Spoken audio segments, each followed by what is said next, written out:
Amir, you all are like you are.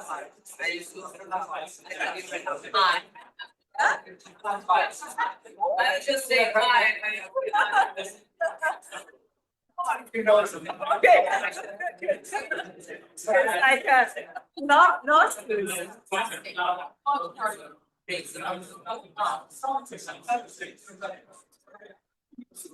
Glasses, I cannot see it. All right. Welcome back, everyone. Good morning. We're going to get straight into the first paper, branching out capital mobility and long-run goals, and Sarah is going to be presenting. Yes, now that I've almost tripped in front of you, this can only get better. So first of all, thank you so much for putting us on the program. This is joint with Chenzi Xu. And the motivation for our paper is the well-established fact that barriers to capital markets create resource misallocation. So this means that if we're able to improve the flow of funds from deposit-rich to credit-scarce regions, we can generate economic growth. Naturally, this is where we think financial intermediaries should step in and fix this problem. But a variety of frictions, be they informational, geographic, kind of pick your poison, those frictions are going to make it so that extending capital providers into financially underdeveloped areas can be costly and have uncertain economic returns in the long run. And so that brings us to the central question in this paper. What kinds of banks fix this kind of last mile problem in our financial infrastructure? So we're going to answer this question in the context of the United States, where now almost every banking office that you would run into is part of a branch network. Typically, we think about this rise in bank branching as happening after 1970 as there's waves of deregulation across the United States. But you'll notice here that 75% of banking offices were already part of a branch network by 1970. So when did this happen? Well, if you take this series back to 1900, you can see that the takeoff in bank branching in the United States happens not in the 1970s, but in the 1930s. Because in the aftermath of the Great Depression, roughly half of states are going to introduce cross-city branching within their states for the first time. In fact, if you take this national series and separate it out, you'll see that there's actually a lot of persistent cross-sectional variation based on whether or not states introduced bank branching by the end of the 1930s. That's the difference here between an early and a late deregulator. So in this paper, we do three things. The first is to document this previously overlooked wave of branching reform that happens in the 1930s. Then, motivated by the post-1970s deregulation literature, we first look at its effects on state banking market structure. And we do find that branch reform leads to decades of heightened banking office growth, but we do not see the same kinds of state-level financial deepening results that people find in the post-1970s literature. Instead, our results indicate that branch reform in the 1930s led to higher local financial and economic development for the rest of the century, but only in places that were less developed to begin with. So in the third part of the paper, we find empirical evidence in favor of a capital mobility mechanism, and we do so using branch-level balance sheets, which we collect for this paper. So actually, most of the paper uses very standard data sets, but we do contribute two new ones. The first is a panel of state banking laws from 1910 to 1994, which capture both the geographic extent of bank branching. Can you operate across cities, across counties, that kind of thing, but also additional conditions that governed expansion. And this is particularly important, as you'll see, in the context of the 1930s wave of reform. The second thing, and hopefully you guys are all going to perk up at this, is that we collect establishment-level bank balance sheets in 1937. This is a unique opportunity to see not only balance sheets at the establishment level, but the usage of internal and external capital markets for individual branches. I'm going to skip the literature review in the interest of time. And instead, I want to give you just a little bit more information about the historical context of these 1930s reforms. So let's travel back in time a little bit. I think it's important to note, right? We think of branching as basically omnipresent now, but For most of US history, branching basically wasn't allowed across most of the United States. But it became very salient as a solution to the Great Depression, in particular the two problems of depositor flight and the widespread failure of small banks.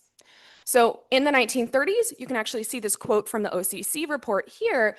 People suggested that bank branching would restore access to banking services in places that either had only access to like a small unit bank or actually had just lost complete access to financial markets.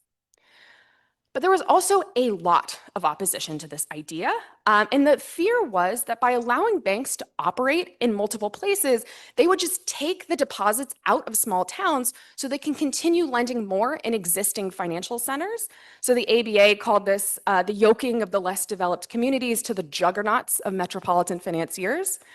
You can imagine, right, with that kind of rhetoric, it's going to be hard to actually pass a branching bill. So between 1929 and 1933, Congress actually debates 5 different branch legalizations, and none of them pass.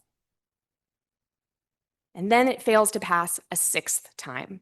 So as part of what we now call the Glass-Steagall Act, there's a compromise which delegated branch regulation to the states because they needed to pass a bill, and branching was the thing they could just not come to a conclusion on. So what this means is that from 1933 to 1994, states were in charge of governing the extent to which banks were allowed to have more than one office within their borders. So immediately after the passage of Glass-Steagall, almost every state legislature is going to debate legalizing bank branching. So to give you a sense of how big this is a count of states by whether they only allow unit banking in orange, bank branching within a given city in light blue, or cross-city branching, which is we're going to think of as branch reform, in dark blue. And you can see that in the 1930s, 21 states introduced cross-city branching for the first time. And then after this wave of reform, we have this like entrenched legal regime for decades. We actually want to look at which states introduced bank branching in this period. So that's comparing these dark blue regions in 1929 and 1939. What you'll see is that there are states in every census region introducing bank branching. Things like level of financial development, political parties, economic composition, all are going to fail to predict which states are the ones that introduced branching in the 30s. Instead, actually, in a companion paper, Chenzi and I really dive into the history here, and we find that the thing that really predicts deregulation is a coalition of rural and urban areas. So urban areas are going to want big loans for industrial purposes, and rural areas are finally fed up with the lack of banking services after the Great Depression, and this predicts deregulation. So next, what we're going to do is look at our first outcome, which is going to be state banking market structure. And we're going to do this by looking at a series of local projections here. So we're going to look at the change in log banking offices relative to 1937 in each state as a function of census region fixed effects. And then I'm going to plot these beta t's here with 95% confidence intervals. So you can see that the states that introduced branching during the 1930s have decades of higher banking office growth relative to states that stay unit banking. And these effects don't really start to fade out until after the 1970s reforms start to happen. Now, if we instead substitute the number of banks instead of the number of banking offices in this regression, we do not find the same pattern. So what this tells us is that the number of banking offices growing in a state is coming from bank branches, right? That's the difference between these two regressions. So branch reform is going to change states' banking market structure by pushing them towards opening branches instead of banks.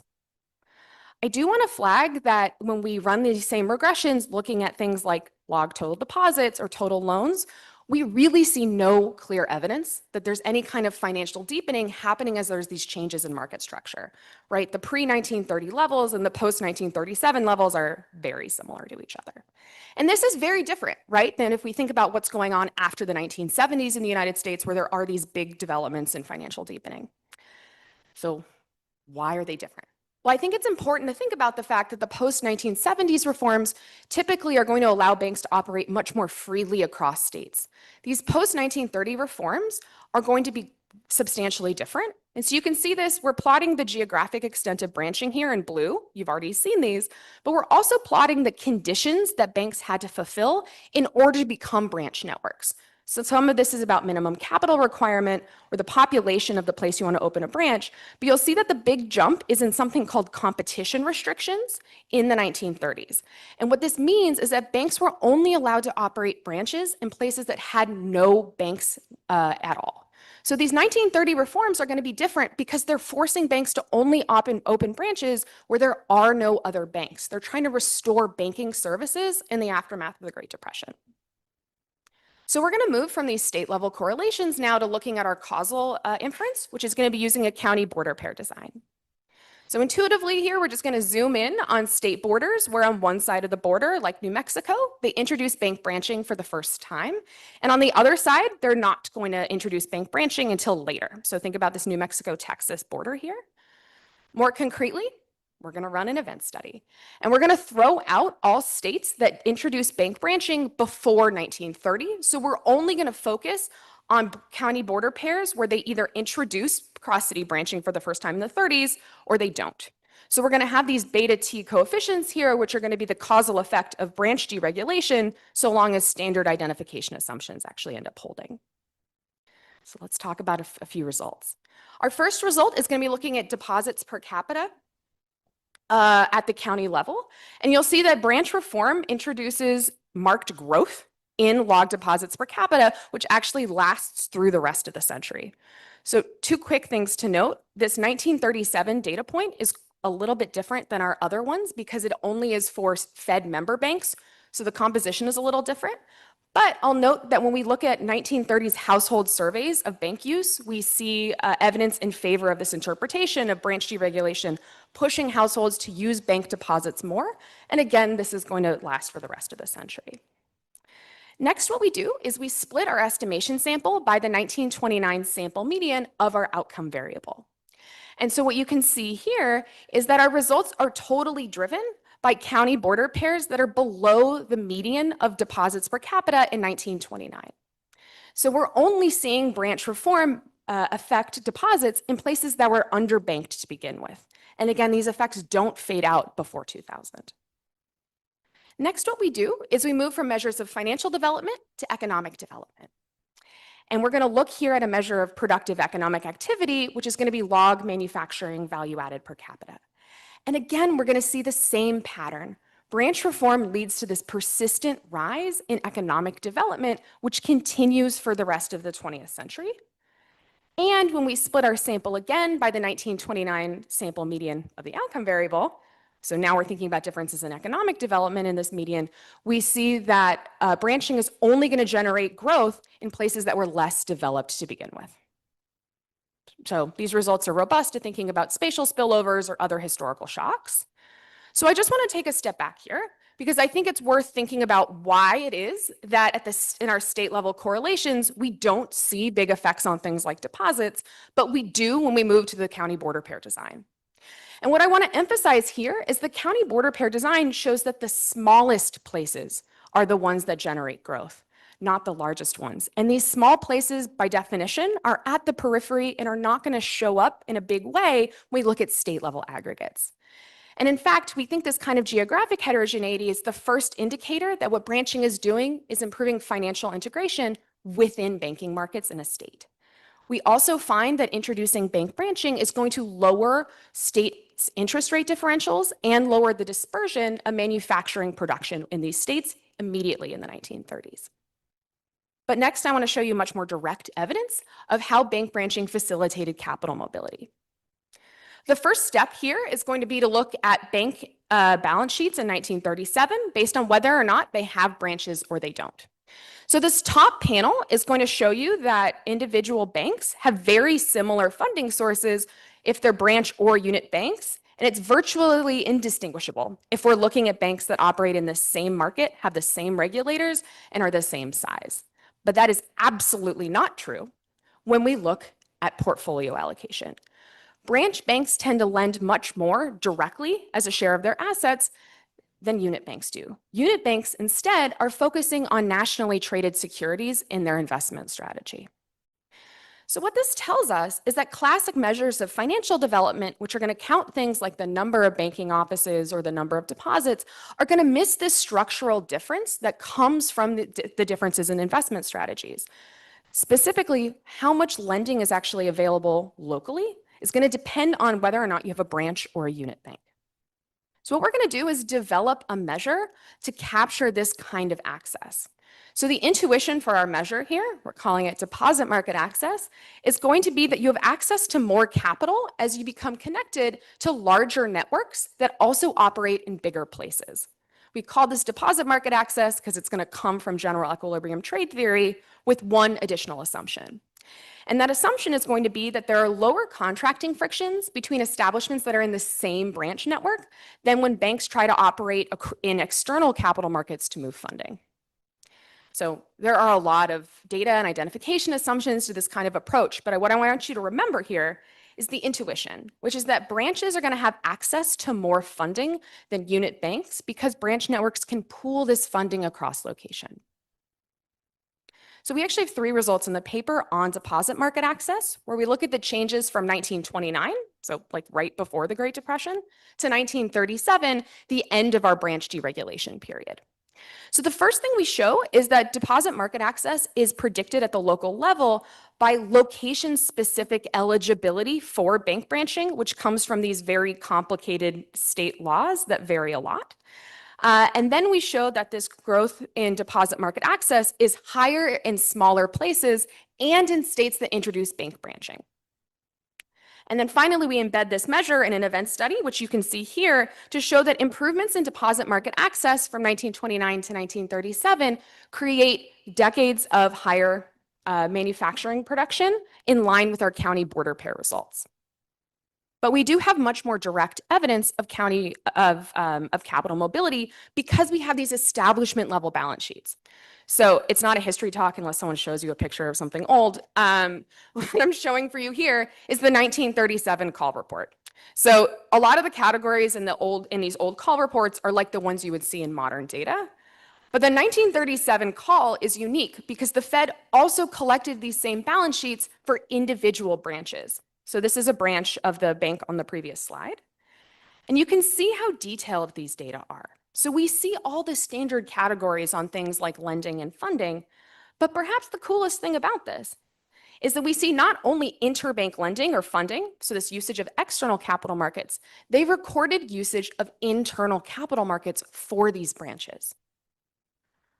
So first, I just want to show you how individual branches and unit banks vary in terms of their asset shares for loans and usage of capital markets.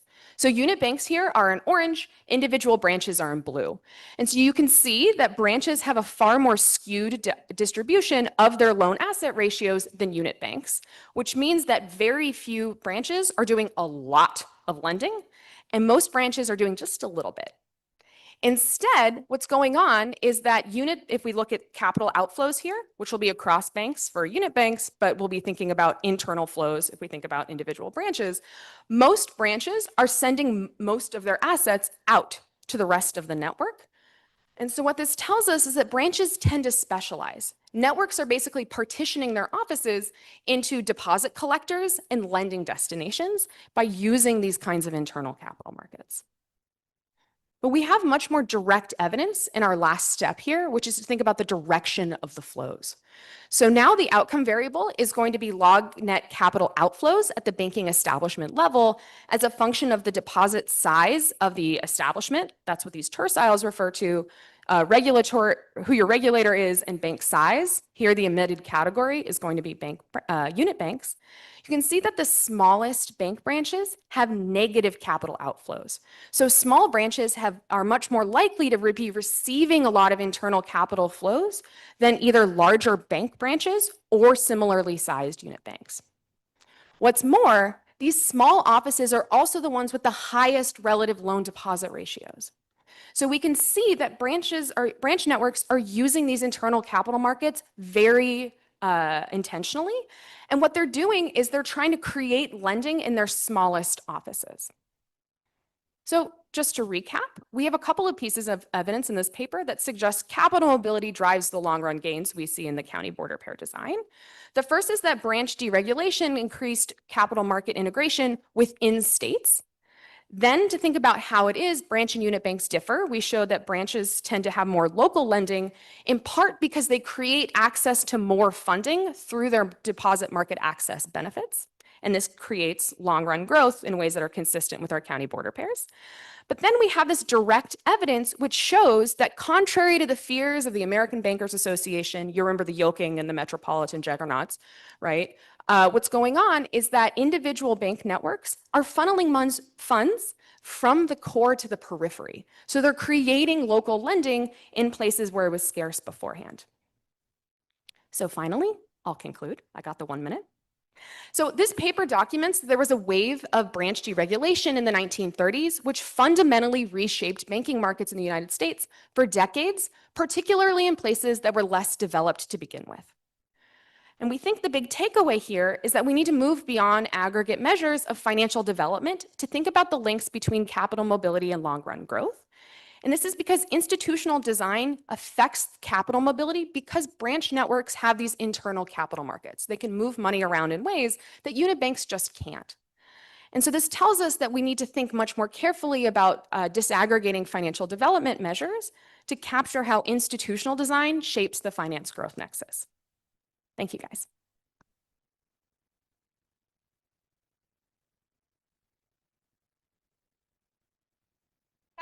Without slides.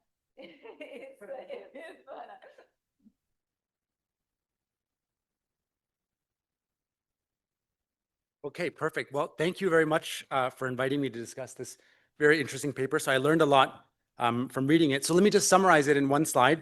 You know, the big picture question here is what is the impact of an improvement in the banking system, in this case, moving from unit banking to some branching on the real economy, especially on local areas that are underserved. And the empirical experiment is this state-level branching deregulation experience of the 1930s in the wake of the Great Depression. And the key findings are, first, at the state level, branching deregulation leads to an increase in the number of banking offices, but fewer overall banks. Then going to the kind of this county border pair design, which is arguably better identified, there's an increase in deposits and manufacturing value added per capita. So there are these real effects. And these are really concentrated in these more underbanked areas where there's fewer deposits to start with. And then finally, there's this really neat data from 1937 call reports on the balance sheets of bank branches, where you see basically that banks that have branches have higher loans to assets. They're holding less securities and doing more lending. They're slightly lower equity to assets, so they're basically able to conserve on equity capital. They have higher assets per establishment, and they're doing more of these transfers to other banks or branches. So, this is a very neat paper on a very important question. I think it's a very nice use of a historical setting to try to answer a big picture in finance and macro. I'm going to organize my comments around 3 points. So first, I just want to talk a little bit about understanding the shock, just so we're kind of all clear about what this shock looks like compared to, for example, the 1980s. I think Sarah did a pretty good job, but it's important to kind of keep in mind as you interpret the findings. Then I'll talk a little bit about what sort of the theoretical channels could be for how this shock could affect the real economy. And then third, I'll talk about some specific empirical points. So first, what drives the variation in deregulation? And do the effects aggregate to the state level, or are they more localized? And related to that, what are the mechanisms? So first, understanding the shock. Sarah explained this very clearly, but basically, before the 1930s, unit banking was prevalent throughout the US. Actually, many states banned branching through kind of a combination of basically, good old-fashioned American populism and also kind of a coalition of unit bankers that basically prevented these types of branching reforms that had been successful in other countries like England and Scotland, for example. But then the failures in the 1890s, the 1920s, and then especially the Great Depression basically starts to discredit unit banking, showing the weaknesses of the system. And that leads to this partial relaxation of branching restrictions in the 1920s and 1930s. And you see here, for example, kind of in the 20s and 30s, this is when you have an increase in the share of total banking offices that are part of a branch network. So how does this compare to the 1980s? Well, this is basically your grandfather's deregulation. And so what I mean by that is that, there's a large literature. I think probably 94% of the people in this room have written a paper using this 1980s deregulation episode.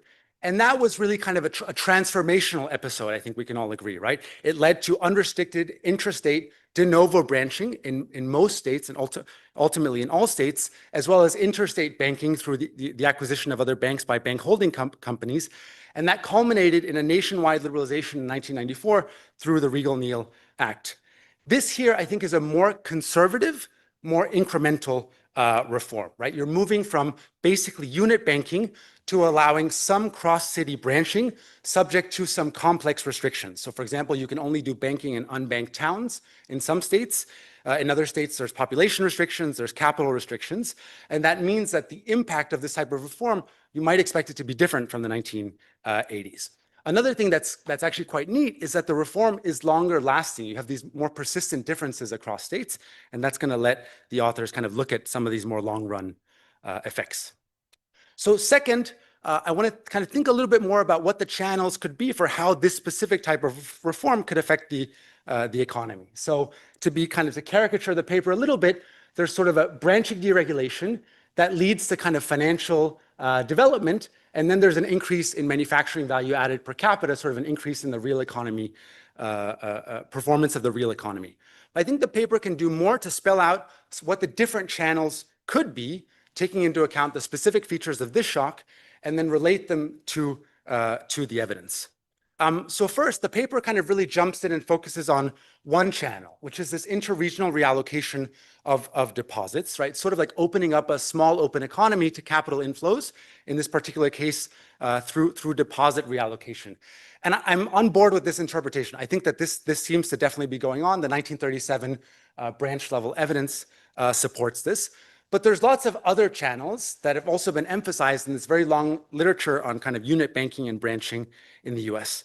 So one is just, even without this reallocation, there's obviously diversification is happening, right? You can diversify your assets, and you also can diversify liquidity demand shocks, and that lets you basically conserve on holding liquid assets and probably also on equity capital. And you're definitely seeing less liquid asset holdings and more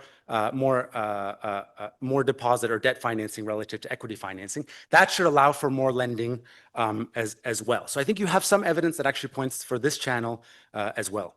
Beyond that, there's sort of an efficiency and economies of scale story, which is you're basically spreading overhead on more loans and more branches. And that's part of the reason that you can serve these thinly populated areas that basically can't sustain a unit bank, sort of solving this last mile problem of the banking system. And here again, you see that these branch banks are bigger also per establishment. So maybe they're kind of benefiting from these economies of scale. And then beyond that, there's kind of this impact on competition, right? Maybe you're going to basically allow bankers to compete with each other. There's a nice paper by Carlson and Michener looking at California, showing that actually in California, there is sort of this competition breeds efficiency story where even the unit banks actually look like they get more efficient. And so I wonder, is that happening here? Well, maybe not, right? It might depend on the exact restrictions of branching in a given state. If you're actually not really allowing for competition because you have these, for example, city restrictions, then maybe you're not going to have this channel. But I think you can use this variation because different states are doing these reforms in different ways. Okay, so then I was kind of wondering, is this all a free lunch? I mean, branching just sounds so wonderful, right? Why was the political system? Why did it take so long to lead this? So, are there some costs? And the one I could come up with is, well, probably, branching is going to be bad maybe for certain types of borrowers. So maybe, branching makes it harder to produce soft information because there's less incentive to produce soft information in sort of bigger organizations. And that might lead to a reallocation of lending away from smaller, more opaque firms toward larger firms. And those, might be manufacturing firms because manufacturing firms typically have more scale. So I wonder, are these mechanisms relevant here? Do they sort of help understand some of the populist opposition from the kind of small businesses to these reforms? One interesting example is, for example, in Illinois in 1924, there was a referendum that actually rejected branching. So kind of many people were opposed to this. They were sort of concerned with some of these types of distributional impacts, right? So maybe this matters, but maybe less so for smaller scale branching of the type studied in this paper. So maybe kind of the reforms threaded that needle. So then the second part of the channel story is about how do you then get these real effects? So one question I had is this really an expansion in overall kind of lending and credit supply and therefore inputs to production? Or is this more really just about an improved allocation of credit? And I think from the presentation I got that it's really more about the allocation, right? And so this could be coming from a reduction in static misallocation. It could also be coming from a reduction in entry and technology adoption. In sort of the macro development literature, there's some debate about the relative importance of these two types of misallocation stories. So you might be able to speak to that. And then the question is this really coming sort of within state across counties, or is it even within counties? I'm going to argue you can say a little bit about this as well. So first, a basic question I have is, are these manufacturing value added effects, are they mainly coming from inputs or from productivity, TFP, right? So basically look at different types of inputs relative to outputs. If it looks like there's TFP gains, can you say something about where they come from? Can you look at proxies of like firm entry, like new establishment creation, proxies of investment? There's even some data on patenting now at the county level. That would really let you shed light on where these real effects are coming from. So then finally, let me talk about some kind of more specific empirical comments. So the first comment I have on the empirics is, when you read the paper, you have this sort of lingering question of where does the variation in this 1930s deregulation that you're exploiting, where is that coming from? I think it's important for understanding the threats to identification and the need for this county border design. I think it's interesting in its own right, and it's nice that you're writing a follow-up paper on this as well, but I think some of it will have to come into this paper. And I think one way to think about it is probably that there's this political contest between the unit bankers and large banks. And unit bankers are maybe kind of more in small towns. Large banks are kind of in these more urban areas. And they're basically competing, and their borrowers, their stakeholders, of course, also have an interest in this. So therefore, you might expect that deregulation would be more likely in states where larger banks were more politically influential. That might be urban states. It could be states where there's more demand for larger loans. So maybe states where manufacturing is growing a lot and you need kind of these bigger banks to finance some of this growth.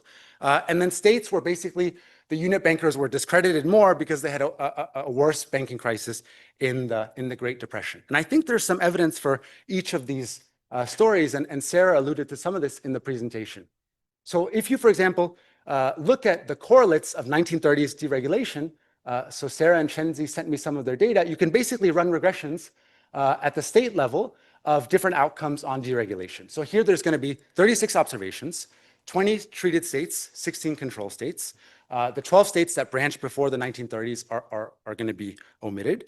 And if you do this, you find, for example, that the states that deregulated in the 1930s, they have higher population density, in fact, over twice as high if you look at population relative to land area. So this looks like it's happening in more urban states. They have sort of similar income per capita based on the proxies we have from the time. Higher manufacturing value added to population. It's not significant, but it's sort of 1/3 of the effect of the or difference relative to the control group. So there's sort of some evidence of maybe this credit demand type story is going on. And then you also see that it's the states where there were more bank failures and especially a bigger decline in deposits. And that also came through from the dynamic figures that Sarah showed, right? So this is, branching deregulation is more likely in the states where basically the banking crisis was worse in the Depression.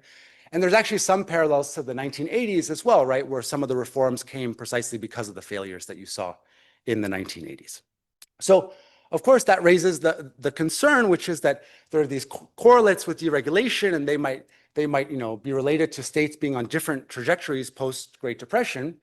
And so the solution that the paper kind of jumps into is this county border pair research design for the main results on deposits and manufacturing per capita.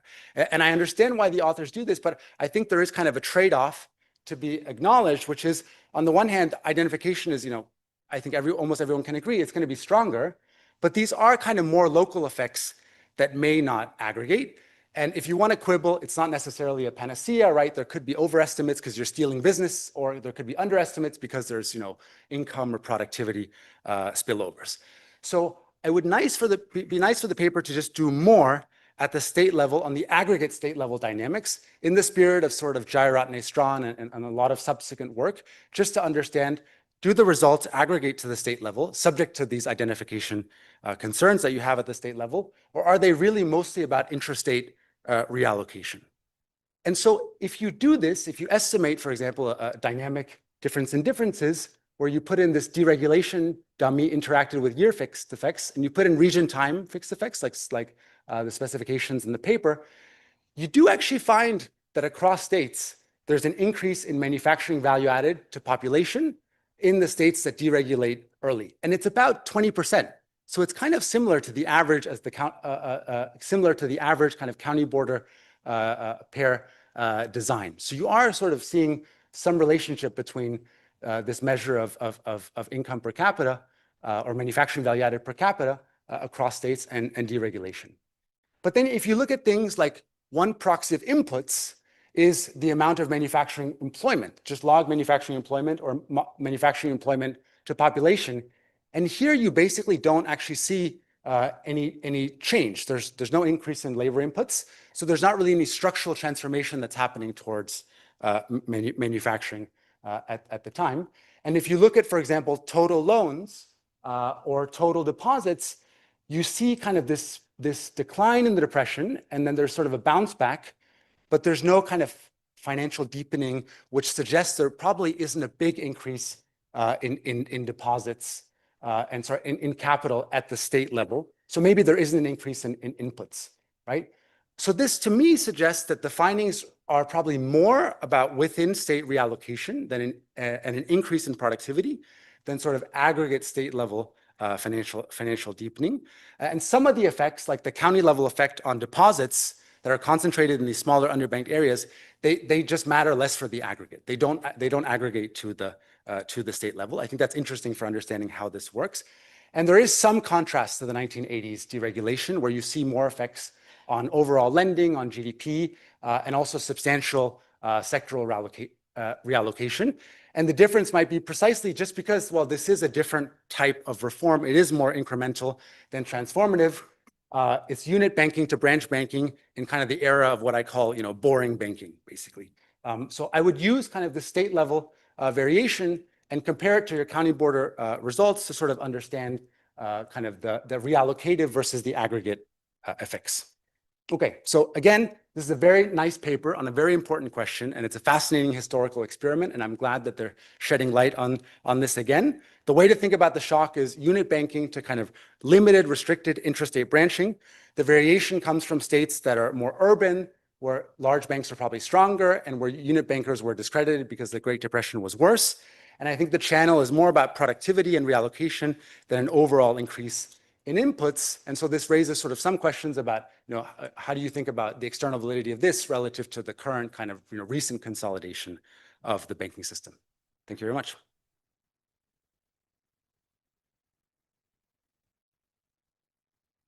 As yesterday, we go straight to questions from the audience, no answering to the discussant unless someone asks explicitly.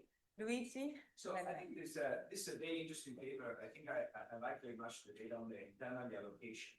I'm a little bit concerned about this competition restriction, because if I understand correctly, basically, if you are a bank, you can have a branch only if in that area there wasn't a bank before, which basically says you want to open a branch in an area where there are not enough deposits to have a bank, because otherwise there would be a bank there.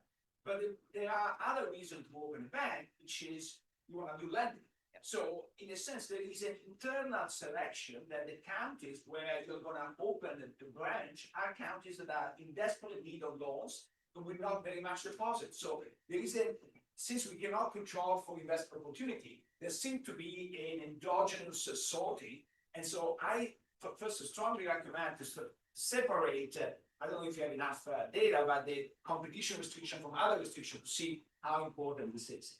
The second, I think you are a little bit too fast in dismissing kind of the populist interpretation of banking. And I would like to see, if you look at since you have the data, and this is fascinating, since you have the states that allow interstate branches before, do you see, and you have the data for internal allocation, do you see that if I am in Southern Illinois, and I have a lot of deposits. There is a little bit of a drag of deposit to Chicago when there is a multi-unit branch or not. So in the sense that the argument of the populist is I want the savings to be invested locally.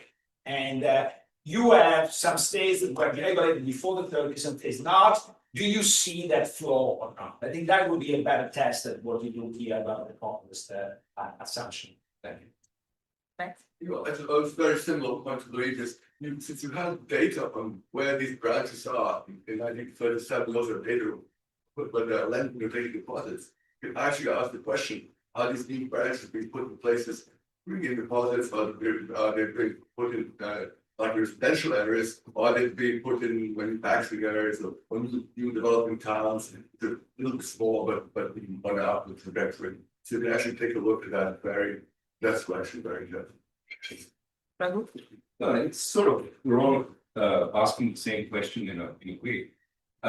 What happens when you require banks to open branches in underbanked areas is typically they go to where the deposits and they transfer it elsewhere. So regulators typically look at credit deposit ratios and say you should have at least thus and such. And here it seems like you're naturally lending more, which is a puzzle. How are you lending more in a really underbanked, underdeveloped area?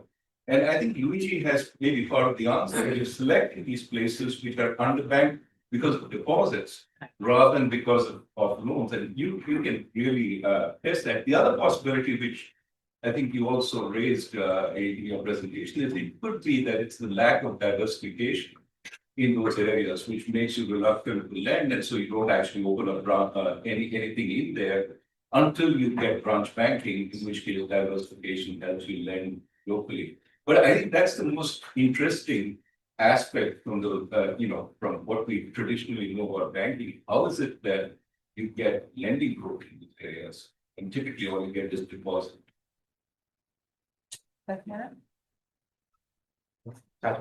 Same thing, Randy? Randy? Yes. So if I get a little bit more on exactly how that deregulation works, it seems very clever to deal with the political economy to say that you can only open the branch in areas that didn't have a bank.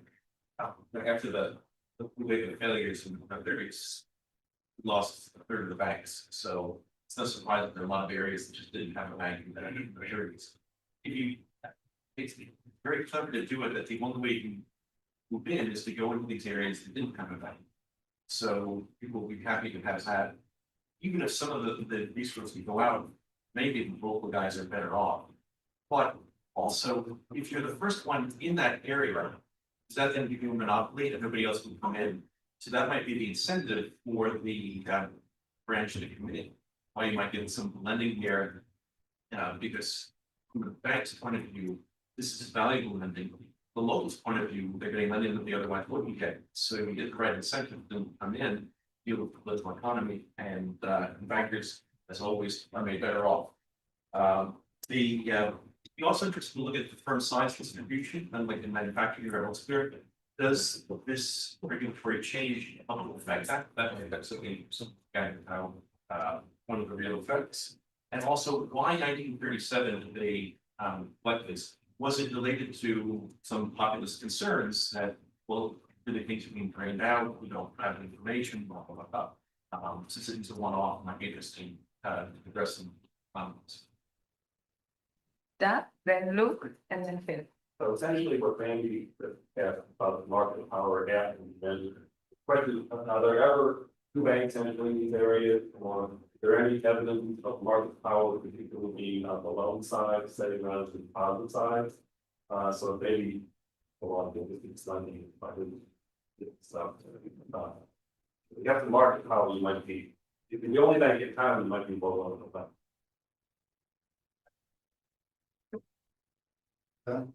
Yes, so when I think 93%, I think of more regulation rather than deregulation. If the Banking Act, this, I think that has those some other, but that leads more action something called the additional, some thinking about. But the main point, I think we could say is this episode of the regulation, this is like I said, on this dimension, yes, the whole picture. Yes, more regulation. Yes, the eighties restructuring was driven almost completely by M&A, big banks entering new markets. And that's associated with fewer banks and more branches and bigger branch networks. You show fewer branches and more branches and fewer banks. I was wondering why, unless there's some M&A going on, you're seeing a decline in the number of banks. Final question, Leonardo? So I really like the fact that we focus on this political economy, the problem side. Like if you have a part of the political economy and today, the generally meant at least the rules, they don't wear a bunch of the other way around. They core nothing about the nuclear abundance of the cost of the I wonder if you can make it more of the regional distribution situation. So in the core south of how much it goes that was out of the periphery, and ultimately this to for the aggregate depends on whether production statistical terms or constant level the city level, which so the argument can look at it when it was spent, whether it was too much in one place. Actually, exactly so it's the question of relations on using. Okay. Great. 4 minutes. Thank you so much for all your interest, and thank you, Emil, for such a great discussion. Okay, all right. So there were some overlap in some of the questions, Luigi, Raghu, for example. So we think of this precisely as the way you described, which is there were places that had lots of profitable lending opportunities, which for whatever reason were not able to sustain their own bank. Perhaps this was lack of equity capital, perhaps it was lack of deposit base. These were also the places that were most likely to have lost their depositors for whatever reason, again, depositor flight, whatnot. And so indeed, the way we view it is banks most likely were evaluating where the most profitable lending opportunities were and sending out branches in those places. I don't think of that as endogenous sorting. In fact, I think that's kind of like what you would expect a bank to do, but separating out the competition separately, that makes a lot of sense. And I think, Raghu, that goes also to your point about why the lending effects were positive and the impacts were positive in that flow. And in that sense, the idea that underdeveloped places might have higher return to marginal capital, I think can makes sense. These questions about is it overall deregulation versus a regulation? We agree with you completely. 1930s is a period of a lot of banking regulations. Glass-Steagall is known that way. And that's why we try to be careful that we don't characterize this as like a pure regulation. In fact, as everyone has pointed out, the political economy and the particular period made these regulations quite complex, and the conditionality is in fact what we think limits their overall impact at the state level. I think it's a really interesting question whether this is the beginning of some, local market power or monopoly. We could get the data for that. It's a bit more of a lift. Same for the firm size distribution. And these questions, Doug, your question about how many banks were entering and where they were, whether they were exerting market power on the loan or deposit side, I think we may be able to get to that, some of it with interest rates and balance sheet data. Again, we would need to collect that. And then, yes, this question about did the core lose out? One thing I'd like to highlight is that unit banks on average did a lot less local lending. So those were very significant differences. And so the way they diversified our interpretation geographically or across industries is by investing in nationally traded securities. So, you're lending locally, you have very little information about places that are far from you, but you still want some exposure outside of your own region. Well, it's much more, you can buy a liquid asset like a corporate bond or and invest in outside your region that way. And so it's not clear to us that, you know, the core was losing out that much because of these clear stratifications in the way they were um, uh, allocating their portfolios. And Phil, to your question about the extent of M&A, that does happen in some of these places. Again, there are there's a lot of complexities. Maybe you can become a branch if you take over an existing branch or bank or whatnot. There's some variation there, but for sure, some of that is going on. I hope I didn't miss anyone. We have a break, so. Oh, great. Thank you.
Okay. Please take a seat. Welcome back. The next paper is Creditor and Creditor Violence and Secured Debt Dynamics, and Sam is going to present. Okay, thank you to the organizers for including this paper on the program. I'm excited to tell you about this joint work with Xiaoli Zhang and Neng Wang. We're in the middle of a major revision, so thanks to Ken for putting up with the rough draft of our brand new model. This paper studies a new trend in aggressive debt restructurings. Here's a famous example. In 2020, the beauty company Revlon was heavily levered, struggling financially, and needed to raise cash. So Revlon did a creative debt restructuring. It approached the hedge funds who owned its highest priority secured debt. Revlon asked them for a new loan for $900 million with a catch. Anyone participating must vote to amend the credit agreement for the old debt. If 50% agreed, the amendment would transfer all collateral rights from the old debt to the new debt. So the old debt would lose priority to the new debt. In exchange, participants could swap their old debt for new debt. So the participants keep priority, the non-participants lose priority. Basically, the choice was either give Revlon money and keep your highest priority, or risk losing priority to a lot of new debt. In the end, just over 50% agreed, and the non-participants took a huge loss. The secondary market trading price for their debt fell from 80 to 28 cents on the dollar. This deal spurred a lot of litigation, but the courts ultimately ruled it was valid. Before J.Crew did this for the first time in 2017, no firm was bold enough to steal collateral from a term loan in this way. But once J.Crew pulled this off, everyone realized this was legal, surprisingly. And dozens of firms followed, including Revlon. By 2024, there was a major deal like this once every 2 weeks. To use the industry technical term, lenders were getting J-screwed all the time. Critics of this trend call this creditor on creditor violence. They say that this erodes secured lender confidence, making it harder for firms to borrow even when they have collateral. Critics also point out that many of these transactions are quickly followed by bankruptcies anyway. On the other side, proponents euphemistically call this a liability management transaction, or LMT for short. You might also hear liability management exercise. Proponents argue that this legal innovation helps firms to raise liquidity and avoid costly bankruptcies. A recent study supports this proponent view. Bacola and Nini look at new syndicated loan contracts issued after this trend began, and they show that they intentionally include the same loopholes that make LMTs possible. So if firms and lenders are agreeing upfront to allow for this, maybe LMTs aren't so bad. These facts motivate our two research questions. First, why would firms and lenders intentionally enable LMTs ex ante when they issue the debt, now that lenders know how this can hurt them ex post? And second, why is an LMT necessary ex post to prevent a costly bankruptcy? In this setting, a few hedge funds own most of the secured term loan debt. So why can't a few parties be reasonable and negotiate efficiently to avoid bankruptcy without creditor violence? We propose a simple, stylized model that answers both of these questions. Here's a high-level preview of the model. An insolvent firm is run by equity holders. It needs to raise liquidity to avoid a costly bankruptcy. We assume that raising liquidity maximizes total surplus, so it's efficient. Still, there's a classic debt overhang problem. Equity holders don't internalize that avoiding bankruptcy creates value because the bankruptcy deadweight losses mostly hurt the debt holders. But if bankruptcy mostly hurts the debt holders, why don't they inject the money to avoid the bankruptcy? Again, in this setting, a few hedge funds own most of the debt, so why can't they just negotiate efficiently to inject the money and avoid bankruptcy? The answer is information asymmetry.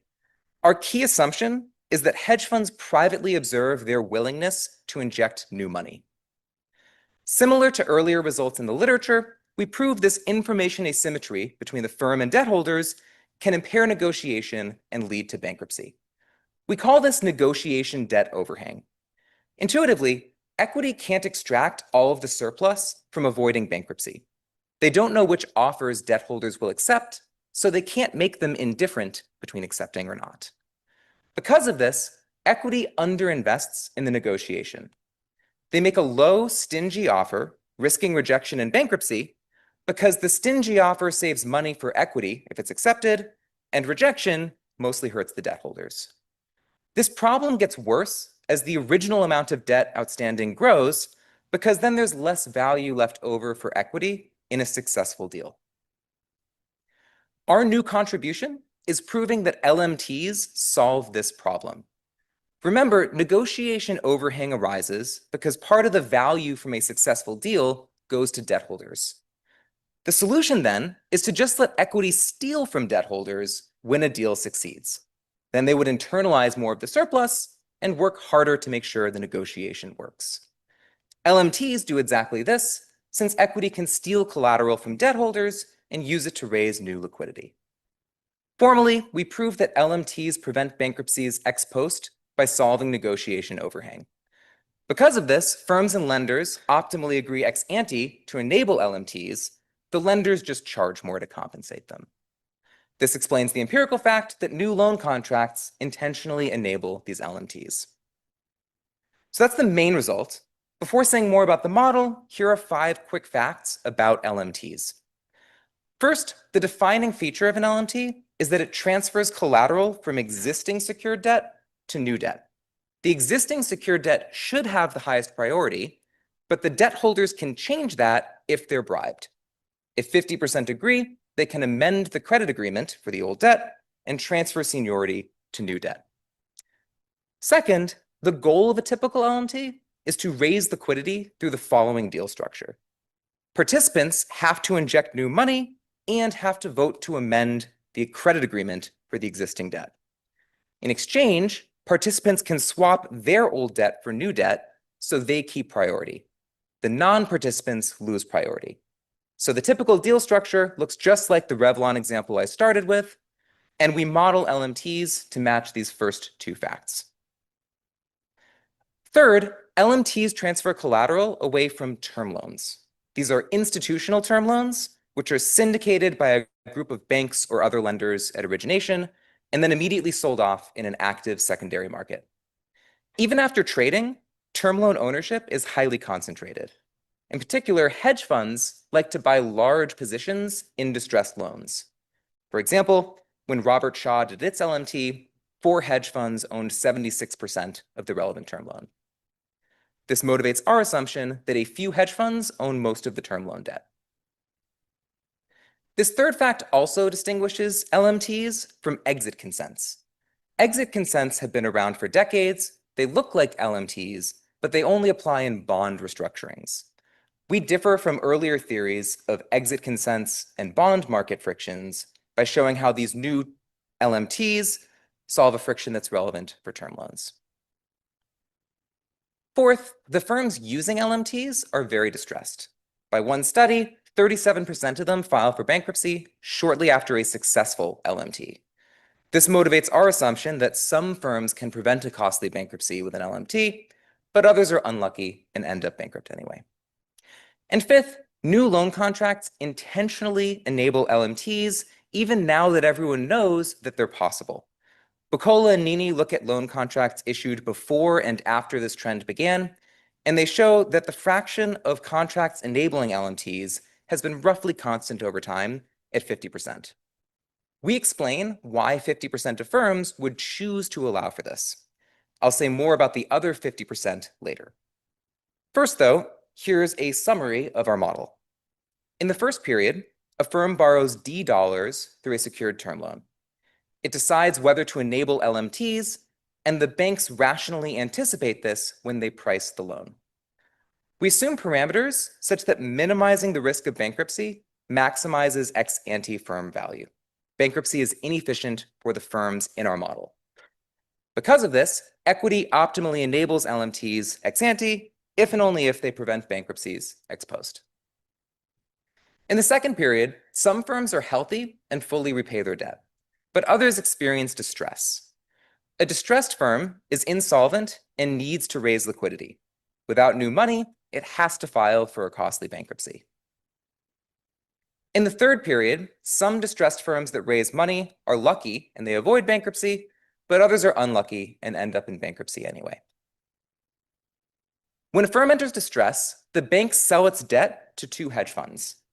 We prove that equity holders optimally approach these debt holders to raise new money. We assume that each hedge fund has a funding cost theta, which is idiosyncratic across funds. So it costs a hedge fund 1 plus theta dollars for each dollar it gives the firm. That means some hedge funds have low thetas, so they'll accept a low return for new money, while others have high thetas, so they require a high return to inject capital. There's empirical evidence for this assumption, but if you're worried, we can throw away this required return assumption and instead assume that some hedge funds are just more pessimistic than others. We get the same results. Each hedge fund privately observes its required return theta. Then equity holders make a take it or leave it offer to raise an exogenous amount I in exchange for a future endogenous payment K if the firm avoids bankruptcy. Crucially, equity can't see the required returns theta when they choose K. This creates a trade-off.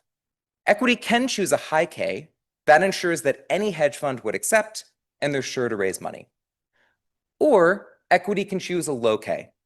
That risks rejection if the required returns theta turn out to be high, but the low K saves money for equity if they're lucky and it gets accepted. If the firm avoids bankruptcy, it has to fully repay K and the original debt before equity gets anything. Importantly, that means as the amount of original debt grows, there's less value left over for equity in the good state, and so that risky low K strategy looks more attractive. The hedge funds simultaneously decide whether to accept or reject the offer. If they both accept, they split the deal payoffs. If at least one accepts, the probability of bankruptcy falls from certainty to a positive number P2. The hedge fund payoffs depend on the deal type. In a benchmark traditional deal, the hedge funds split the firm's collateral value in bankruptcy because they own the existing secured debt. That's true whether or not they accept the new offer. This changes with an LMT. If hedge fund I accepts the LMT, but J rejects, then J gets nothing in bankruptcy. We prove that hedge funds endogenously accept lower K offers with LMTs because they're scared of rejecting and losing their collateral in bankruptcy. So that's the model. We solve it backwards for a subgame perfect equilibrium, and we find the following main result. Assume that the deadweight losses in bankruptcy are large relative to the amount of capital I that the firm must raise. If the original amount of debt D that the firm has to raise is large, then the equilibrium is inefficient with or without LMTs. That's the negotiation debt overhang. Equity optimally makes a low K offer, risking rejection in bankruptcy. If the original amount of debt is small, then the equilibrium is efficient with or without LMTs. But if the original amount of debt is in an intermediate range, only the equilibrium with LMTs is efficient. So for this parameter region, the firm and the lenders strictly prefer to enable LMTs ex ante because they prevent bankruptcies ex post. The lenders just charge a higher price ex ante to compensate them.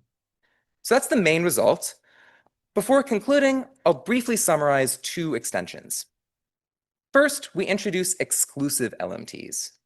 In these deals, only a hand-picked group has the opportunity to participate.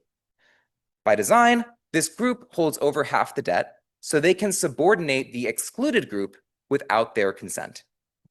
Empirically, new loan contracts ban these exclusive LMTs, even when they enable the non-exclusives from our baseline model. We show this contracting choice is optimal under one additional assumption. Lenders have convex funding costs. So with convexity, it's costlier for a small group of investors to provide all of the liquidity. For example, each investor uses more of their capital, and so they're less diversified. With this convex cost assumption, the total funding cost is larger in the exclusive deal because the smaller group provides all the liquidity. In that sense, exclusives are wasteful ex ante. The problem is that exclusive LMTs are attractive to equity holders ex post. Debt holders accept lower K offers in the exclusive deals because they know they can subordinate the excluded group. Since exclusive LMTs are wasteful ex ante and attractive ex post, firms optimally ban them. This explains the empirical fact that new loan contracts ban these exclusive LMTs even when they enable non-exclusives. This same fact is also revealing about which contracts are feasible. So you might worry that maybe firms don't ban non-exclusive LMTs because it's just impossible, so they give up. We think that explanation is unlikely because some firms choose to ban non-exclusive LMTs and most firms choose to ban exclusives. Finally, in a second extension, we prove that many firms would prefer to start with unsecured debt if they could. This preserves collateral for raising liquidity in distress. Surprisingly, though, other firms prefer to start with LMT-exposed secured debt. Intuitively, LMTs can coerce existing secured lenders into providing very cheap financing. They're scared of losing their collateral. When these coercive LMTs are cheap, they can actually be a cheaper source of funding than using unpledged collateral to raise new secured debt. When the coercive LMTs are the cheapest source of funding, they provide the best incentive for equity holders to raise liquidity ex post. In that situation, LMT-exposed secured debt can actually better address negotiation overhang than starting with unsecured debt. More broadly, though, we think our model is most relevant for the kind of firm that has to issue secured debt. So for example, many banks will require collateral from unrated borrowers, and there's empirical evidence that in recessions, firms have to issue secured. LMTs help this sort of firm to address negotiation overhang. So in conclusion, distressed firms now raise liquidity using collateral that they've stolen from term loans. Critics say this is harmful, but new loan contracts intentionally enable these LMTs. We provide the first theory explaining why firms and lenders would optimally agree to allow for this. Our theory starts with a friction. Even if the firm could negotiate with a few debt holders to avoid bankruptcy, information asymmetry can impair that bargaining. We call this negotiation debt overhang. If the firm's highly levered, equity optimally makes a stingy offer and risks rejection because they don't internalize enough of the surplus from a successful deal. LMTs solve this because equity holders can steal collateral from debt holders when a deal succeeds. Even if this collateral theft is an off-equilibrium threat in the sense that debt holders always accept, it still lets equity extract more surplus, so they work harder to ensure a successful deal. In my last minute, I have 3 caveats. First, some distressed firms should go bankrupt. For these firms, raising liquidity is inefficient gambling for resurrection. LMTs surely make this worse. That's why we think half of firms choose to ban these. We're simply explaining why the other half of firms choose to allow for them. Second, this is a stylized model with many simplifying assumptions. In extensions, we show that our results are robust to relaxing many of these. For example, we can allow for any finite number of hedge funds, and we can allow equity to optimally design an abstract mechanism to induce the revelation of those thetas. We get the same result. Likewise, we can forget about required returns and instead assume that some hedge funds are just more pessimistic than others. All we really need is that hedge funds privately observe their willingness to inject new money. And finally, we do not claim that LMTs are the only solution to this friction. We think there are many other tools that firms can use to address the same inefficiency. For example, credit lines, debtor-in-possession financing loans, originally unsecured debt, or convertible securities could all serve the same purpose. We're just showing that LMTs are one new tool firms are using in practice to address this friction. I'm happy to say more in the Q&A about why LMTs might be preferable to some of these other tools in certain situations, but first, I'm excited to hear from Ken. Thanks for listening.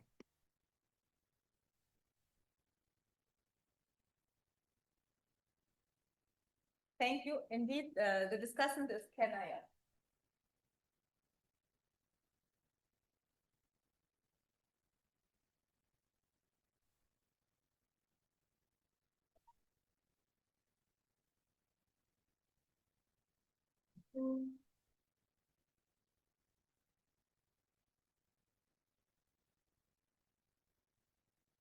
Hi, everyone.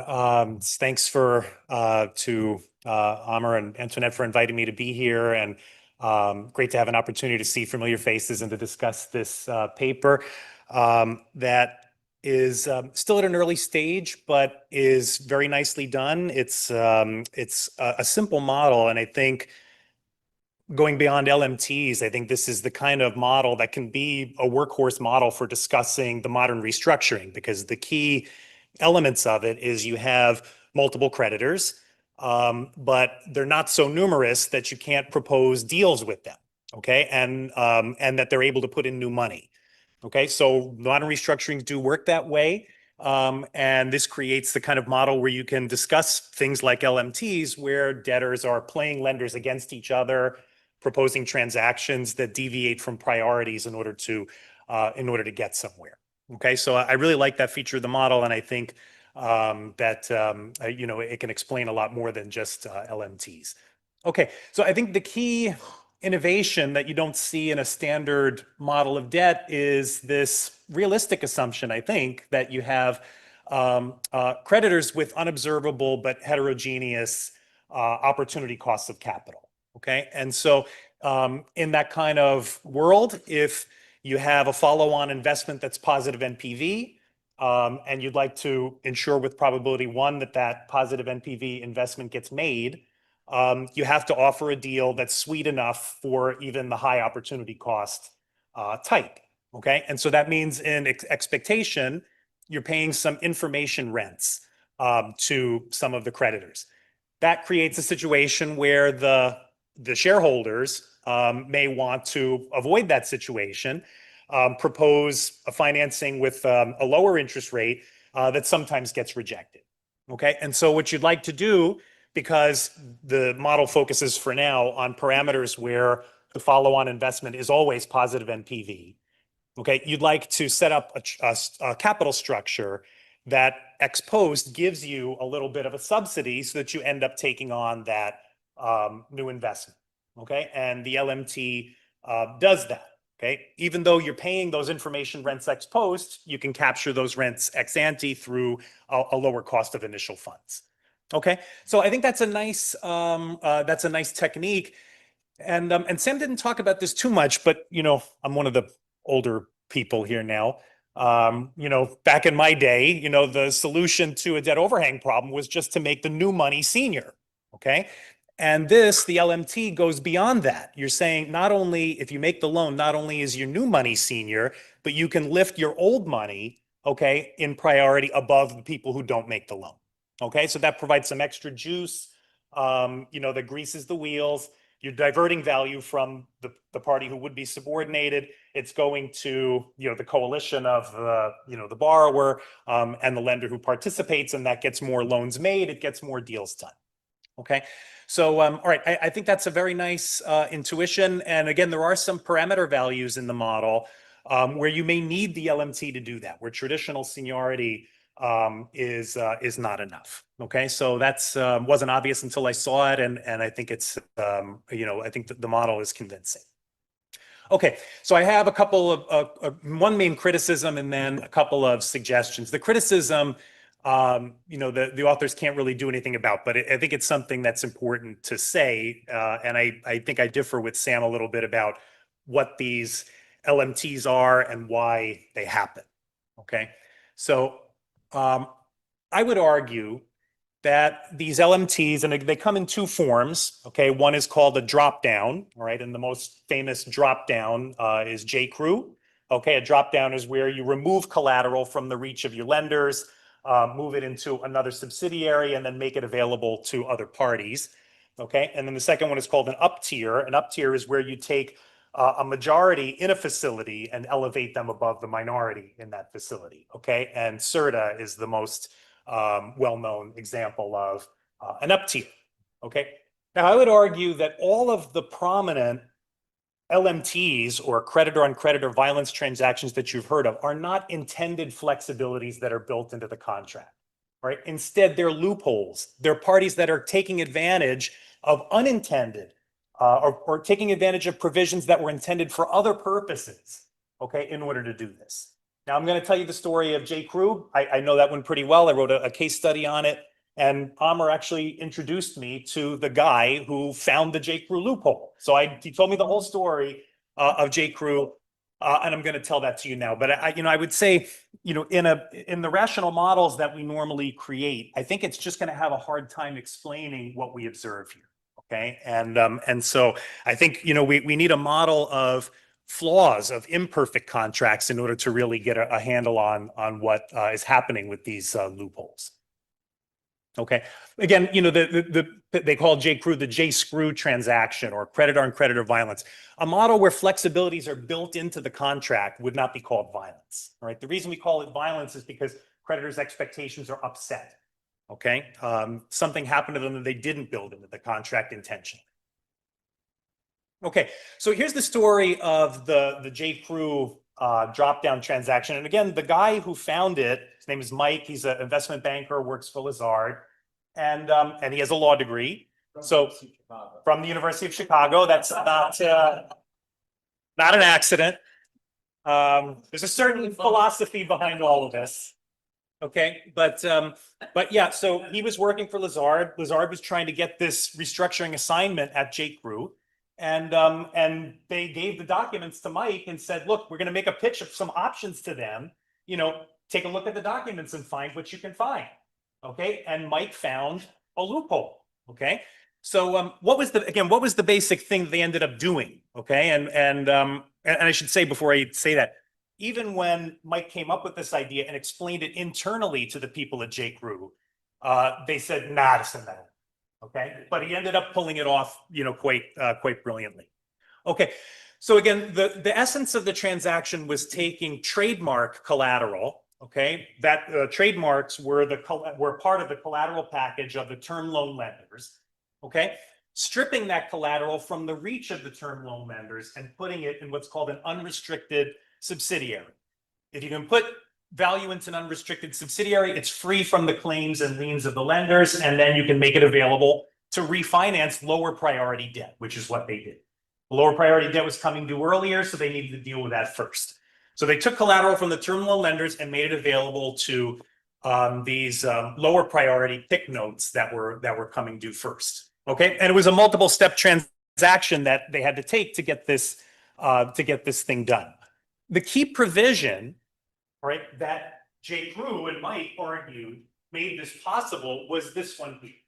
Okay, now I'm not going to go deep into the weeds, but the idea is that this provision, which became known as the trapdoor, all right, talks about investments that can come from a particular kind of subsidiary.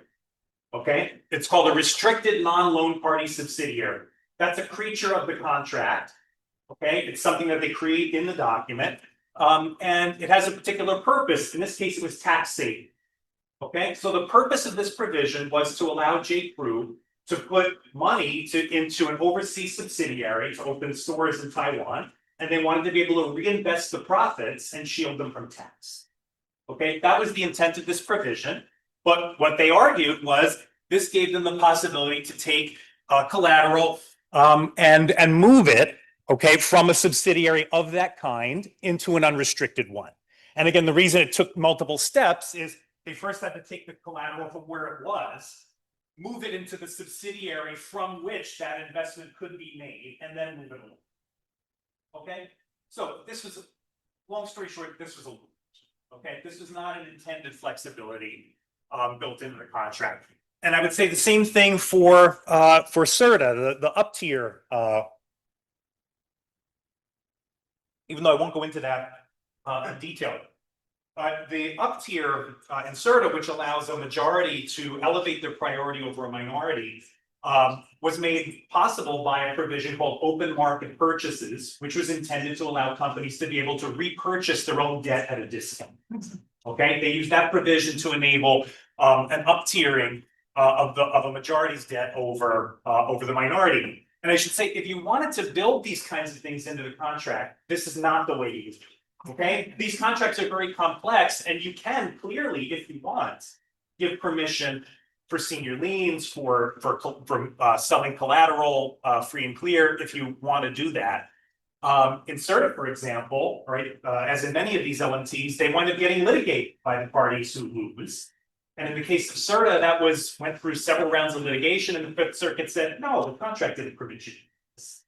Okay, so I strongly dispute the idea that these LMTs are intended flexibilities. Sam's right. I think that there is it's an open question as to why the markets haven't, in the case of drop downs, acted quickly to fix them. It's been a slow, evolutionary process, but I think that's really the most interesting thing about all this, is these contracts are not always efficient, and then they, take time to fix themselves in the marketplace. And I think a complete understanding of LMTs, I think, has to acknowledge that. Okay, so all right, I think that's really the most, the idea. But again, why do these loopholes arise? It's because of the complexity of these contracts. Okay, this is an 88,000 word contract.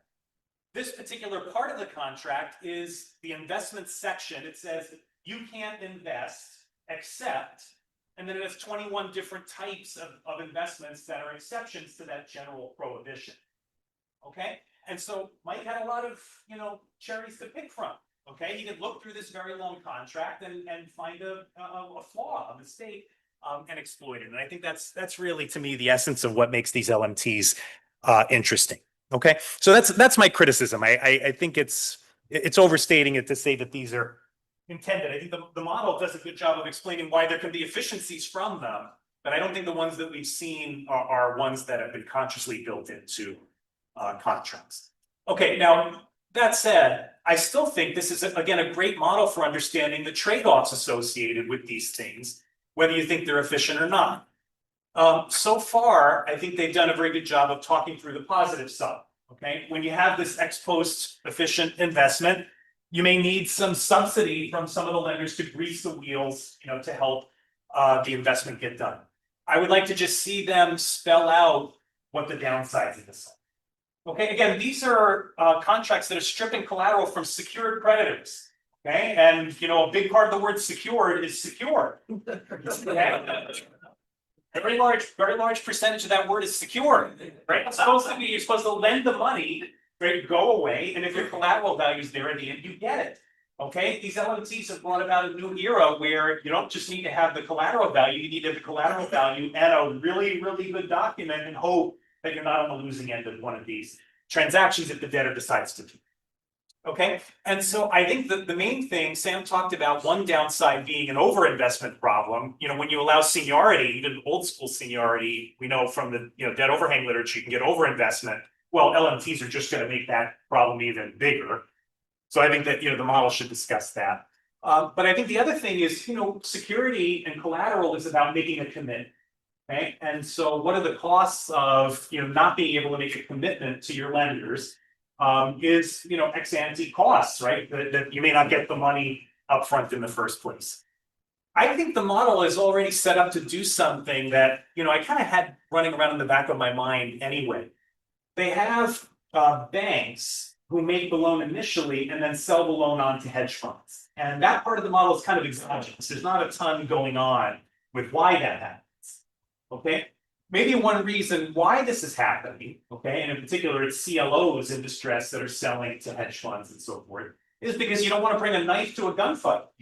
Okay, that the CLOs are weak parties, and the best way they can make value out of their loan in a distress situation is to sell it to someone who actually can fight to not be in the losing group.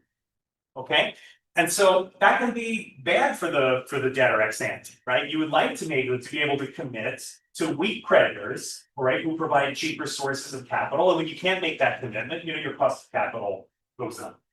I think the model is already set up to do that. Again, you might want a situation where the initial lenders keep the loan, because they're cheaper, but they're weak, and they will have an incentive to sell on to the strong parties. And I think so. I think that's a lot of what may be going on. Okay. I want to say this is, I think the tension in this model is much bigger than just about LMTs. I mean, maybe I'm overstating it a little bit, but I would say this trade-off between the ex post benefits of collusion and the ex ante costs are built into our whole history of restructuring and bankruptcy. Okay, I'm writing a paper with Jason Donaldson and Georgia Piacentino that talks about the history of bankruptcy law a little bit. And if you go back to the Great Depression, some of the major legal innovations that are still around today, the Trust and Indenture Act, which says that bondholders, it's a sacred right to principal and interest. A majority can't change that. Okay, that's to protect small, little creditors against collusion between the borrower and the insiders and the big creditors. Okay, that's why the Trust and Indenture Act was built into public bonds by law.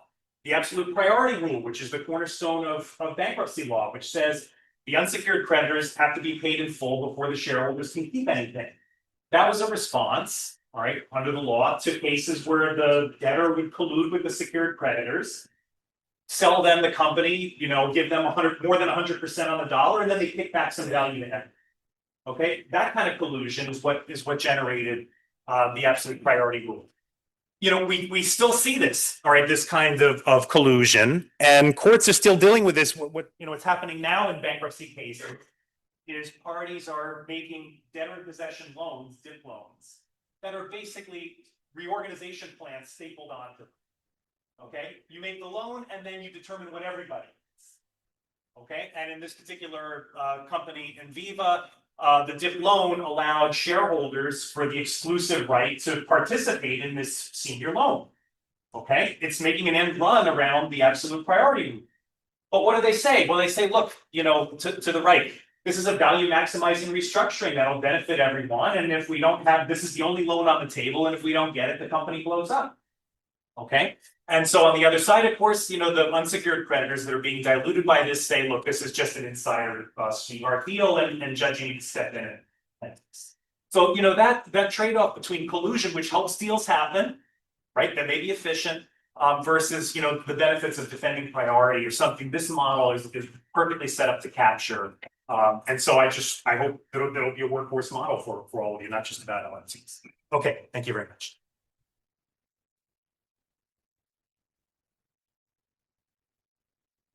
And we can come up and answer questions. Doug, then Amir, then Raghu. I have a question of how different the model actually is from like the holdout model in Kahan and Tuckman. So if you thought about their model, if there was a covenant that said that the collateral is this, and you could vote to remove that covenant, it would be exactly this transaction. And Kahan and Tuckman have some like little empirical work that showed that a lot of the announcements were in the collective interest of the lenders, even if the ones who held out got screwed. So I don't know if there's any evidence on that. And there's another question: does this allow for offers that are in the collective interest of all creditors, including the equity holders? In which case would be a very bad contract. You want to move out next in. And just, I guess I didn't realize you had trade also. It's interesting. If you allowed trade during this period where the offer was outstanding, what results all Raghu. So we're very paid for discussion, and some of the points that we discussed and brought up. So first of all, the big question, since you said that the answer to discuss and move, we asked. So I'm asking whether you think that, like you said, it's the new contracts are because they're efficient, or are they still loopholes as discussed in session? I'd like you to be able to respond to that. And two comments, it seemed a little bit like also deviation from absolute priority in a sense, like we discussed and said. And the other thing is about DIP. So it's a little bit like DIP, but in fact, this should dominate DIP because DIP goes after you take bankruptcy costs. So I think you get that right. And the last little point is that you can soon have heterogeneous hedge funds. Now, if they're the same, then you don't have the model. So one thing you can test basically is if they're very similar, would these contracts go into play, as opposed to cases where they're very different hedge funds that are holding play. Well, it's not nice that outside the context of the model, is it robust to equity sort of doing this all the time? And if so, I'm sure in the model there's a structure which prevents it from doing it, but just asking you what's last off. So one thing I learned from Jean-Tirole is that the optimal contract under asymmetric information is the opposite of the optimal contract under moral hazard. That's a bit stronger what you say. But so here it's just an empirical question. So these firms that went through this operation, did they raise leverage and paid it out before this operation or not? Adriano? I have two questions. One, if it's understand the environment, little bit better, it doesn't.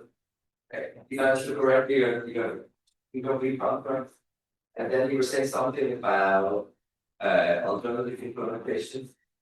That you would maybe tell us more for the Q&A.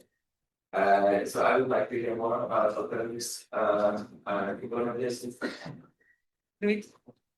The interesting part is that the new contracts are not avoiding this. So let me try this alternative. What extent this is regulatory arbitrage? Because the banks can claim that this is collateralized, and so in the internal rating system, they can go better, and so they say no capital. But de facto is not collateralized because you can screw the collateral afterwards. So you have the cake and eat it too at the expense of regulations. So in light of Ken's stock where it's enhancement of flexibility goes the contract into a loophole. Do you have evidence that those loopholes are actually being priced like something to prices? I think that would be again Ken makes the point that it's hidden in the contract, but it's the lawyers say it's well that they can price. Maybe there's no need to talk about regulation etc. Price. And then we give you a chance to. Question is the examples of giving trademarks, are there any examples of big part that will be transfers? Sounds that the tangible assets, trademarks, it's easier to see these transfers. Okay, thank you so much for the questions and for the great discussion, Ken. So let's start with Doug's point on Kahan-Tuckman. So this was a theory of exit consents. So exit consents are a relevant tool for bond market restructurings. And so that literature mostly looked at holdout problems. The idea was that bond ownership is quite dispersed and each individual bondholder has an incentive to hold out and free ride off of the sacrifices made by others. There have been a few follow-up studies and even some earlier ones, for example, Gertner and Sharfstein, that show that exit consents, which look like LMTs, are very effective at solving the holdout problem. One crucial difference between exit consents and LMTs is that these apply for term loans. And as I mentioned, there's a lot of empirical evidence that term loan ownership is quite concentrated. And so we thought the holdout problem isn't really the main friction here. To be clear, there is something of a holdout problem in our model, but it's not as prevalent and dominant as in bond market restructurings. And so one thing that we've done differently from this earlier literature is show that LMTs can solve a friction that's relevant even when you have this sort of concentrated ownership. On the trade point, right now the model is very, very simplified on the trading. There's just sort of exogenously two hedge funds that buy the debt from the bank. What we really need is just that there's still some residual uncertainty in the hedge fund's required returns at the time of the transaction. So maybe there's even some selection. Certain theta hedge funds are more likely to buy the debt than others. All we need is at the last second, there's still a little uncertainty. Thank you for giving me the chance to respond on unintended versus intended LMTs. I completely agree that the early LMTs and some of the most salient LMTs were unintended. They were exploiting loopholes. So J.Crew, CERTA, for sure, people were surprised by this. This was a loophole. What's interesting is that Greg Nini and Vince Piccola at the University of Chicago Law School have showed that new loan contracts continue to allow for these dropdowns. And so you might say maybe it just takes a while to evolve and figure out how to stop these, but that wasn't the case for what are called up tiers. I call those the exclusive ones, the example of CERTA.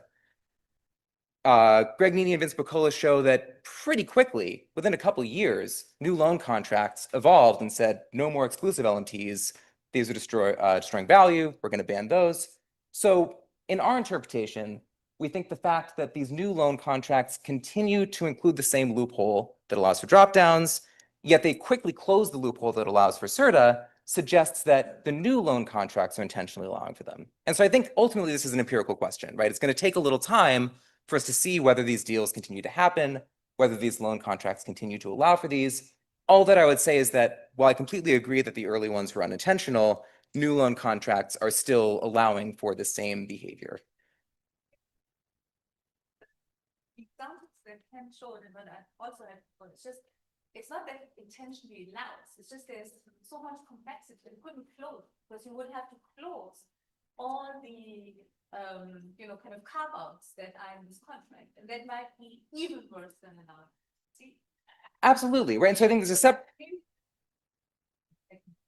The clause that could literally shut the down without shutting down all the exceptions that can, for example, show. You see? Absolutely. And I think, again, it's going to take a little while for us to know the answer to that. Some firms are certainly trying. So there was something called a J.Crew blocker that was originally, that was quickly invented after J.Crew. And they said, here's the new language that you put into your contract to block this. I think there was even an association for syndicated loans that put this on their website. They said, like, here's the J.Crew blocker if you want to try this out.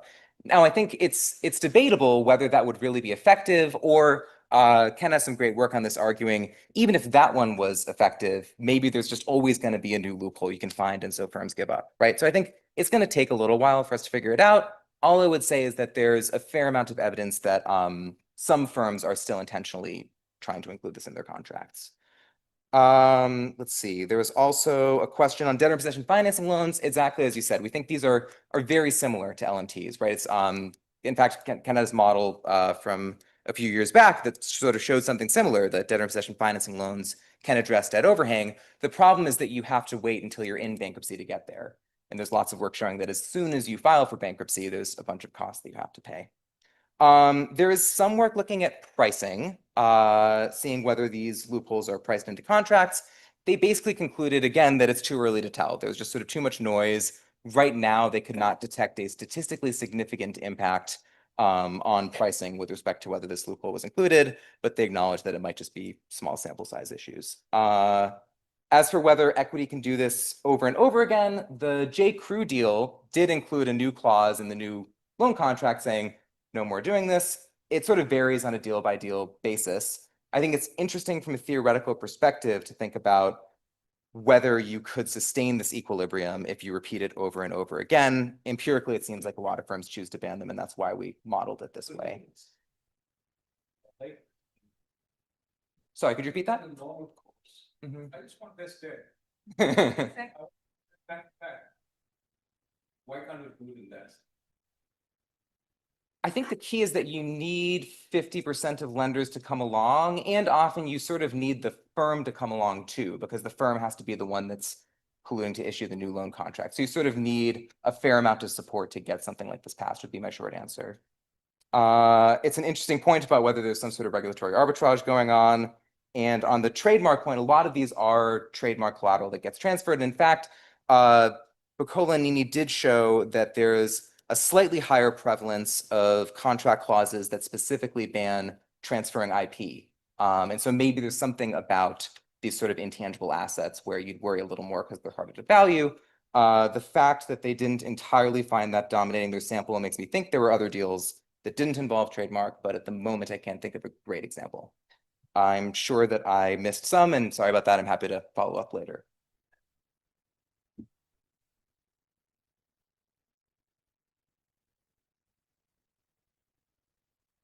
Great, thank you. The next paper is Private Equity and Workers Modeling and Measuring Monopsony Reallocation and Trust. And Kyle Hoffman is going to be the one to present. You made it. You both.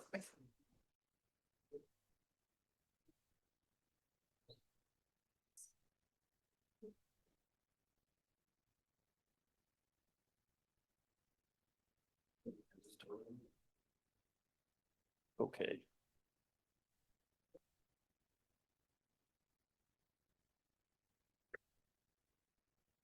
Okay, great. It's a pleasure to be here. My name is Kyle Herkenhoff, and this is joint work with Josh Lerner and Gordon Phillips, who just flew in from Singapore and took an 18-hour flight. Got here 5 minutes ago, so that was very impressive. And and Francisco Rabello and Benjamin Sampson, who are joining us online. And the usual disclaimer applies: the census and the Federal Reserve. So unless you've been living under a rock, you're probably aware of the ongoing scrutiny that private equity is receiving over its treatment of workers. You see this in the popular press. There's some books up there and news articles, and this has made its way into regulatory frameworks. So you see this in the 2023 FTC and DOJ merger guidelines, which adopted language to catch private equity deals. So despite these concerns, the academic evidence remains mixed. So economy-wide studies tend to find employment losses after private equity deals. So Josh and his co-authors use plant-level data in their 2014 paper to make that argument. You see it in worker-level data in Sweden as well as in Germany. However, industry studies, including of airports and banks and newspapers, et cetera, differ sharply in terms of consumer impacts, as you probably know, prices and quality of care, et cetera, but also in terms of the employment predictions, despite that not necessarily being the focus. Well, let's just presume that there are substantial employment losses. How should we interpret this? Is this efficient reallocation, some sort of necessary but painful medicine? Or is this something more problematic like market power or rent extraction? I think the answer to this is first order relevance for policymakers. So what we're going to do in this paper is model and test competing theories. I'm going to propose one of our own theories as well of what drives these job dynamics after private equity buyouts. In order to answer this question, we're going to have to build a new data set that's going to link private equity buyouts to worker histories. This is the first time such a comprehensive data set has existed in the United States. In general, we're going to find significant employment and wage losses after buyouts. And then we're going to ask whether 4 possible explanations are driving those wage losses. The first of which is monopsony. Simply that private equity groups are exerting monopsony power in local labor markets to extract rents. What is monopsony? Well, it's a systematic underhiring of workers to depress wages. So you can think this affects stakeholders, those that are already at the firm, as well as non-stakeholders, potential job seekers. The second hypothesis, which we attribute to Schleifer and Summers, is breach of trust, or what we're going to call breach of implicit contracts, which is that private equity groups come in and renege on implicit contracts with high-wage workers or managers in order to extract rents. The third hypothesis is that private equity groups have better monitoring technologies and they're just going to efficiently reallocate workers across plants, potentially downsize less productive plants. And the fourth hypothesis is related to the first, which is just monopoly. So it's going to look very similar to monopsony. You're going to restrict the amount that you produce to raise prices. That's also potentially going to result in layoffs. So what do we find? We are going to find evidence for reallocation. And we're going to find evidence against the market power channels. So we're going to rule out monopsony in particular and monopoly. And we're going to find evidence against breach of implicit contracts, although the standard errors there are going to be a little bit wider. So in the paper, we developed theories that guide our empirics. We formalized these hypotheses. And each of these theories is going to predict a different group of targeted workers. This is just going to help you organize the thoughts of where we go with the data. So under monopsony and monopoly, really the layoffs are going to be targeted by market traits, all right? So with monopsony, it's going to be about local labor markets, and with monopoly, it'll be about product markets. With breach of implicit contracts, really the layoffs are going to be targeted by worker traits, right? Who you are, top earners or managers. And then we're going to broaden this up to think about different demographic groups that might have different bargaining powers. And then for reallocation, the layoffs are going to be targeted by plant traits, right? Do you work at a less productive or more productive plant? So let me tell you about the data. We're going to identify buyouts primarily using capital IQ. The buyouts are going to be between 1980 and 2013, and this is building off of Josh's earlier work with his co-authors. We're going to exclude venture capital and growth equity as well as non-US firms. We're then going to merge this, which is the new bit, to the LEHD, which is matched employer-employee data. It starts in 1990, and despite the last deal happening in 2013, we're still going to follow those workers for another 3 years to 2016. What's unique is we're also going to match this with the decennial census. So if you ever worked with the US data, it's difficult to see occupations, but for 1 in 6 of our workers in the year 2000, we're going to have an occupation code. So be able to tag managers in our data set. We're going to create 3 samples for 3 distinct analyses. The first sample is going to include 2.5 million workers in 3,600 private equity deals. So think of this as the total set of affected workers in our deals. We're going to harness that full sample in our monopsony analysis. The second sample is going to be 60,000 workers that we are going to aggressively match on worker and firm traits that we're going to use in our benchmark wage loss and layoff study. Third sample is going to be a looser matching criteria, and it's going to result in 270,000 workers in manufacturing. We're going to need that to do the reallocation, some measures of productivity. So let me tell you about these samples. So the first sample includes all of the buyouts. There's 3,600 target firms that affect about 2.5 million workers. The average number of workers in these firms is about 700, but there's a fat tail there. The annual wage bill is about 39 million, again with a fat tail, and they operate across many different states and territories, and we're going to exploit that in our identification. The typical buyout happens in a market that's not very concentrated, so that wouldn't be flagged as a high concentration market. I'm going to talk about the market definition in 2 slides, so let me postpone that. The second sample is going to be our matched sample. And what we're going to do is sort of the polar opposite of the propensity score matching studies you may have seen, is adopt coarsened exact matching. Iakis and King and their co-authors in a very influential paper argue that this is the approach that we should adopt if you want to prioritize causal interpretation over sample size. So what we're going to do is trim data if you don't match on 9 key calipers, okay? So we're going to be able to make causal statements about a smaller sample. Propensity score matching, on the other hand, prioritizes sample size at the cost of the causal interpretation. We're going to go with this approach, and happy to discuss this more during the discussion. The matching criteria is going to be a 3-step procedure. We're going to match nationally based on firm size, firm age, and multi-unit status. Once we've matched them nationally, we're going to look at each of their state units, and we're going to match those to control groups on industry, size, wages, and both employment and wage growth. Within those state pairs, we're going to match workers then on work histories in the 2 years prior to the buyout with pretty strict calipers of 15%. So left panel is the entire panel of treated workers, 2.5 million. The right 2 columns are the treated workers that we can successfully find control workers for. So we have about 60,000 for which we're able to find matches, which yields a matching rate of about 3%.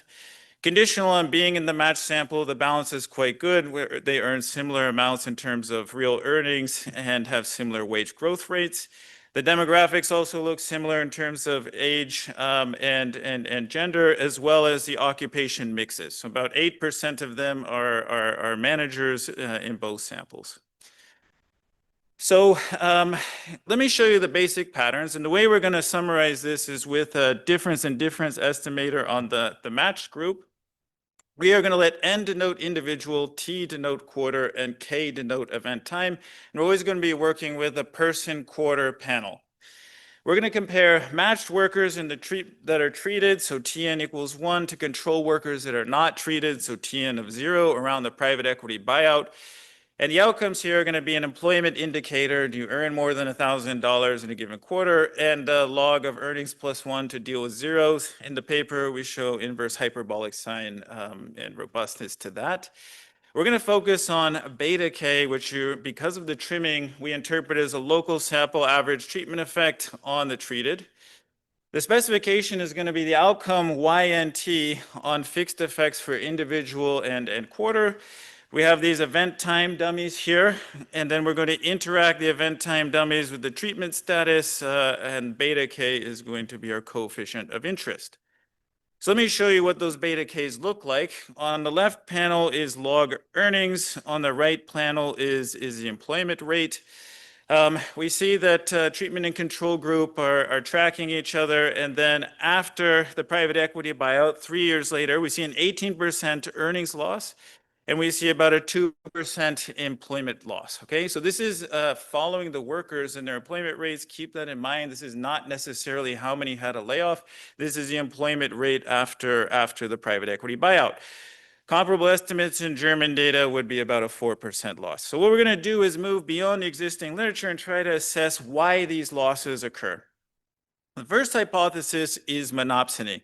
So in the paper, we develop a theory that we believe is new to the literature, an interesting wrinkle on Robinson's original 1933 problem. The idea here is that incumbent managers are going to put some weight on profits, and they're going to put some weight on worker welfare. It's going to capture misalignment between manager and shareholder objectives in the spirit of Jensen and Meckeling. And the weight is going to be placed on worker welfare is going to hold back or restrict monopsony power. Okay? You can also think of this as a model of placing labor on the board, for instance.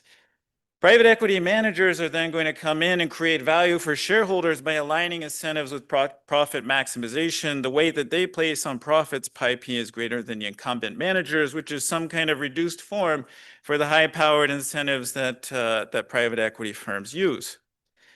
So what comes out of that model? After a private equity buyout in non-competitive markets with finite labor supply elasticities, workers are paid less of their marginal product. That means markdowns widen and employment falls. In competitive markets, no employment or wage losses are expected. How are we going to test this?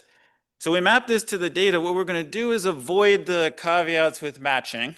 And what we're going to do is compare layoffs in more versus less competitive markets inside the same firm. So we're going to harness the entire data sample and try to sidestep the selection issues in the private equity buyout to begin with. When we define markets, we're going to use a NAICS 3 within a commuting zone. And in some work that I did with David Berger and Simon Mogge and Andreas Causal, in Norway, we had both industry codes, occupation codes, and we did stochastic block definitions of markets. And this is just as good in terms of leakage rates as occupation definitions. We're then going to look at several proxies for monopsony power. So we're going to look at wage bill shares, which is the metric that our work told us to use through the lens of the model that was in that paper, which is your payroll over, so WIJ of firm I and market J over the total market level payroll. You can square those shares and sum them up to get the Herfindahl. And then we also split by the share of new hires that you account for, as well as the outflow rates of workers in the market, all to proxy for monopsony power. So here, this difference in difference that we do for the monopsony analysis is, again, going to exploit this within firm cross-market variation, so no matching is needed. The only new notation we're going to need is I is going to denote a firm. We're then going to remove common firm time fixed effects. So if all the markets are moving in lockstep, we're going to pull that out with these alpha IT fixed effects. And we're going to introduce a high concentration dummy, which is whenever your pre-buyout market share of firm I and market J is greater than some threshold, and I'll show you a couple of those thresholds. The interaction between those event time dummies that we had before and this concentration indicator are going to give us our coefficient of interest beta k. So this is the differential effect of being in a concentrated market relative to not within the same firm. And this is what you get. So the left-hand side here is employment. So those are beta k's for employment. And I'm going to split it by wage bill share. So this yellow line is you control 50% of the local market. This is an extreme value. This is greater than P90 of our data. So in the tail, you control half of the market. And what you see is after the buyout, there's actually positive, but very tight, zero, insignificant effects of concentrated markets on employment. It's the opposite of what you would expect potentially if there's monopsony power. We cut it in a bunch of different ways. So we use a 5%, 10%, and 25% wage bill share threshold as well. All of them suggest slight positive but insignificant effects. If you look at the y-axis, it's a very tight zero. We do the same for log earnings split by wage bill share. And again, if anything, you see a slight positive effect on wage bills, excuse me, on earnings. And then lastly, we split by Herfindahl's, okay? So here, each of these lines, again, is a separate regression where the green line is the 2,500 HHI threshold, which in 2010 would have been highly concentrated and warrant scrutiny from the regulators. We don't see any effects there. So we're going to argue that there's really no evidence that monopsony power drives employment and earnings losses. And really our prior was that potentially this was going to be an important channel, and we found that it was not. So next is the breach of implicit contracts. So Schleifer and Summers argued that you're going to create value, private equity, by breaching implicit contracts to extract rents. Incumbent managers offer job security and long-term career progression for specialized investments. And managers and top earners are most likely beneficiaries of such implicit contracts. So those are our proxies. We can never truly see an implicit contract, but that's how we're going to split the data. We're going to use a triple difference design, so we're going to compare managers at treatment versus control firms to non-managers at treatment versus control firms. And what we're going to find is no differential earnings losses across any of the splits that we considered. So we split managers, non-managers, we're not going to find excess losses. Top earners relative to everyone else, splitting by race and gender, where the caveat is potential small sample sizes when we look at occupations. So let me show you what these null results look like. So the outcome here is log earnings, and there's two lines here. The two lines are each difference in difference regressions. What we're doing is splitting everybody into top earners and non-top earners. So the first line, the red line, is the first difference in difference. This compares high wage workers in the treatment group to high wage workers in the control group. It's negative and significant. There are layoffs among the treated high wage workers. The blue line is another difference in difference, and these are low wage workers in the treatment group compared to low wage workers in the control group. Also negative and significant. So they're also having layoffs. The gap between the two is the triple difference estimator, okay? And it turns out that that gap is insignificant. So top earners do endure greater wage cuts, but that's insignificant. And an F test suggests rejection of the null that they're all zero. Not an inability to reject the null that they're all zero. In terms of managers and non-managers, again, the sample size gets smaller. The red line is the first difference in difference of managers in the treatment group compared to managers in the control group. The blue line is non-managers in treatment versus control, and the gap between them is a triple difference, and it's also insignificant. And so we find limited support for breach of implicit contracts. The third hypothesis is reallocation. The idea that private equity improves efficiency by shrinking low-performing units and expanding high-performing ones. And here we're going to have to restrict our analysis to manufacturing, and TFP for us is going to be a purified solo residual. We're going to adopt a similar difference in difference approach where we're going to compare treated workers and control workers in plants that are above median productivity within the firm to below median productivity within the firm. What matters is that a negative value of this triple difference estimator implies that you're cutting employment more rapidly at low productivity plants, okay? So this is what the triple difference estimator looks like in terms of employment. What we see is that employment losses are about 2% more severe at low productivity plants. And in terms of wage losses, we're going to see that wage losses are about 20% more severe at low productivity plants relative to high productivity plants. So this sort of downsizing might be very different than redeployment. So the final analysis is we look at redeployment from lower to higher productivity plants within the private equity firms. Use the same triple difference approach as before. The outcome is now going to be whether or not you move from low to high. And a positive effect is going to tell us that there was redeployment up the ladder. When we pool the whole data set, we don't see redeployment, okay? So an insignificant zero there.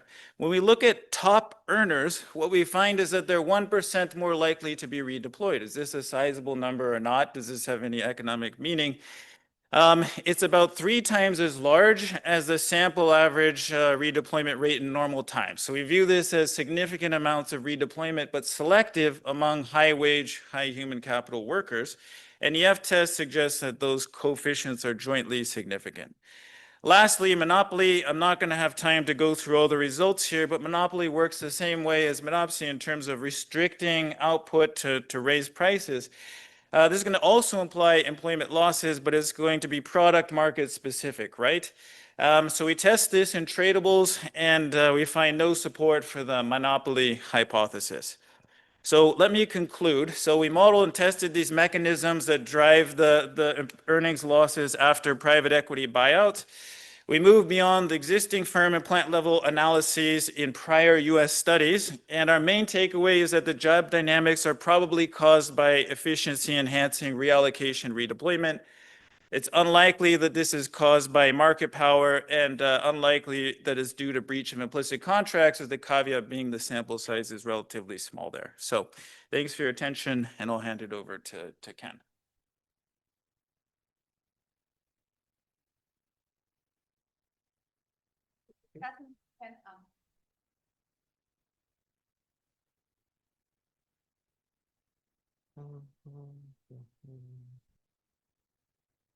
This one? Yep.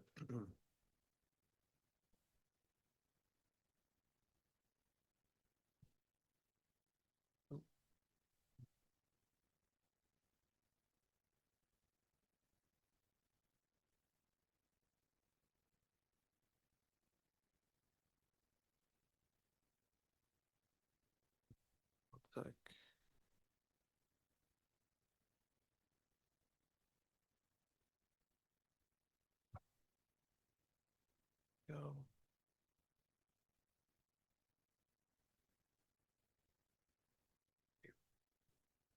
All right, well, thanks very much to Antoinette and Amir for organizing the conference as always and asking me to participate. This was a really interesting paper to read. It's right up my alley. I'm interested in these topics, so let me see if I can hopefully contribute something to this discussion. Let me start by just summarizing what they do. They ask, how do PE firms' acquisitions affect employees in target firms? As Kyle mentioned, this is an old question, actually, and also in the popular culture, people talk a lot about this. You might remember the classic 1991 Hollywood film, Other People's Money, starring Danny DeVito as a private equity investor. And in that paper, in that film, great. He's buying a company that's owned by Gregory Peck, played there on the left. So, quick question, who do you think is the hero and who's the villain in the story?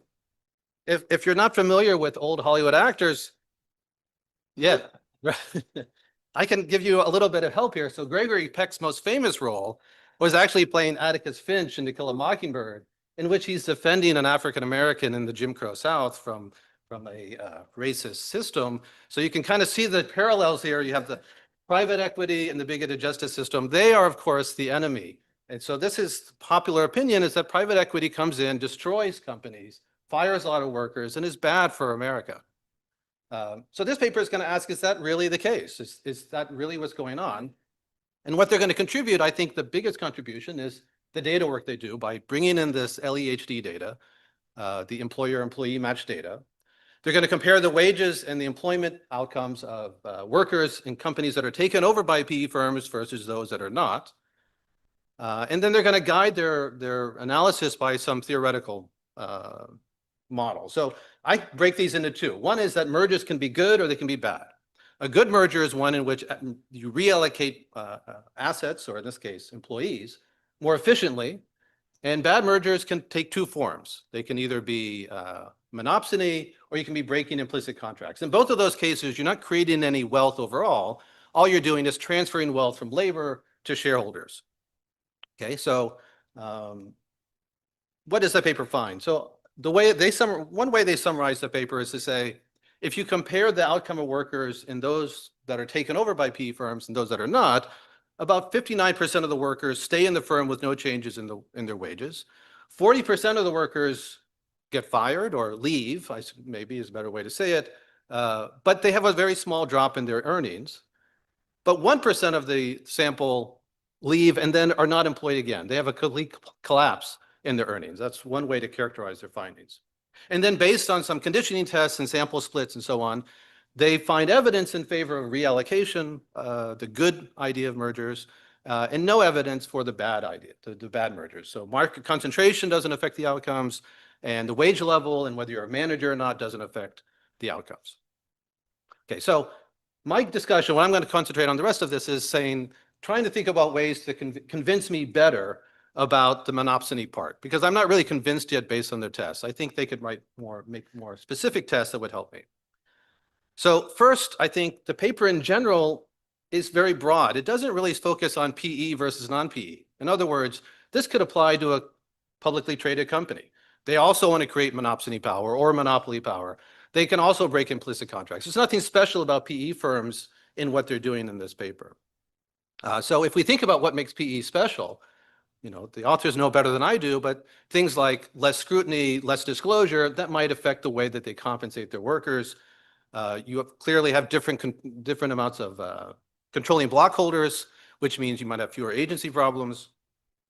Capital access is different, but the one thing that I think that's really important that they're not talking about is they have different operating strategies. So a PE firm versus a corporate publicly traded firm might be behaving differently in the way they make their mergers. And in particular, we know that PE firms do these roll-up mergers. A roll-up merger is when you go and buy up a bunch of small independent shops and consolidate them for market power. So we know that the FTC and the DOJ worries about this. In fact, if you go to their website, they'll tell you, we would like you to help us find these cases. And they mention PE firms in particular. They mention that these firms can go buy these small companies and they kind of fly under the radar because they don't have to disclose these acquisitions because they're small enough. That's different than a corporate buyer. A corporate buyer might have to not only disclose it, but you're going to know what they're up to.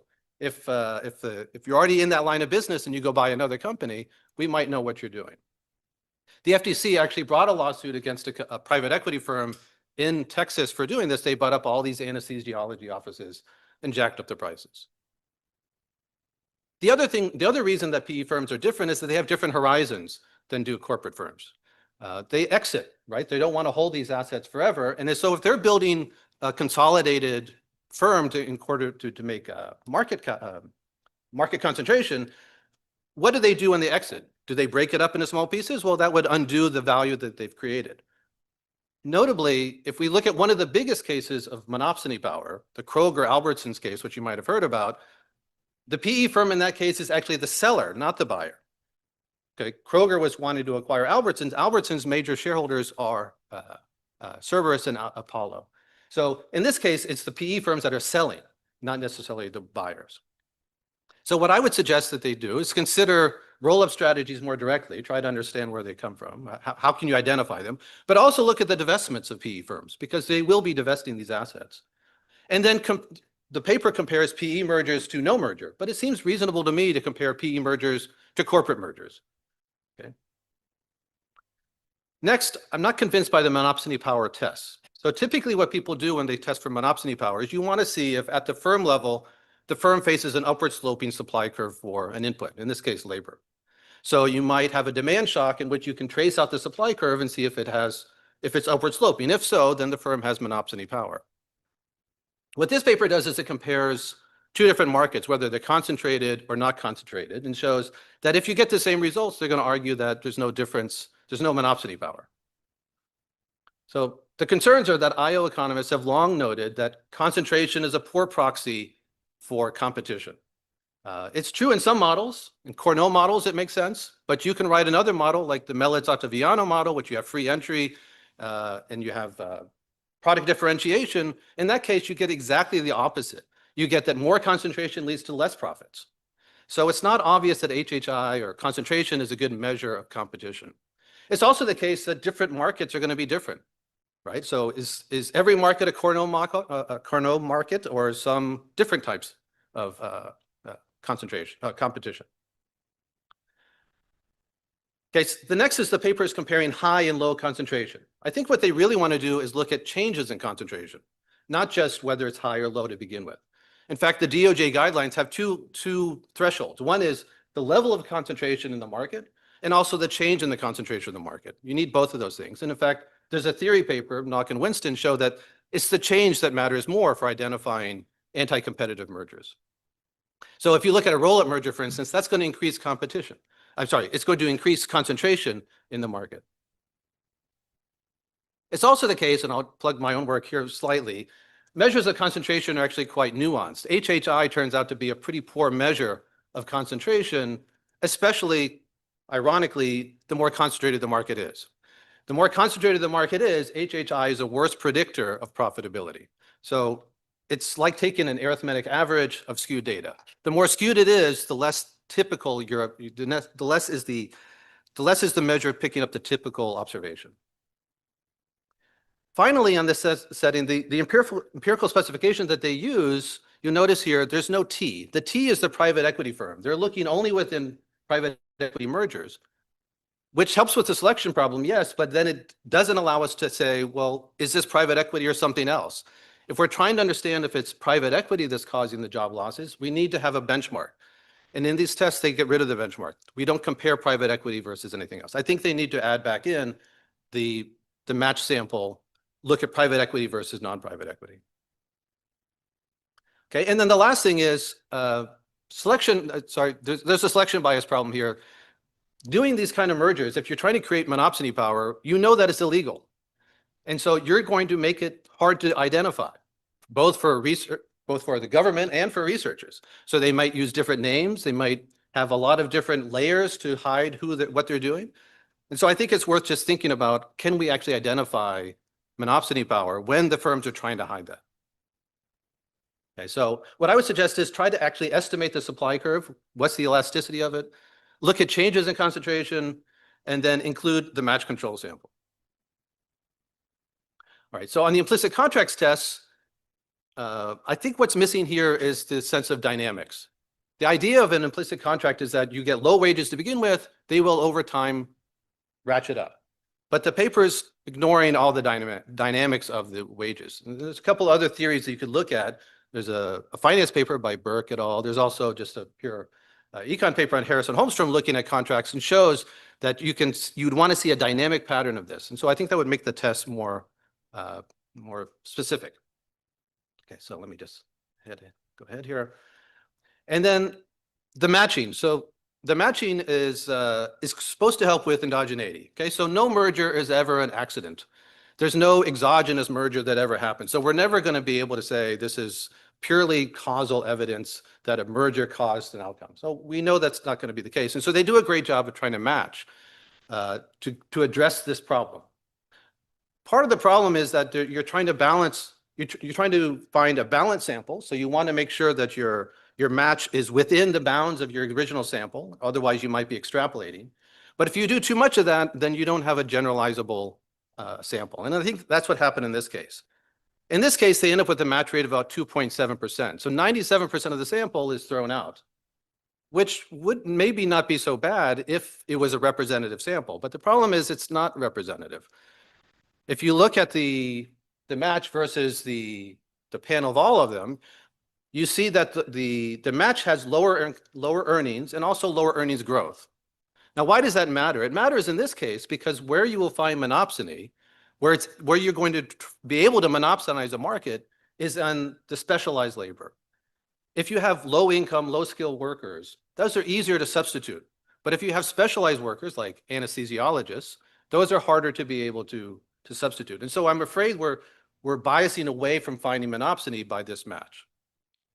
I'm not sure where the binding constraint is on this match, why it's so small, but it seems like you could loosen it and still get some useful matching. So one thing is you can do is, going back to my first point, is actually consider why PE firms choose the firms they do.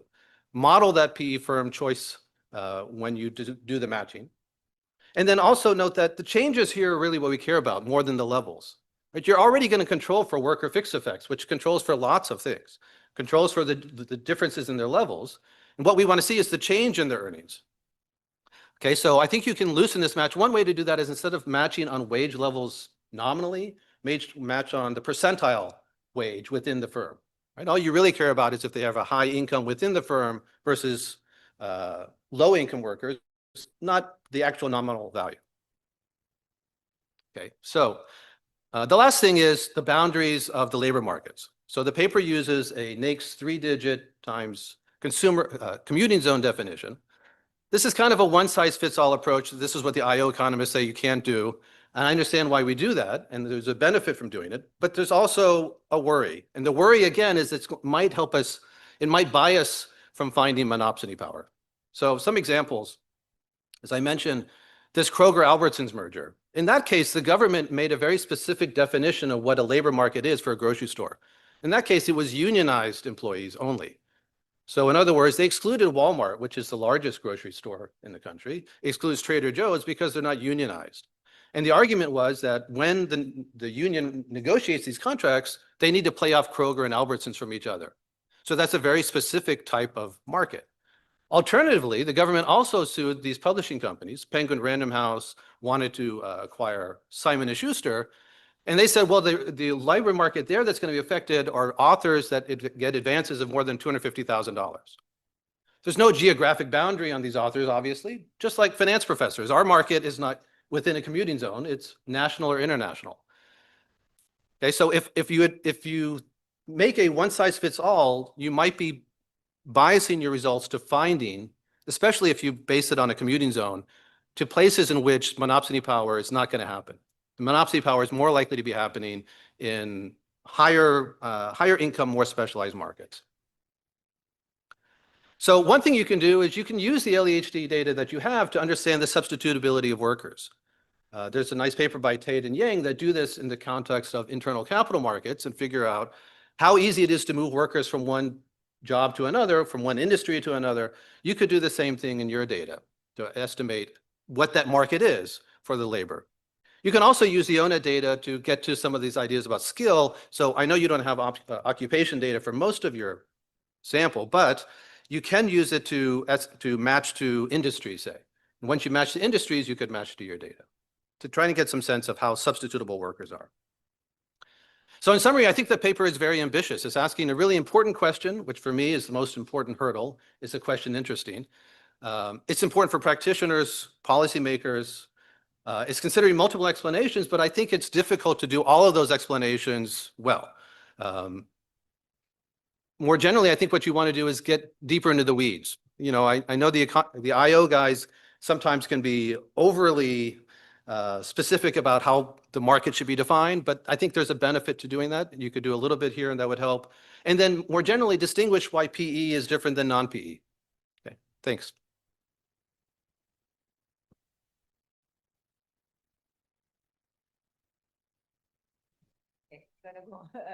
Tatiana, sorry, Paola and Luigi, but Anna had a question. Yeah, I thought Ken's discussion was great, and I'm sure hopefully people will ask you specific things to respond to. Remember, we don't want you to respond unless people ask you specifically.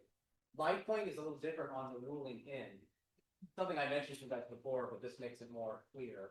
When you sort plans on total revenue productivity, as Simone's paper showed very nicely yesterday, you could in fact be sorting on markups, not technical efficiency. And so if you see reallocation from what you're calling less productive to more productive plans, it's unlikely that the whole thing is markups, but part of total revenue productivity could be markups. And so I think it's a little dangerous to use the word productivity so much because it could be sorting on markups. And I don't know, it's very hard actually to meet the Belgian data or whatever to separate it. But I do think it's plausible that these private equity firms are really good at like switching production to the higher markup plans. Okay. Very ambitious work. I had very similar first impression, which is how do we what is right contractual for the treated workers. The treated workers from firms that had changed in ownership and control what their private firms.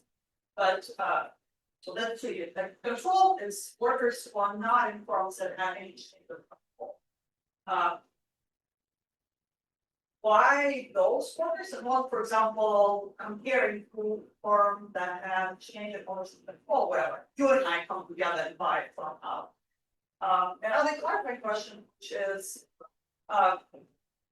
what you find will depend on the private equity strategy and buying to the positive. But why do you guys exclude the growth equity, for example? Their results could be quite I have a question about the implicit contract test. You use log endings, so isn't limiting in the sense that the majority of the IF should compensating the equity these teams. So to some extent, what is would be missing that, by the way, that could be also part of the reallocation, not necessarily some counter valuation. Reality, more of that, works, but if you have all the ads, you'll be missing that.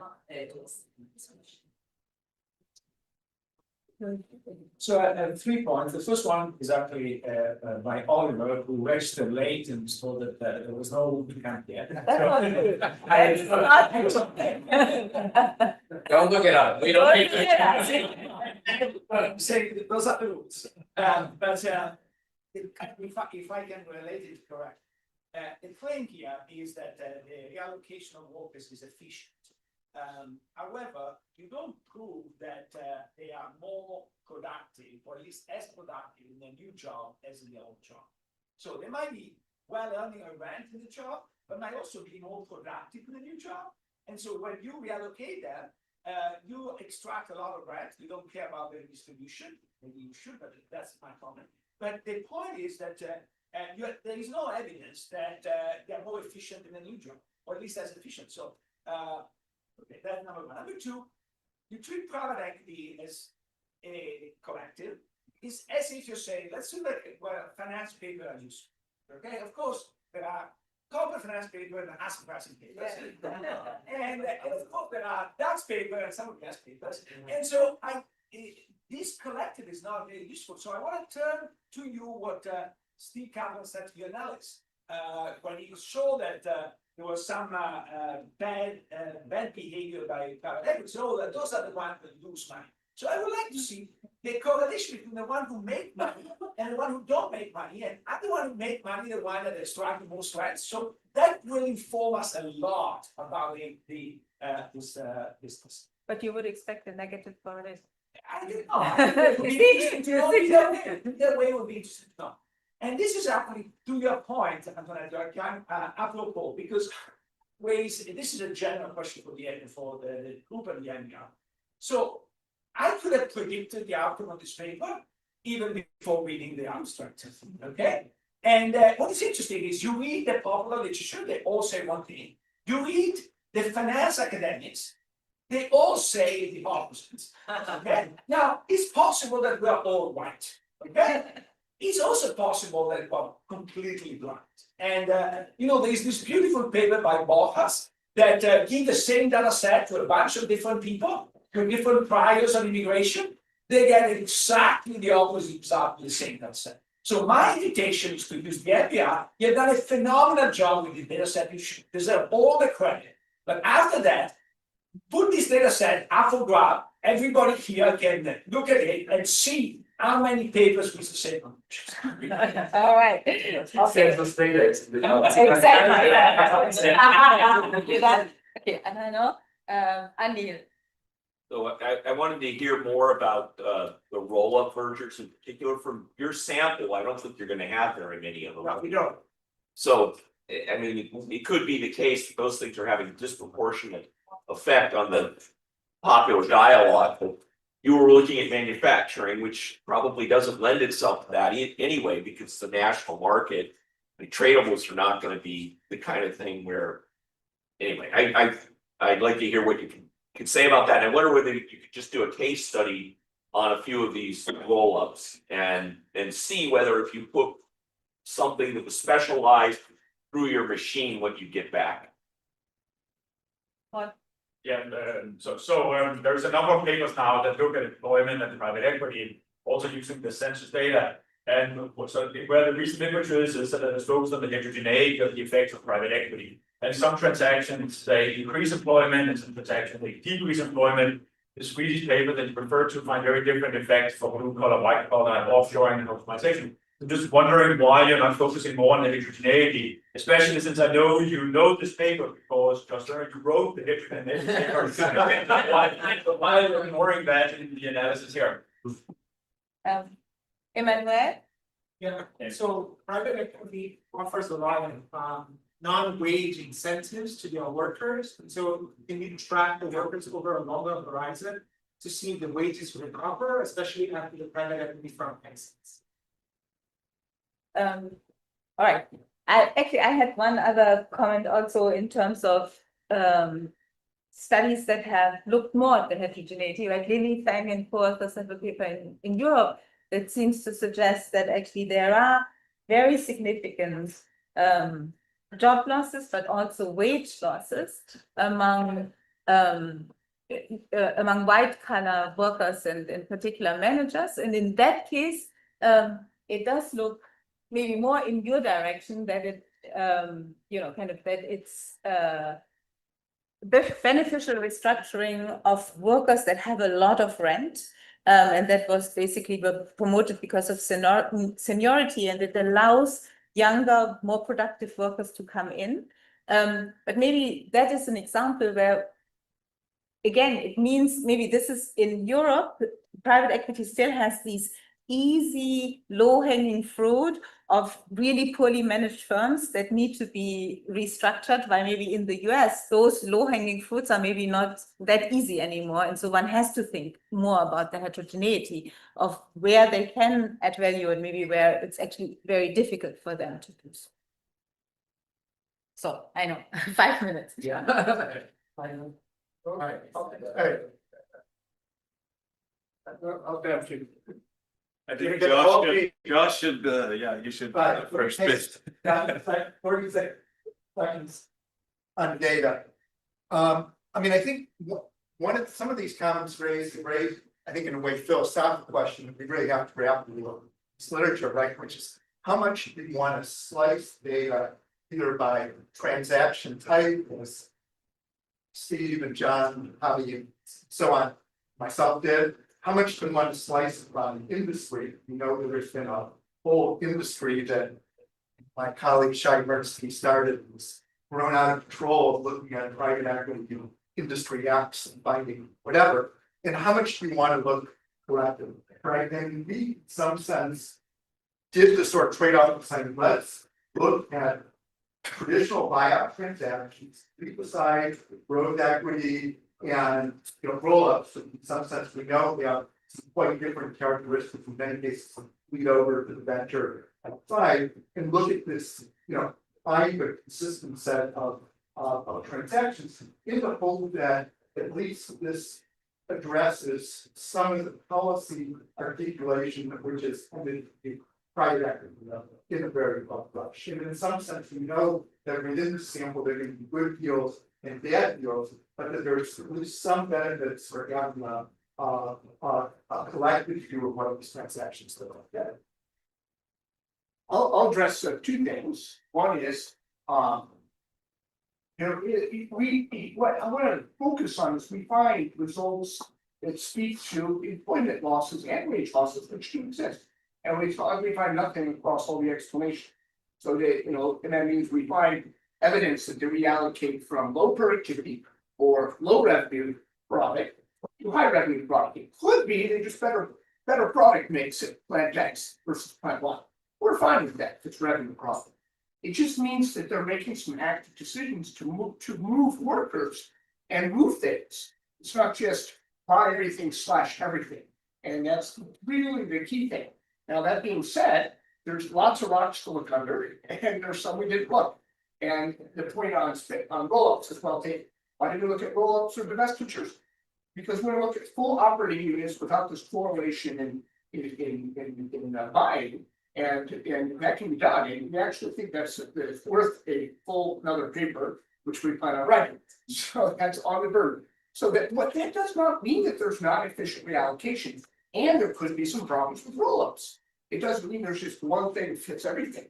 And that's what you guys did. You did want to avoid growth equity, because that is where you're providing lots of capital and trying to grow these things like crazy. That would be, that would think is probably a positive, not the negative of best case. But okay, so yeah, all right. One thing, so Luigi is like you can predict the outcome of this paper based on the title. Prior. So we read, David Arnold's work on mergers, and we came in with the prior that not solution either. We cut the data hundreds of ways. If there was one that looked like there was monopoly power, we would have reduced it. Okay, so prior was not that these are all good, and prior was that there was market power there. And to your point about are we just reallocating the high markup firms? There is a subset of the manufacturing firms of very standardized products. We actually do have firm level price deflators where we could see if we have enough power to do it there.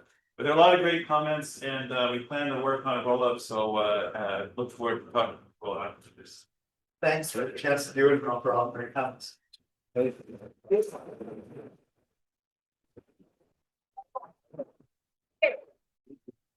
We have lunch and we will be back here at 1.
Yes. Oh, it's like, oh, how is he doing? Oh. It's not myself, I guess then I've seen it for years, but that's great, that's great, you like it here? Yeah. Free from Russia. Oh, nice, nice to meet you. Oh, okay, cool. All right, well, I look forward to thank you.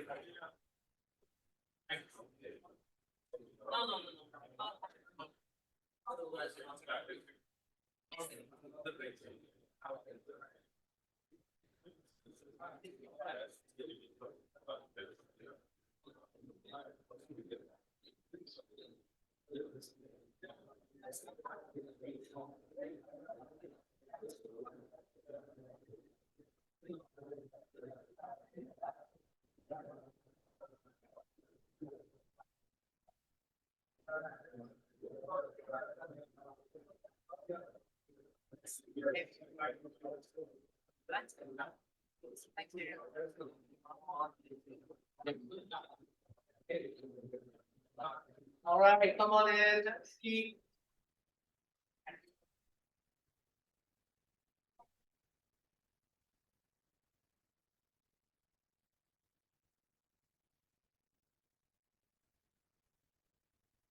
I think Antoinette is just. That's okay. 30 seconds. No worries. Yeah.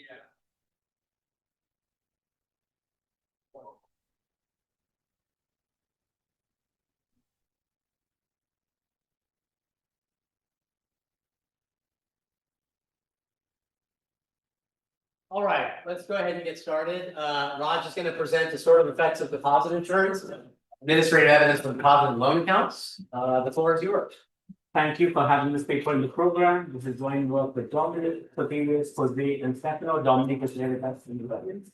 So, whenever one thinks of a banking crisis, one debate that often crops up is, should we increase the deposit insurance limit? And during the SVB crisis, this again cropped up, like, should we again give increase in deposit insurance limit? And actually in the SVB crisis, and there's a lot of debate even now on, should we have unlimited deposit insurance? Do we actually need to have some limits? Now, the academic literature on this topic, like all of us know that deposit insurance comes with benefit of financial stability, but that also this monohazard risk that this can lead to excessive risk taking by banks. Now, empirical micro evidence on the costs of benefits of deposit insurance are pretty scarce. Now, what we basically, in terms in this literature, the big question is which banks benefit more, or do banks disproportionately benefit when you extend more guarantee? Now, effectively, the most, like when you think of the theory in this, there's lots of papers that talk about whether runs are fundamental or panic-based, but in a sense, when you look at the literature, the consensus is that the theoretical literature at least points to the idea that by extending deposit insurance, you might be allocating, or you might be basically providing some subsidies to weak banks, which could have some effects on lending.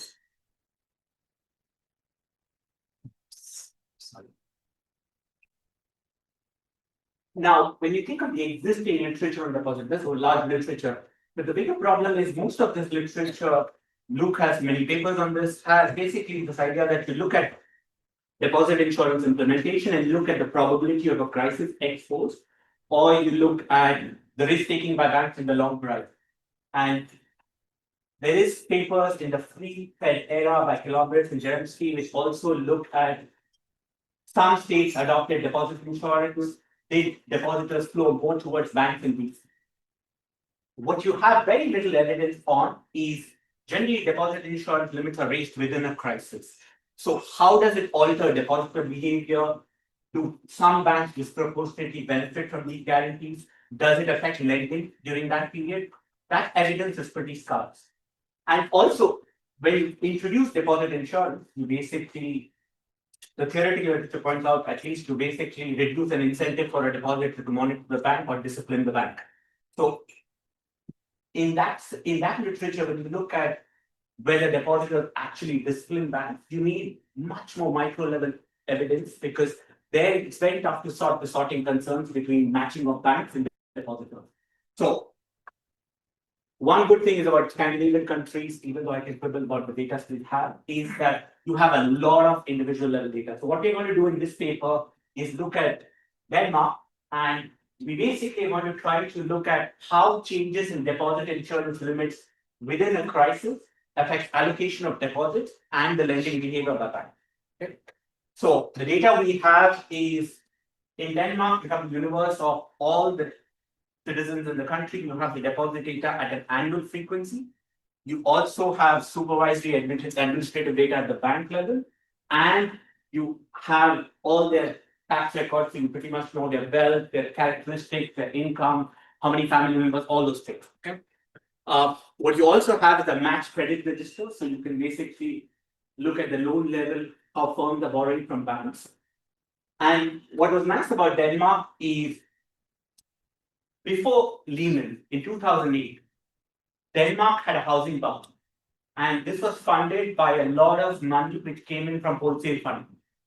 As soon as Lehman happened, the wholesale funding markets in Europe dried out. So many of these banks had a lot of exposure to real estate, which basically did badly, and had a liquidity shock. So the initial deposit insurance limit in Denmark at the time when Lehman happened was 40,000 euros or 300,000 Danish kroner.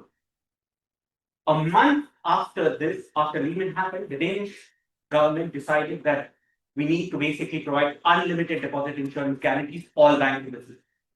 Okay?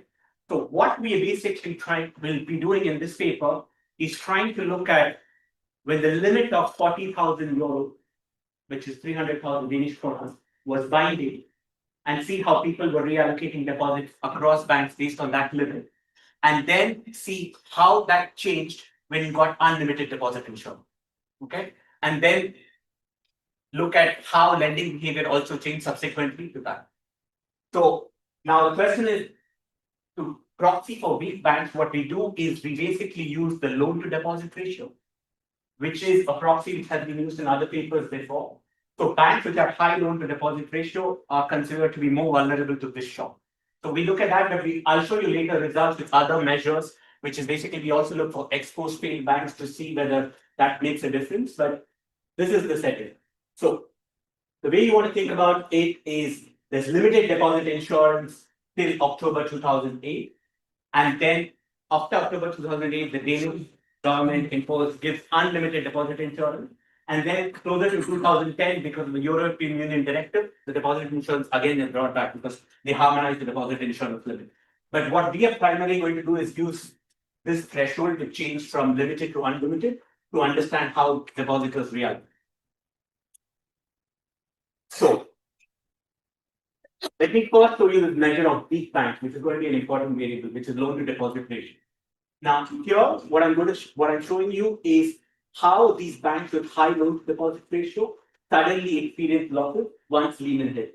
So you can see that once Lehman hits, you basically see suddenly these banks have high elevated loan losses. You also see that these banks ex ante were lending to real estate firms and also lending to low TFT firms. And I'm going to show you later that banks with high loan to deposit ratios also had a higher likelihood of failure exits. Okay. The standard measures which you think of capital ratios and real estate share, loan losses, defaults, all of them are correlated in the right direction with the loan to deposit ratio. Okay. So what we're going to do is basically look at Lehman happens, there's limited deposit insurance, how people reallocate deposits, based on the threshold and how that changes once unlimited deposit insurance comes in, and then the netting. I'm going to first show you just cross-sectional evidence at the bank level in the quarters when Lehman happened, when there was limited deposit insurance and unlimited deposit insurance. You can see that total liquidity in the third quarter when there was limited deposit insurance, banks with high loan to deposit actually had a loss in liquidity. They basically had total deposits going down, and the deposit rate they were paying was much higher. Once you get unlimited deposit insurance, banks with high loan to deposit can gain deposits, and you basically see that the deposit rate also comes down. This is just cross-sectional. Okay, we're not exploiting any individual level data, it's just aggregate bank level data. So what we first do is basically try to compare how the mass of deposit above the threshold versus below the threshold moved for banks with high loan to deposit. So when I think of mass of deposit, let's say Antoinette has 500,000. What I'm going to do is split that 500,000 into 10 bins of 50,000 each. Okay, so 10 bins of 50,000 deposit each for Antoinette associated with bank X, and Amir has, let's say, 400,000. I will put 8 bins of 50,000 each for Amir.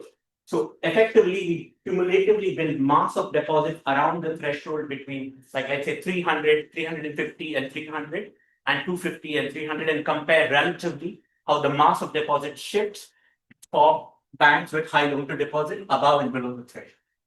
What you can see is just when after Lehman happened, you can see that there's a relatively higher loss in the mass of deposits above the threshold relative to below the threshold for banks which have high loan to deposit. You find that once unlimited deposit insurance comes in, this effect reverses. Okay. Now, the bins, we basically play around with different bins, and you can see that across different bins of tightness 275, 375, 25, these results hold. Now, this kind of provides evidence that people with limited deposit insurance were reallocating deposits above the threshold away from banks with high loan to deposit ratios.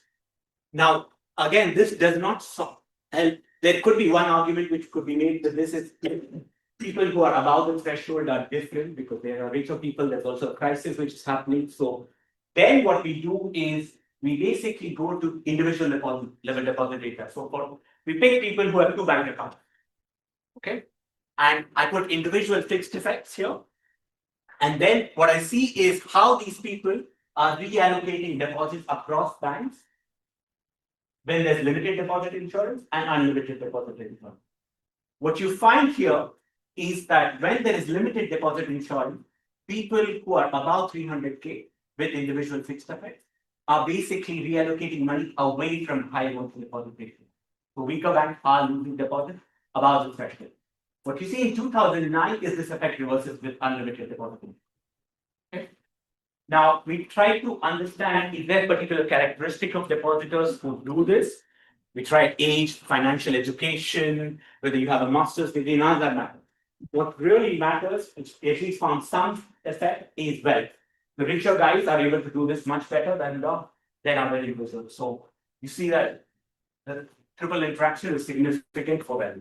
We also find that this effect is larger for banks with higher share of uninsured deposits. Okay. Now, when I look at deposit rates, this is just the level I'm talking. These banks which were weaker were offering higher deposit rates to begin with, and the gap increases in 2008 with limited deposit insurance, and that collapses with unlimited deposit. Okay, and just representing that in a regression, you can see that in 2008, when you have limited deposit insurance, these weaker banks pay more, while that effect diminishes as you move towards unlimited deposit insurance. Okay. Now, some of these banks, so this regressions I'm showing you are from the sample period between 2008 to 2010. What happened after that, from 2010 to 2015, is many of these banks failed. So what we looked at is how much of this effect are driven by these banks which ex post failed in the crisis. Once you basically use a dummy for failing banks to do the same regressions, what you find is a big fraction of the gains were accruing to those banks which failed later. Okay. And what is very interesting, which when we looked at what is the likelihood of failure based on loan to deposit ratio, for example, you see that banks with high loan to deposit ratio are more likely to fail, and the AUC is close to 0.8, which is the predictability of getting that fit. This was a result which I was surprised by, which is we didn't look at growth in deposits. So my trial was that when you basically lose deposits, you're more likely to fail. If you gain deposits, you're less likely. So in the 2008 third quarter, banks which gain deposit are less likely to fail. But what you find is in 2008 fourth quarter, when there's unlimited deposit insurance, banks which gain deposits are more likely. So the effect actually switches. So the banks which are gaining deposits when there's unlimited deposit insurance, exports are more likely to fail. Okay. Then what we basically do is try to see the lending side effects. What we find, I'm going to move this sequentially. So what you find is banks with high loan to deposit ratio are basically lending less to weaker firms with default exports in 2008, but they increase their lending to these firms once you get unlimited deposit. Okay. Similar effect happens when you think, and what is interesting is that there is no differential rate charge. So they don't have, we have the lending rates. So they don't basically charge these firms with exports default a higher lending rate as a compensation for risk which they are bearing. We also find the similar effects with uninsured deposit, but I think what is interesting to think about is the interaction. So banks with higher loan to deposit ratio, weaker banks which have a higher share of uninsured deposits, lend more to defaulting firms once you have unlimited insurance. But when the limited insurance was in effect, they were actually cutting back credit to these firms. Okay. So in effect, what we want to basically argue is that these weaker banks basically benefited disproportionately from these unlimited guarantees. And they continued lending to firms which were risky, which defaulted. And these banks also eventually defaulted. So it's like these banks basically were able to persist for longer because of these guarantees. Now, when you think about the one question which you cannot answer in this paper is this efficient? Because of welfare implications, because it could still be that had these banks failed during the crisis, it could have had a much higher ramification. But in a sense, because it's very tough to draw those welfare implications because you can have contagion risk and other things. But what you clearly can see is that as you keep increasing deposit insurance limits, these weaker banks get a higher fraction of subsidies. So there is this trade-off between providing financial stability and these moral hazard concerns. And it's not that all banks are doing this. There is the weaker banks are benefiting more, and also this allows for persistence of these weak banks for longer. Many of these banks fail in a few years later, and many of these firms also fail. So it's just like allowing some firms to continue. The question is, how do you actually? Maybe it is useful to give these subsidies if it's a massive crisis, but the question is, how do you create a regulatory framework to monitor these banks when you provide extended guarantees? Is a question which we grapple with. We don't have a clear answer, but maybe there's more monitoring and regulation which you need for that. But in terms of contribution to the literature, we basically provide evidence consistent with the theoretical literature that when you increase limits, you basically provide more subsidies to weaker banks. What you also find is that we basically show that disproportionate benefit goes to weaker banks, and this allows continuation of weaker firms. So when you think of a crisis as a cleansing effect, where basically bad firms in the economy get wiped out and bad banks go out, that's something where you have extended guarantees that can distort it for some time. We also provide nice micro-level evidence on how depositor disciplining gets distorted, because with limited deposit insurance, you find that people are actually reallocating deposits away from weak banks. But then you suddenly see that with unlimited guarantees, this completely gets distorted.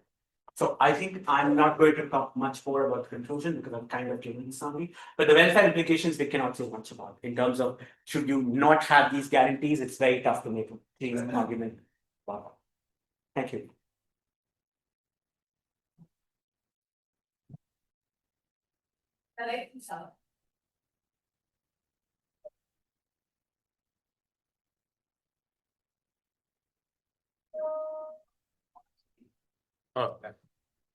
Okay, thanks a lot for inviting me and for asking me to discuss this paper.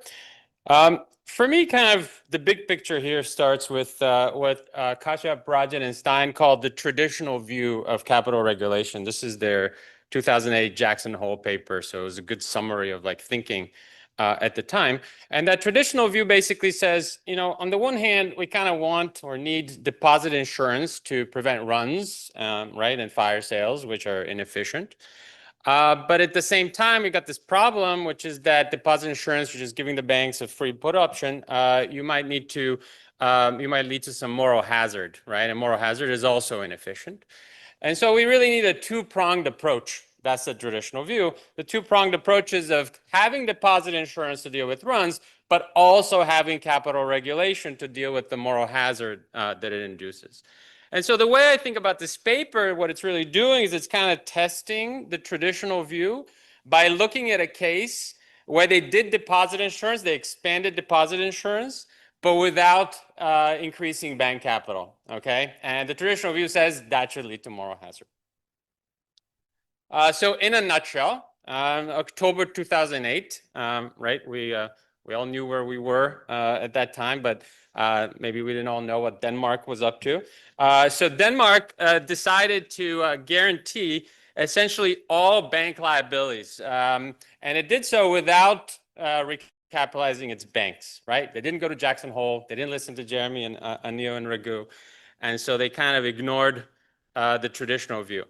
The great thing about this paper, right, it's got this awesome Scandi data of credit registry, which, you know, it's some other countries have, but also now like depositor registry, so account level data, so they can really like look at things carefully.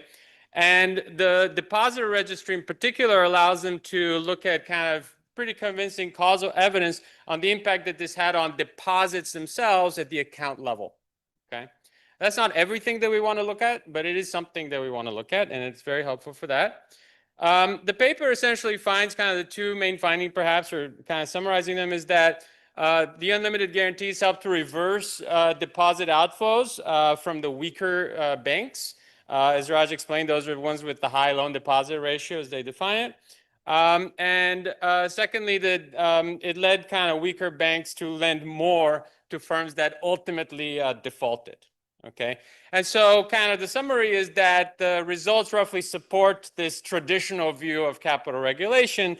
The deposit insurance without more capital creates moral hazard, right? Now, I like the traditional view, right? Like I learned it in grad school and I believe in the traditional view. And so it was a little hard for me, and I need to kind of tell you all to keep kind of like the skeptic's hat on, right? As you're reading this paper, right? Is it telling you what you already thought? And what if you didn't think that? Would it have shifted your priors, right? We're supposed to be moving priors here. We're in the moving business, right? Not in the storage business. We're not storing your priors. And so that's kind of like the hat that I had reading this paper. I'm going to take a little bit the perspective of a skeptic because I feel like that's what we're supposed to be doing, even if I actually believe that deposit insurance without capital leads to more hazard. Now, people aren't dumb, right? They've been thinking about this for a while. So there's some nice paper by Demirguç et al. Looking at cross-country evidence. So, and they basically find that in countries with more deposit insurance, there may be more instability. So there's kind of less market discipline and more bank risk-taking.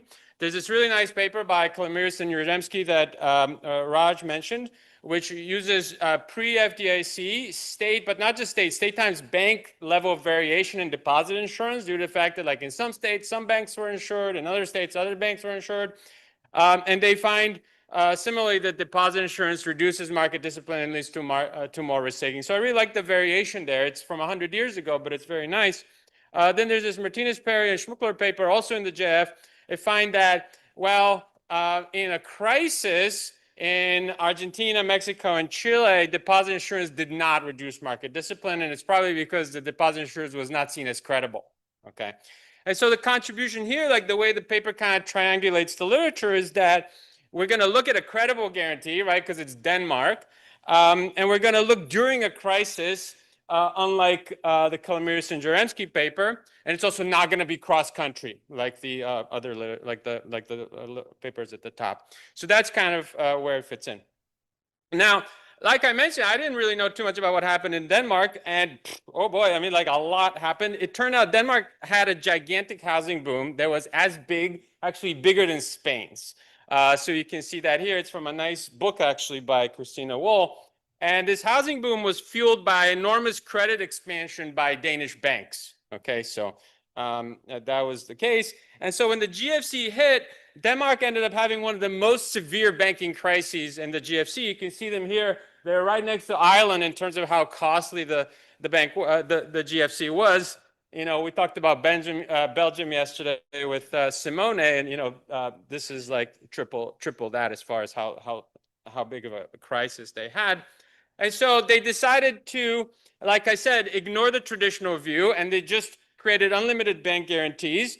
They were very proud of the fact that the guarantees were partly funded privately, like the banks themselves put up some money for that. It was kind of a public-private partnership. And they said, well, this is really good because, like, right, we're working with the banks. It was kind of seen as a success at the time because it reduced the possibility of like a sovereign doom loop like in Ireland. But of course, from our perspective, it's kind of, first of all, it's weird to have like the banks paying for their own bailouts. Like it requires some banks to actually be healthy, and then maybe it's not such a big systemic crisis anyway. But on top of that, it still leaves scope for moral hazard, right? And moral hazard, especially among the smaller banks who are not internalizing the cost of this like funding that is being provided, not to mention the government is still on the hook for a bunch. And so smaller banks are the ones where the moral hazard might show up. Indeed, there's a lot of those in here, the sample. There are 92 banks total. The average is not so small because Danske Bank is really big. The average is 11 billion, but the median bank is only 800 million. So they're pretty small. It's also very concentrated. The top 5 banks are like 2/3 market share versus a half in the US. The biggest bank, Danske Bank, is a quarter versus half of that for JP Morgan in the US. So most of the variation really does come from very small banks. The other thing that really stands out is that the deposit share, that's this 18 divided by the 57, is only about 1/3. So that's really small. In the US data, this would be like 3/4. So these banks have very little kind of deposits. And as a result of that, the loan deposit ratio is greater than 1 on average versus like 50% in the US. So pretty different in that respect. And this was important. So the deposit deficit, as kind of was called in a bunch of things I read, led to a huge amount of foreign borrowing. So Danish banks just went out and financed this real estate boom with a bunch of foreign currency short-term debt. This created huge exposure, right, to the exchange rate.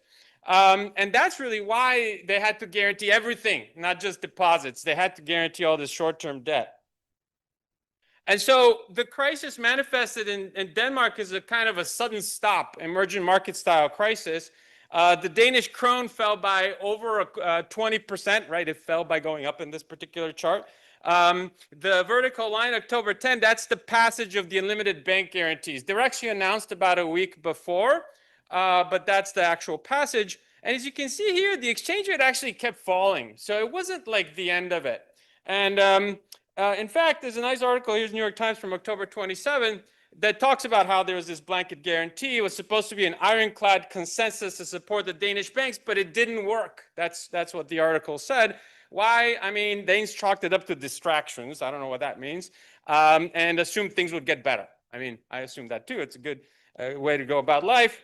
But what really worked actually happened on this day, and that's what the rest of the article is about. The ECB extended some very large swap lines to Denmark, and that was on October 27th. That's that vertical line. You can see that this is actually when the FX bottomed out, and this is when it began rising. It's again because the core of the problem was this like sudden stop happening through the currency market, and it really appears to have been decisive. I mean, at least eyeball econometrics would kind of confirm that. And so it's going to be hard actually to disentangle for this paper or others the effect of the deposit guarantees, which kind of happened while things were still getting worse, versus the swap lines. There were changes in monetary policy. Initially, they raised interest rates to defend the currency, then they cut them. Other shocks, of course, globally happening. So that's what makes it challenging. And because of this, you really need a second diff, right? You can't just go with before and after because of all these other things happening. You need to compare some banks to others. Ideally, you would have bank level variation in deposit insurance, right? the Amir-Shuremsky paper, but you don't. So what they use instead is the loan deposit ratio as an indirect measure of exposure. Now, if you thought of it as a direct measure, it doesn't really make sense because it would say like fewer deposits makes you more exposed to deposit insurance. It's because it's an indirect measure. It's a measure of bank health, not a direct exposure measure. And so with that measure, they find this large reversal in deposit flows between the third quarter of 2008 and the fourth quarter. But of course, the issue is that, you know, loans over deposit is essentially a measure of health. And so any shock or any intervention that affects banks differentially by health is going to show some effect with loan over deposit ratio. That's what you give up when you have an indirect measure versus direct one. And you can see here that L over D has correlation with basically like anything, especially bank credit growth, past credit growth, and interbank debt. And in fact, conditional on those two, it's no longer correlated with things like subsequent bank failures or loan losses in the rightmost column. And so the reversal could be picking up effects of the other interventions, such as the FX swap or just the currency itself recovering. These banks are very exposed to that. Or the GFC itself kind of peaking globally. It's going to be hard to tell. You know, one thing that others definitely can do is with account level variation, they can look directly at deposits. And this is the most convincing result, right? If you have deposits above the 300K line, then in 2008, you were kind of, and your bank was weaker. In 2008, you were more likely to withdraw, but in 2008, you're less likely to withdraw. So at the deposit level, it's making a difference. The effect is actually quite small, only a 2.3% reversal. That's compared to the overall flows, which are per standard deviation. That's compared to the overall flows, which are gigantic. So suggested L over D is actually a noisy measure, and something like exposure to the FX might be, or who knows, might be more powerful. But really, so far, what we've really shown with this, though, is that individual level data can show us the impact of deposit insurance on deposits. And kind of like, as long as the guarantee is credible, it's exactly what you'd expect. I'm sure the regulators also wanted, right, to like reverse these outflows. And so it's not surprising given that Denmark, you know, it was kind of a credible thing. The fact that it's stronger for weaker banks, I would say that's also expected, right? Like the strong banks, you don't need to save banks that don't, you can't save banks that don't need saving, right? So that's what's really the important thing to me is the moral hazard, right? Can we really show moral hazard? Otherwise, I sort of find the direct effect on deposits is the one that you'd expect. Moral hazard is harder to test, again, because it varies not at the individual deposit or account level, but at the bank firm level. And so what the result, this is kind of the main result, it shows is that these unhealthy banks did become less risk averse in 2009 and 2008. They went from not lending to riskier firms to lending to riskier firms. It could be deposit insurance. Like I said, I believe the traditional view, but it could also be the FX swap lines that helped them. It could also be the crisis itself kind of peaking and so on. So that's hard. Now, I know you're waiting for me to say something about deposit franchise, so I will. You know, this traditional view maybe has a little asterisk. It's not, I didn't come up with it, which is that in practice, when you give banks deposit insurance, you also tend to give them a charter value or a franchise value, right, to use Keeley's famous paper. What we always look at in our work is that franchise value comes from low beta retail deposit. It does not come from your interbank short-term debt from some other foreign country. And so Denmark had very few of these retail deposits. And so instead insured all short-term bank debt, and there's like no franchise value there. There's no low beta. The beta is 1. And so this was really a recipe for maximal moral hazard in the absence of capital regulation. So again, like a kind of an extreme case. All right, so just to conclude, takeaways. I didn't know this, but Denmark suffered an emerging market style sudden stop during the GFC, a large drop in the currency, a lot of exposure to that, led to a big crisis. They ignored the traditional view that deposit insurance requires capital regulation, at least when there's no franchise value. Paper finds that this led to moral hazard consistent with the traditional view. Identifying mechanisms in a crisis is important, but it's very hard. Lots of other interventions, lots of shocks, lots of potential things going on. The strongest results here are the individual level data to show that guarantees led to bigger reversals in deposit flows for weaker banks, but it's harder to look at lending and directly moral hazard. I think that those results themselves are kind of likely as intended. I'm sure they wanted to arrest the withdrawals of deposits, and so that's what happened. And maybe, I mean, I'll just leave that there, but I do think that in cases where there's more franchise value, you would want to think about it potentially differently. So regulation would have to also account for at least insured franchise value, as we look at in some of our papers. Thank you very much.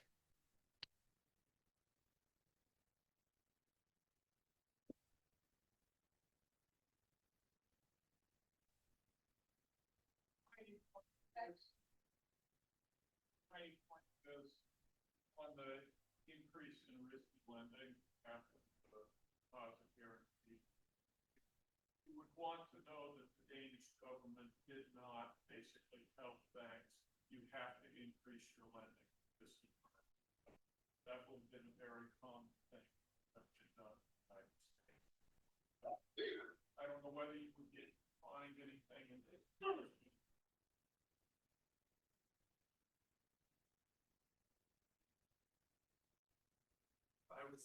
I remember where I was in 2008, and I was also in Denmark. So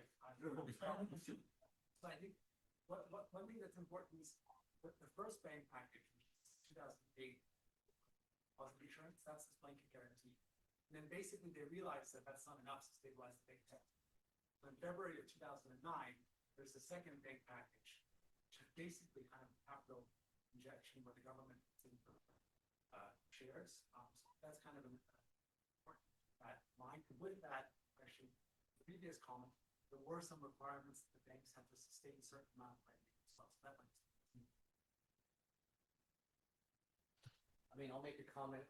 Maybe it's a little bit related to Alexi's point, which I'm just thinking about the econometrics behind it. So I guess the basic issue Alexi's bringing up is just you've got this treatment control, which is basically just sorting on strength. So then it's very hard to prove that it was the exact expansion of deposit insurance that led to them making bad loans in the future. And so I guess, is there any way of using the 300 cutoff in a more powerful way? Like, I guess, is there any sorting you can do to really try to, so I guess I'm asking you to respond to that point. No, I know. Do you see, this is related, do you see them rolling over, like, reading some loans, risk shifting on this new stuff, that would be the old stuff? That would be easier to see and you Why don't you answer these a little more? Yeah. Okay. Maybe let me start by replying to the last point. So regarding the evergreening of the loans, we looked at whether these lending effects that we're documenting are coming primarily on the intensive or the extensive margin. And it seems that there's a lot happening on the intensive margin. So it's precisely suggesting the evergreening to these weak borrowers. I think one thing that I wanted to mention was regarding this concern about, it's the financial crisis, so there's many things happening, many policy interventions and so on. I think on the lending side, that's definitely a concern for our results. But I think on the deposit side, the very first graph that Raj was showing, where we show that there's a disproportionate effect just around the deposit insurance limit of 300,000. I think that gives us some reassurance that these effects, at least on the deposit side, are really clearly driven by the deposit insurance reform, because it's very hard to think of other factors that would lead to disproportionate deposit flows around the deposit insurance limit. Yeah, I don't know if you want to. I think that's actually a very valid point about the lending result, right? That's the tricky one, because the variation that you have is very good at the deposit level. At the lending, you're doing a bank level stuff. That's why in the paper, we have some stuff where we try to interact with the share of uninsured deposits banks have, and then see whether the bank with higher share of uninsured deposits where this reform is going to bite are the ones which do more of this kind of zombie lending that I was talking of. But there again, that's a tough one to show causality. I completely agree with that. That's tougher, but that's the best variation. But you can't. Can you sort banks by not only loan to deposit ratio, but also by the mass of deposits they have just above 3 times? We can. The fraction of uninsured shares, which is what I guess. Yeah. So that's even that triple in that shows up. Yes. I think. Yeah. Unless I can say the composition of banks which had higher uninsured deposits was different, then it's a tough one. Yeah, but I think that also relates to one of the discussion points about basically the loan to deposit ratio is an indirect measure to these deposit insurance reforms. But then we use this share of uninsured deposits as really a direct measure of how much are you to gain from these deposit insurance reforms.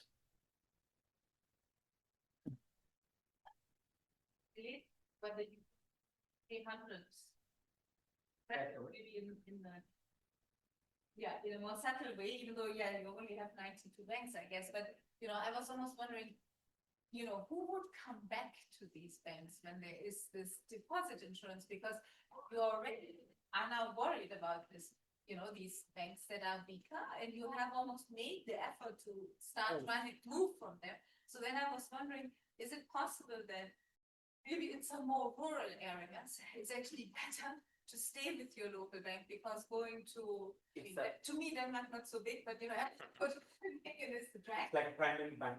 Yeah, exactly. So I'm almost wondering, you see whether this insurance was, there is an almost geographic or other dimension that makes this insurance more powerful for some banks versus others, right? Like less, more of this, less deposit flows back to them, and then if that was reasonably exogenous, can you then see whether their behavior also changes? See what I mean? Like, So there's one thing which I should respond to Alexi also, in the sense that, not to respond to Alexi, but just make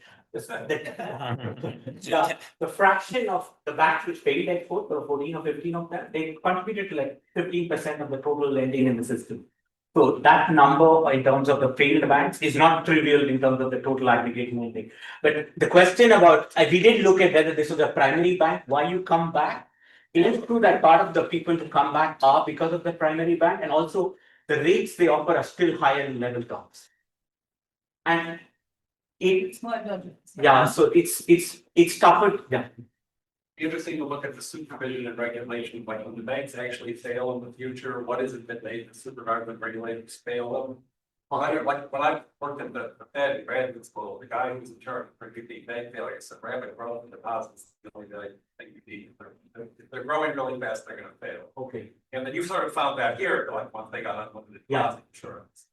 So I mean, Alexi's point is did the regulators eventually go in and say, okay, you've done this bad stuff, now we're going to close you down, and now's the time. Of course, they lost so much money they couldn't even borrow. Right, so there's two more questions. So that's good. There was more than that. So maybe just a little bit of context also. So I also remember where I was, and I had a Danish account at the time.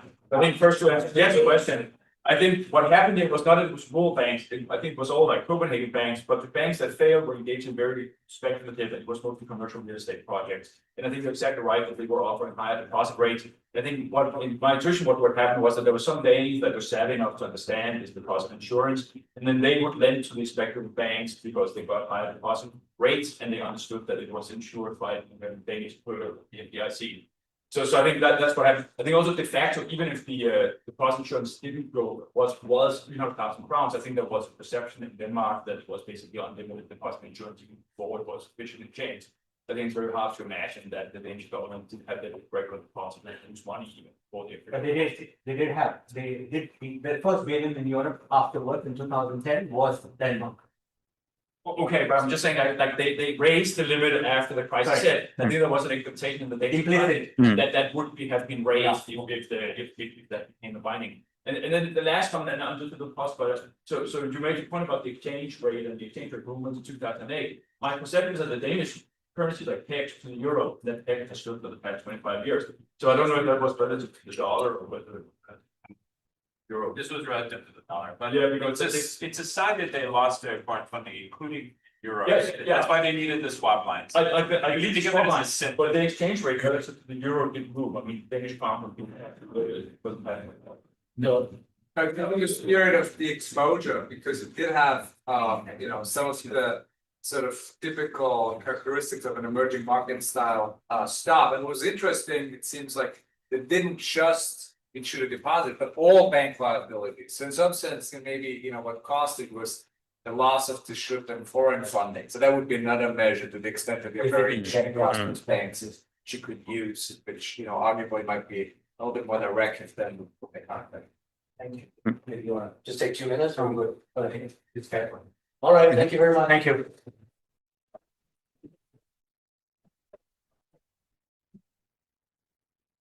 We continue with bank funds at interest rate and interest rates. Thank you very much, and thank you for including our paper. This is joint work with Falk Browning, who's also here. All right, so we're going to talk about revolving lines run, and so it's probably important to start by remembering that almost all firms have a revolving line, and the primary reason for use of a revolving line is a working capital, which is why if you are running a business and your bank comes under distress, you're very likely to draw on your line, even though you don't have any imminent demand for that funding. Now, we're going to be looking at it from perspective of the bank, and so the important fact is that undrawn revolving lines, it's a runnable claim on a bank, and here we are plotting you it as compared to uninsured deposits. So both of those are runnable claims on the bank, and as you can see, revolving lines, even though it's small as an exposure on uninsured deposits, it's quite substantial. So on average, it runs about 15%, and for some of the banks, it can go into 30% of their liabilities. So what's our contribution? So given that this is an important exposure for the banks, our point is that actually the drawdowns on revolving lines, unlike deposit runs, are sensitive to interest rate environment. And that kind of speaks to 2023 episode, where we have not seen runs on revolving line, despite the fact that we've seen banks being in distress. That's contrary to what happened in 2008 and 2020, where banks came under distress and you saw a run on revolving lines. So the intuition here is rather simple. When you run on your deposit, that's your asset. You don't have to pay for it. A revolving line for a company, it's a liability. So when you run on that liability and that liability happens to be variable rate, well, that kind of can deter you from drawing on it. So it's a simple intuition. I'm going to take 2 slides to kind of narrow your thinking, streamline your thinking a little bit more. And this is going to be rather simple if you just kind of think about 2 periods. We're going to ignore term loans. Just think about that everything is a revolving line for simplicity. You receive a line at the beginning of in your time 0, and your investment of working capital, your positive NPV project, shows up at period 1. Now, you have to decide whether you draw or you don't draw upfront in time 0. If you draw, you pay a rate, revolving line rate, on whatever you draw. And, well, if you don't have imminent use for it, since your investment shows at time 1, then you have to park it in cash, and you're going to receive a deposit rate for that, which is, we're assuming that it's lower than the revolving line compensation. And now let's inject the probability of failure of your bank. And so you get this function that the company is deciding how much to draw upfront versus draw at time 1 when the investment is realized. And the concern is that if your bank is not around at time 1 any longer, then you only get to invest the amount that you drew upfront, right? All right, so with this simple function, we can kind of derive an optimal drawdown, precautionary drawdown. And this is useful to us to just kind of pin down a couple of relationships. Some of them are trivial. For example, you're more likely to draw down if you believe your bank is more likely to go bust. But the one that is relevant to us is the fact that you are less likely to draw down if the interest rates goes up. And the other thing that this is important for, and you might have already kind of grasped it very quickly, but this formalizes the relationship between the rate on the drawdown and the rate that you're receiving for parking cash, the rate on deposits. At a very intuitive level, if they're the same, then there is a 0 cost for you to run on a revolving line, because you basically just put it in cash, get your interest, pay your interest on your line. But so this kind of formalizes the fact that the relationship is dependent between the gap between those 2 rates. Now, as we know, the deposits rates do not move with the interest rate in the market, whereas revolving lines, and here we are plotting for you the relationship between the rate you pay on a revolving line as compared to the federal funds rate. So those two just kind of follow each other very closely, and we know that deposit rates tends to stay flat. Now, of course, there is also money markets, which is not plotted here. We don't have granular evidence, but at least higher anecdotal evidence about the run in 2023 doesn't seem to indicate that much of it, there was a significant chunk that stayed in the banking system, even though significant part of the money did move into the money market funds. All right, so from here, we're gonna measure this sensitivity. So the idea is intuitive. Revolving lines are sensitive to the interest rates because they are variable rates. And when we are sitting in an environment like 2023, where the base rate is very high, then you are less likely to run on the line. The data will be Y14, which is a fantastic data for doing a study like this, because we can see how much you draw, what is the entire line at any point in time, what is an actual rate that you pay, and the structure of the rate underlying it. Of course, it only covers the banks that are being that are covered by stress testing. So that's the handicap, and the data, the clean data doesn't really start until 2015. Now, with this data, what would you like to do? Well, perhaps we would want to establish some relationship of just taking the federal fund rates and looking how the utilization on revolving lines works. Well, that would not quite work, although we will do it later. But it wouldn't work because, of course, interest rates are policy and it's endogenous. So several things are moving at the same time. And we also need the setting with a precautionary motive outstanding, because this is the thing that happens when the back lines are drawn at all points in time. And so how do we know when it's precautionary? So what our solution will be is the following. So first of all, we're going to use regression king discontinuity, RKD, to pin down the measurement and to pin down this relationship from shift in rates to use of revolving line in a very sharp way.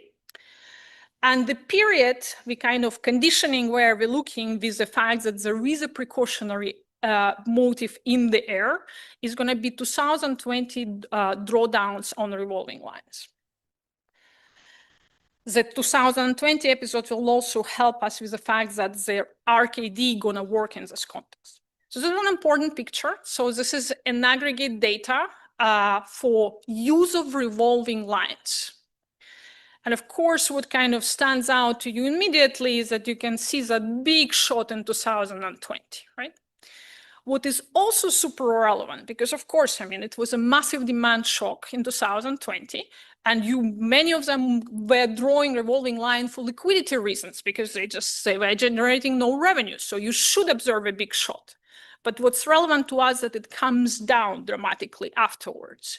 And what we do also is that we verify that for many companies, this was not merely breach that was then refinanced into some other form of debt, say, but it was something that they took and then they return a quarter later. So precautionary motive is in the air, and there are several other ways to kind of anecdotally to support it. For example, we know that whereas the market went down by 30%, banks actually went down by 50 in the COVID episode. And there are a few other elements that suggest that precautionary motive wasn't there. All right, so we're gonna use RKD identifications. And for those of you that forget Sasha and Dart's paper in a household setting, that's a very nice application of this methodology in the finance context.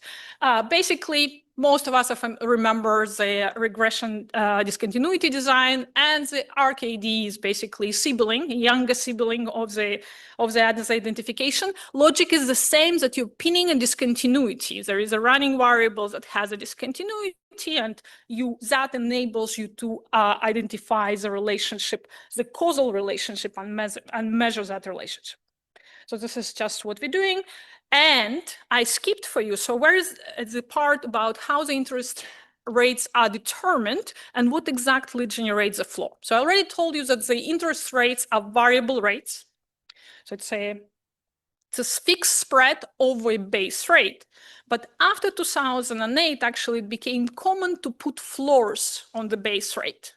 So the actual function is that, well, it's a base rate as long as the base rate is above a certain floor. And so that's how most of the contracts look. Now, if we take our entire sample, entire panel, and kind of do a bin plot, and you can see 0 is you are at the floor, and to the left of that is that you're below the floor. You can see that this is perfect incarnation of where you would go for RKD. This is the entire panels. This is why it doesn't line up on the line, because you have different periods, etc. But you cannot follow the same firm along this line. But you can see that this is very strongly holds in this case. All right, so the idea then is to look at the utilization of revolving lines as a function of things that we would normally believe that affect utilization of revolving lines, plus this running variable, where our running variable is this distance to the floor, okay? And the core point in this type of discontinuity identifications is that, well, it's only this running variable that has a kink. Nothing else that we can think of that normally affects utilization of revolving lines has that discontinuity. And of course, normally you do it in the neighborhood of discontinuity and all of that, which is will follow the rules of how it's done. This is the main result. There are actually 3 panels reported here. The only relevant line for you is the first one. Unlike regression discontinuity design, this is not a simple dummy in the regression. So you have to construct your coefficient. So you actually run 2 different sets of regression, and then you construct your coefficient of interest, which is the first line. And I'm showing you 3 columns. The 3 columns differ in terms of what type of fixed effects you include. And in the final one, you can see that not only we include loan facility fixed effect, quarter fixed effect, bank times quarter fixed effect, but also industry quarter fixed effects. And so the conclusion here is that you picking up the elasticity that is at the 8 percentage points, meaning if your federal rate goes up by 1 percentage point, your utilization of revolving lines will go down by 8 percentage points. So that is quite substantial, right? Now, we do a couple of things to think about. Currently, we said, look, the precautionary motive is in the air, but in reality is that we mixing the fundamental reasons. Everything, by the way, is fundamental. Precautionary is fundamental, but an expectation of the future. But fundamental as in today, I need the money today. And this is precautionary in anticipation of the future. So we do a couple of things. For example, in the COVID, we now know that there were industries that were more or less affected. And there are a couple of sources that kind of sort them on those that really needed liquidity to be able to operate and those that were fine. So we can do this kind of analysis. And we can also do the following analysis, where we take companies and we classify them based on them being an outlier in how much they drew and conditioning on the fact that they repaid the quarter after. So you drawing up and repaying quarter after, that's kind of, that's the definition of precautionary motive. The second the market stabilizes, you are returning the money. And there are a couple of ways to say, how do we define the outliers? And this is exactly what we do here. It could be vis-a-vis your own industry. It could be vis-a-vis the entire sample. The coefficient of interest for you is the one that says elasticity in COVID. And you can see that the groups that are marked as yeses kind of generating uses 7.6, which is close to the 8 that we picked up earlier, of the, again, the elasticity of risk. They're less likely to draw on the revolving lines. All right, so the first point, this channel exists. The revolving lines are responsive to interest rates. And we provide you the magnitudes of what this elasticity looks like, and that's the fact that it's substantial. As I already said, if this helps us understand why in 2023 we didn't see the runs on revolving lines, which is what we came to expect, right? And if you now think about this in a broader way, that was actually stabilizing factor in a broader macroeconomic sense. While it doesn't diminish the fact that deposit runs on deposit was an important point, but one of the forces on the background that would normally pressure the bank was absent. So what we will do now here is to push that into the cross-section. We're going to abandon all identification at this point, but it still will be informative. What we will specifically want to do is to take the very nice work by Alexei, Philip, Itamar, and take their deposits flow. They have two different betas. The one is about deposits inflows betas, and related in the cross-section to revolving line utilization beta. Okay. So for this, we're going to go into call reports because we want to match the betas on the deposits. So that's call report data. So on the positive now, we're looking at a broader set of banks. That's good. We'll be looking at a longer period of time. Fantastic. Unfortunately, we now have to use a proxy for utilization, and it becomes this ratio because the use of revolving lines becomes muddled in this aggregate data. And of course, when we run this entire period, we're no longer conditioning it on precautionary motive in the air. All right, well, with all of those caveats, let's run those betas and let's relate to them. A reminder, how do you interpret those? So if I get a low deposit beta, deposit flow beta, that means when rates go up, banks are losing deposits. Okay, so that's bad news. A low beta on the revolving lines is the opposite. If rates goes up, means that the revolving lines are less likely to be run on. Okay, and so with that in mind, this is a binned plot of the cross-section. And what you observe here is that, well, there is somewhat of a positive relationship, meaning that in the cross-section, they offset each other. Not fully, but there is a positive relationship. So the banks that are closer to me, in the corner that is closer to me, those are the banks that have runnable deposits, but actually their revolving lines are very responsive to interest rates. And if interest rates are high, revolving lines are very unlikely to run.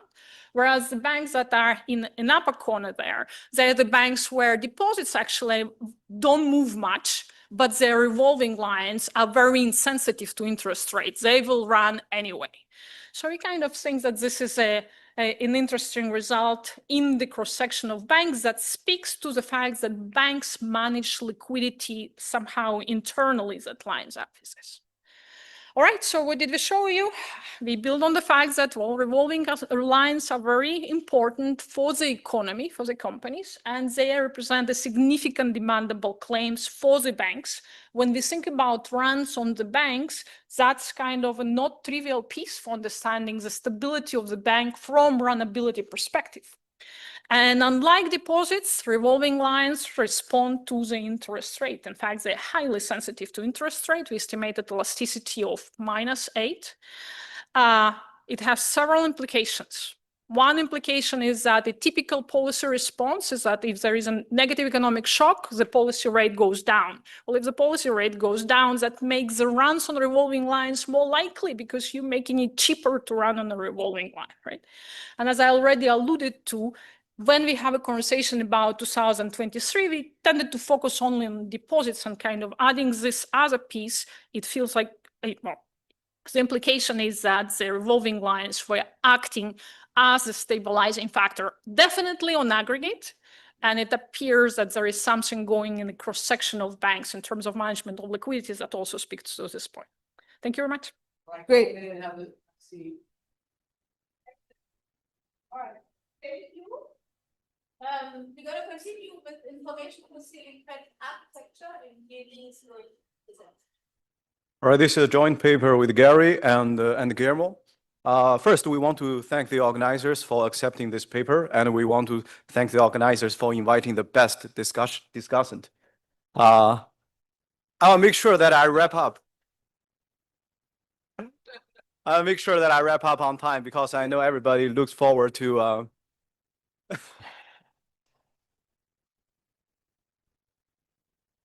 All right, so I know people are looking forward to Doc's discussion, so I'll wrap up on time. All right, seven slides. Okay.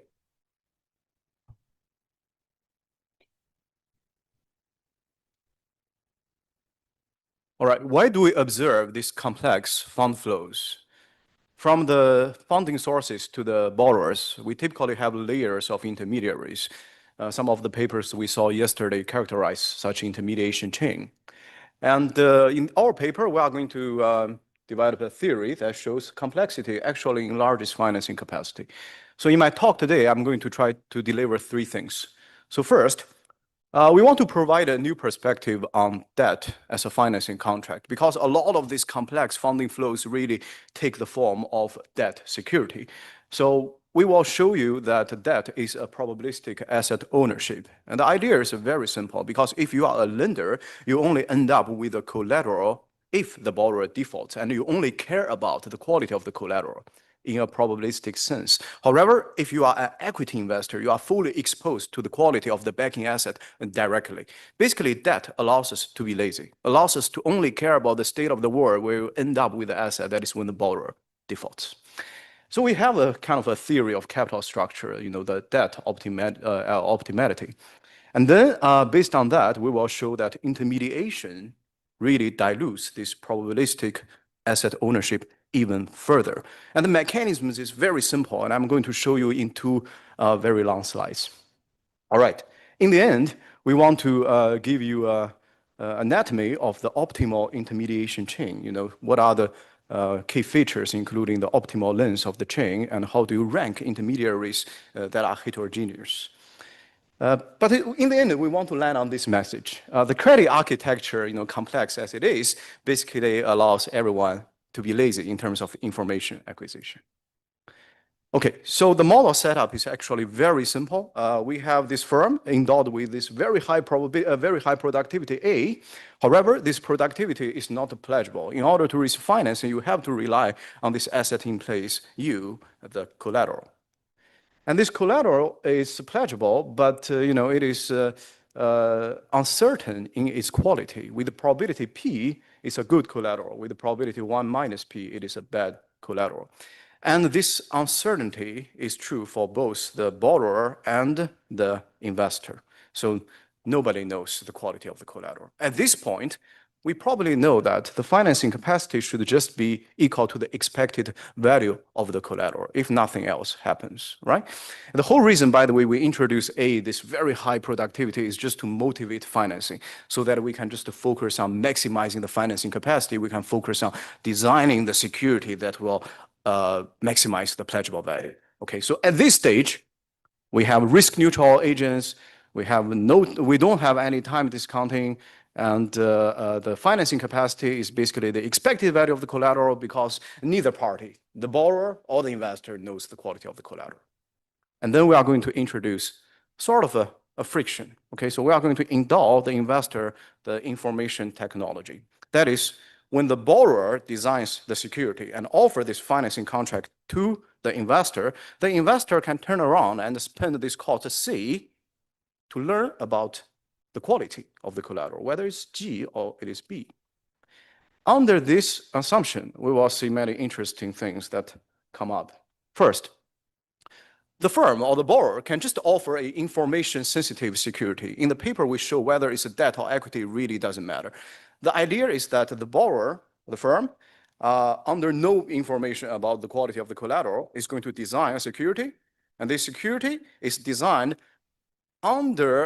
taking into account the investor will turn around and will acquire this information, costly information. So basically, the firm is going to give up in expectation U bar, right? That's the expected value of the collateral. But in exchange, the firm will only obtain financing equal to U bar minus the information cost, because the investor will have to break even, right? That's the participation constraint. So this information-sensitive contract, it is feasible, but the problem is that there is this discount because the investor must be compensated for the cost of information production.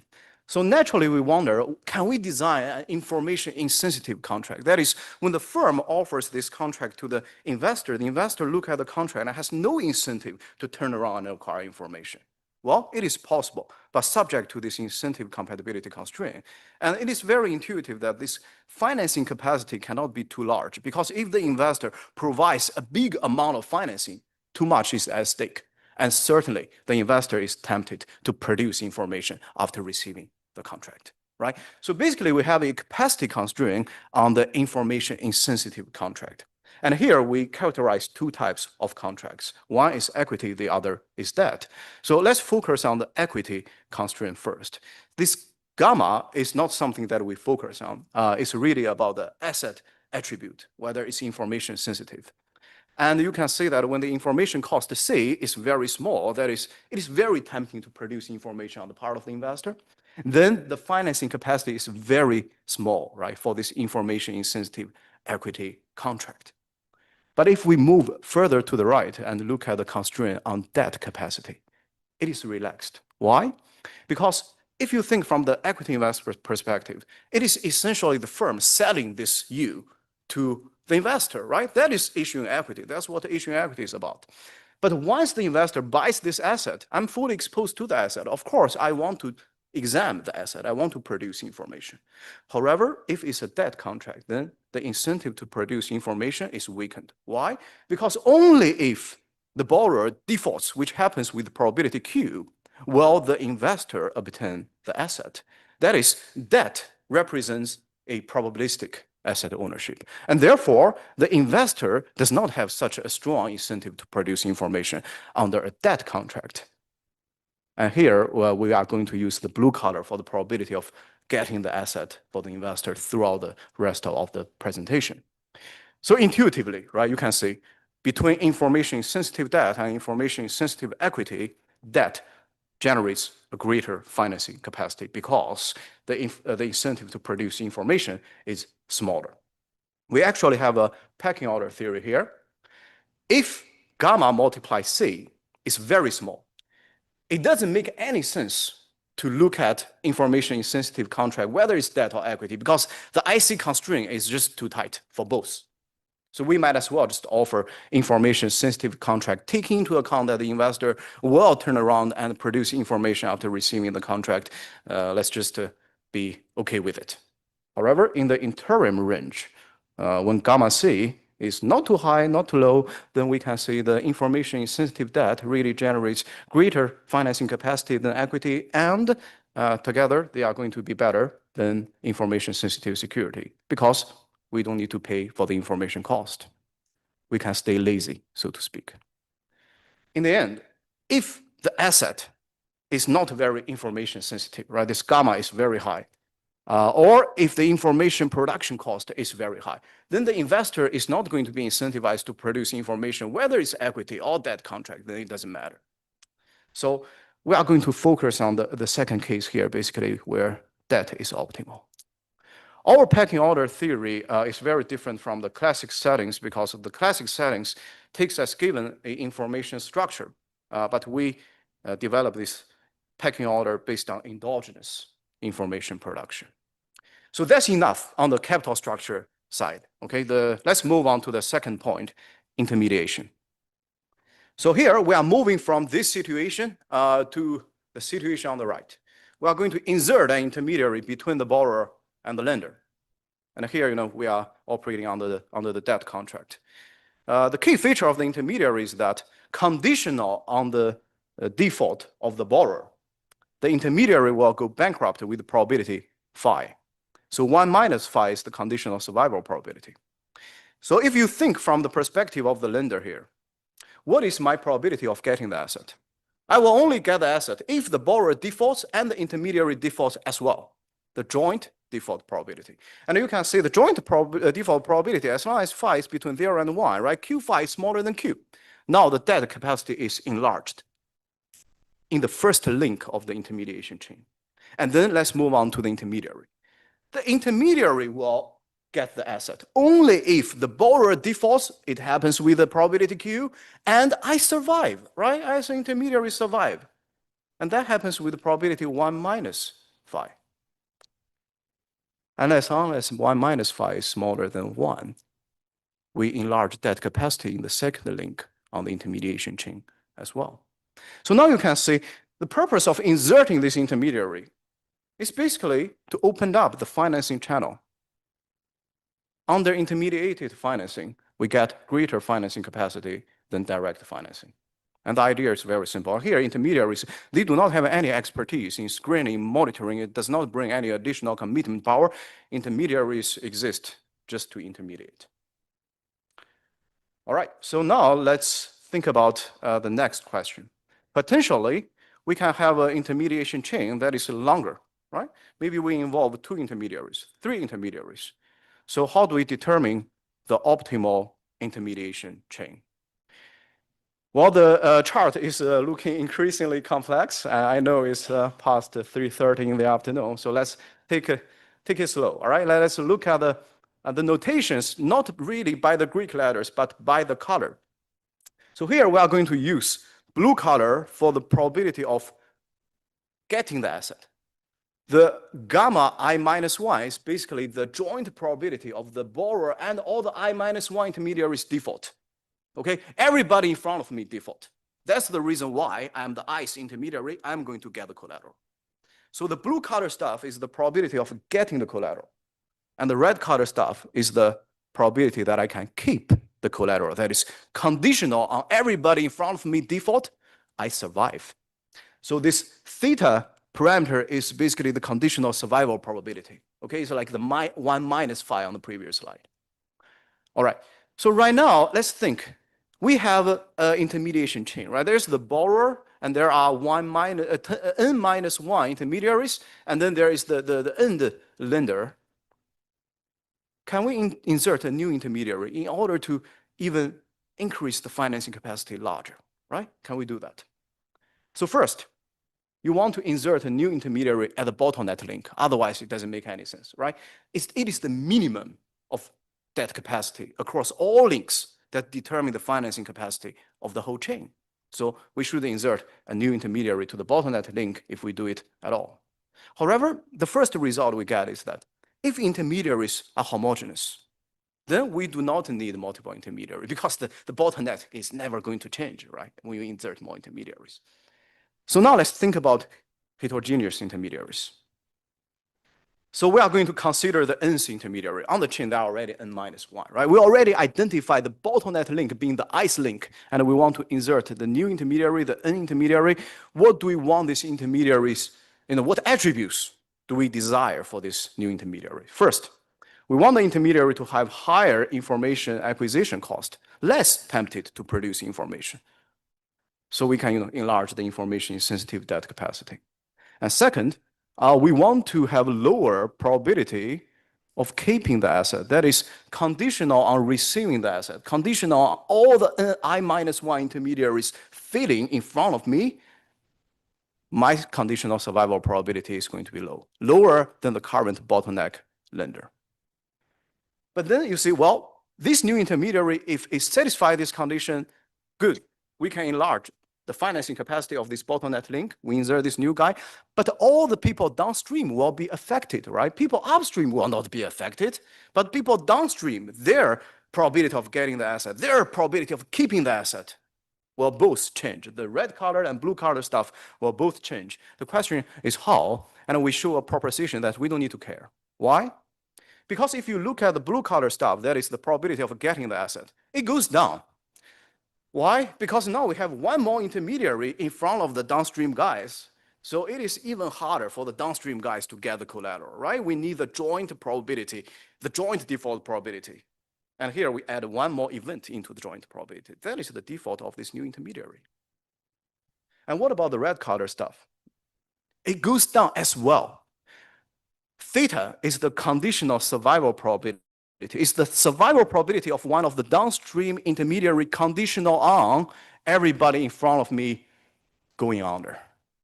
And now we insert a new intermediary. So the condition becomes, well, not only the existing intermediaries in front of me going under, but also this new intermediary will have to go under as well. Clearly, this is a more dire economic situation.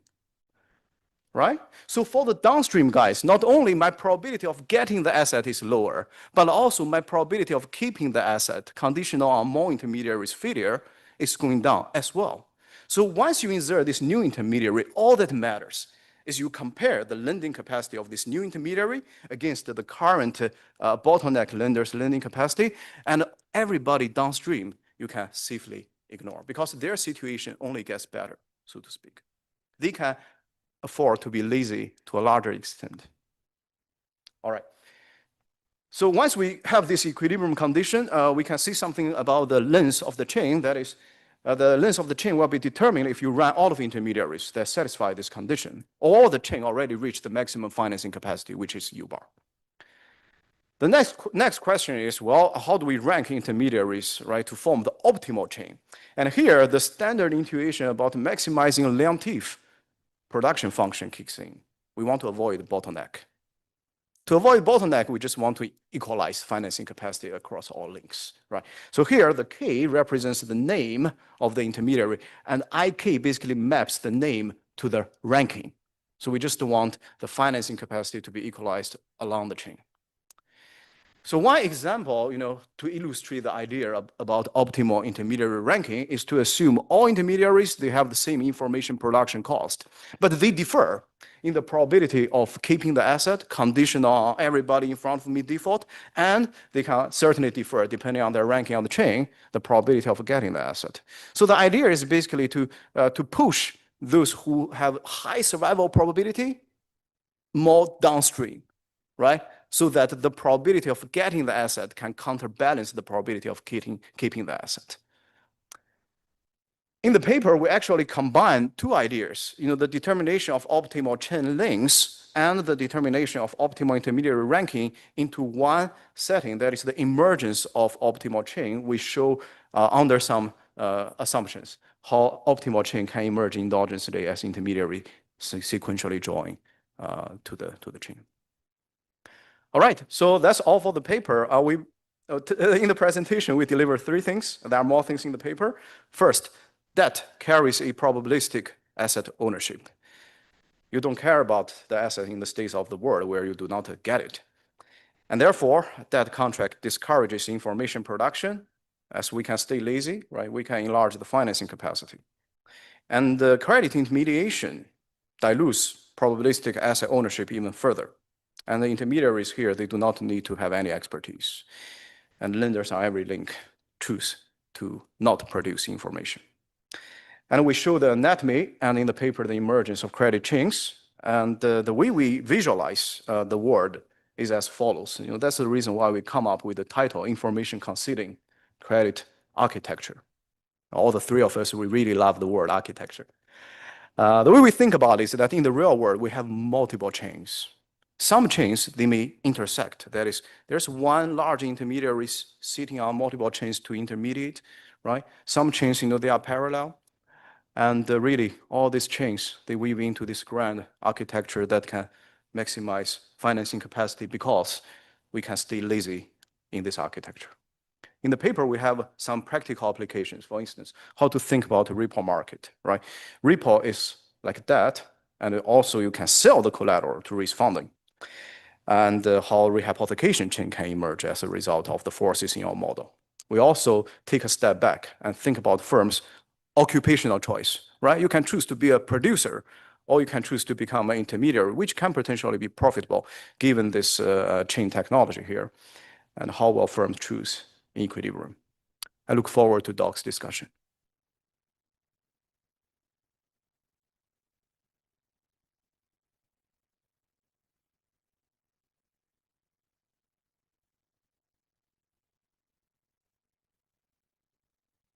Well, thanks for asking me to discuss this paper. It's quite thought-provoking, and it's a really nice framework. I'll spend a lot of my time talking about just how to interpret it.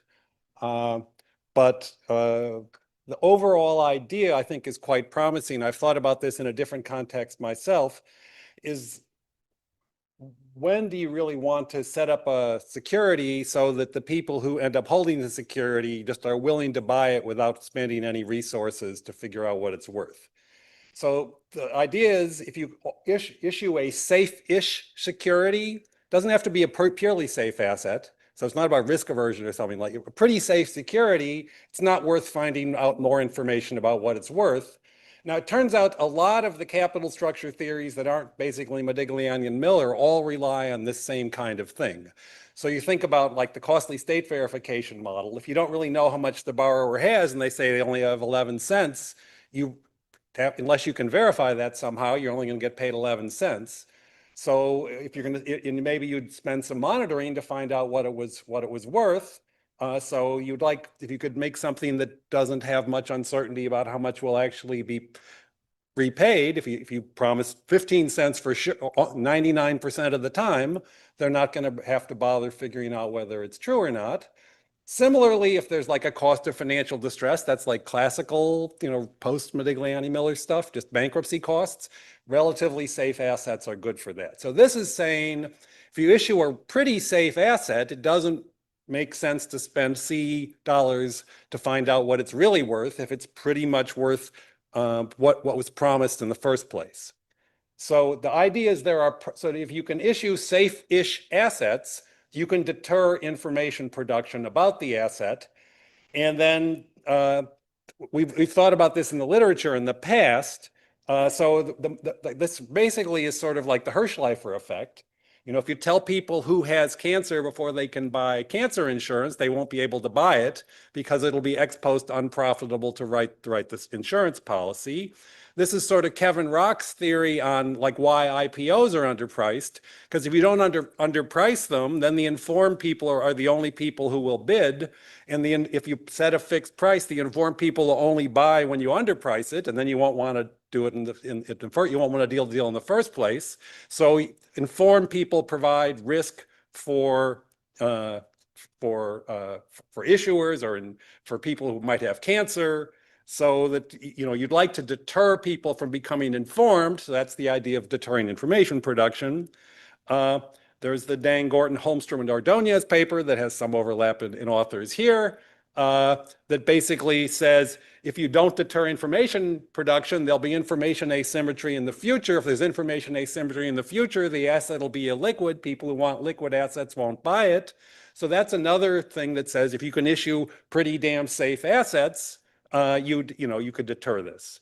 I thought about this just in general. What this paper does is say, just forget those other things we just mentioned. If there's a cost of information production which will be incurred by the person or entity to whom you're selling the security, they're going to have to be compensated for that. That's going to feed back to your cost of capital. So if you can just, in the purest sense, deter information production, that has a good effect and by itself, even ignoring the two things I just mentioned. So I thought about this a long time ago in terms of disclosure of information. So if it's costly to acquire information of investors, like in a noisy rational expectations model, if the firm has some information they can disclose to reduce the conditional variance of people's beliefs, they won't spend C dollars to find out the information. That'll save you, that can reduce your cost of capital because they won't have to spend it. That can also reduce your cost of capital because it improves information risk sharing. There won't be asymmetric information, so it'll be a lot like the other paper I just mentioned, the DGHO paper. So that's closely related. This paper is cleaner because it just has the information cost in it. So let me just describe the intuition of this paper. So you want to design a contract essentially that will increase the access of a firm's funding so it can fund a liquidity shock. And that's like a Holmstrom Troll liquidity shock. That basically they have some investment that they funded internally, and then they get this shock that said unless they raise some more resources, raise some more capital, the thing will disappear. So they better raise this money or they have no choice. So they're going to rule out ex-ante, make enough assumptions. This paper is all completely correct. They rule out ex-ante contracting. You can't buy insurance against this event. It's so big a shock, you can't fund enough investors require a high enough return. You can't fully fund the shock. So the firm is going to shrink a little bit, at least when it gets this shock. So it can't, and there's enough linearity that really all you want to do is raise the largest possible amount if a shock occurs, so you can keep as big a fraction as possible of the asset alive. So the role of, there's two parts to this. Contract design is going to be debt contracts, and intermediary design, this is this credit chain that was just mentioned. You want to design those two things so you can raise as much money as possible. You could think about a lot of other motivations where you'd say you'd like to set something up so you can raise as much money as possible. Think about like an IPO or something like that. So I think this idea of trying to raise as much money as possible through a contract design applies not just to the liquidity shock that it goes on here. So now we get into what seem like the most important details. The guts of how this model works matter a lot, it turns out. So neither the firm nor the investor knows the value of the collateral at any date, 0, 1, or 2. The collateral is worth either B or G. It has expected value U. Their notation is U bar, but I didn't want to put bars in. So expected value U. Both the investor and the firm will know the value of B or G if the investor acquires information at date 1. But remember, neither of them know it either at date 1 or at date 2 if the investor doesn't get the information at date 1. So that's quite important for the results here. So the firm can't borrow against its project. It can only borrow against its collateral. The collateral is the collateral, buying the collateral back for less than or equal to what it's worth is the only reason lenders get repaid at all. And I think you could drop this. It'd actually be, I think, a good idea to drop this. The collateral is equally valuable to the firm or the investor, and it can be separated from the firm's assets at no cost. So the only reason you repay the collateral is because you think you're getting a not awful deal. The only reason you repay investors is to potentially buy the collateral back for what it's worth. So with information collection, the firm will pay at most B if that's the truth, and G if that's the truth, to buy the collateral back, because if they'll know whether it's B or G. Without information production, the firm will pay up to U, which is the expected value, back, because nobody has any clue at any point what the collateral is worth. So that is the reason you get this result that the firm never defaults if its project is successful. This probability Q event, the project is successful. The only reason, unless you're going to pay more than U, which you never would, you'd pay back for sure. So that's because at the payback period, at date 2, you don't know what the collateral is worth. So that's the reason the informed investor only owns the collateral when the project fails, or when we have 2 firms, when 2 projects fail. So therefore, because if you don't acquire information, you get paid back up to you whenever the project succeeds. That's the reason debt has less of an incentive to acquire information than equity in this setup. And then neither is true that informed investors only default when their project fails, only pay less than the promised amount when their project fails, and debt is better than equity. That neither of those is true if we know the value of collateral at date 2. So if just at date 1 it was uncertain and everybody found out at date 2, you would lose this result. So I think you can get around that, but that seems like it's pretty important. So what's the best interpretation of this model, the contracting model? So what are these assets when we pledge them and when we later deliver them in or out of default, we don't know what they're worth. So it doesn't sound like it's like a financial asset. Anything that's traded, it wouldn't work. So when you think about rehypothecation or something like that of traded securities, you'd need to put something else in the model to make it apply to that. And it seems like getting rid of the lack of owner specificity would actually make the model a little more general. And if we thought about a firm that had publicly traded equity, which would give some free extra conditioning information, it would be like a macro bit of information that would move people's beliefs around, which some of the authors' previous papers think about. It would be interesting to think about. So it's a very interesting, pretty general idea, thought-provoking model, but the interpretation, I think, needs a little work. So now there's a second part, the intermediation part, intermediation, credit chains, and rehypothecation. So we introduce other firms, call them firm 2, between the original firm F and the ultimate lender. So some details of how this works here are important. Firm F, the original firm, has a liquidity shock. They need to raise money to keep their project alive. Firm 2 does not. So they have a project. They actually have some collateral too of their own, which they don't actually do for anything, and they have no liabilities outstanding. So what happens here is both these projects have uncertain and unpledgeable returns. Firm F, the original firm, pledges its collateral to firm 2, which also has a project, but no need to raise funds and no outstanding liabilities. Firm 2 borrows against the collateral given to it by firm F to raise funds by debt from the ultimate lender. So this is like equivalent to rehypothecation where firm 2 repledges the collateral pledge to it.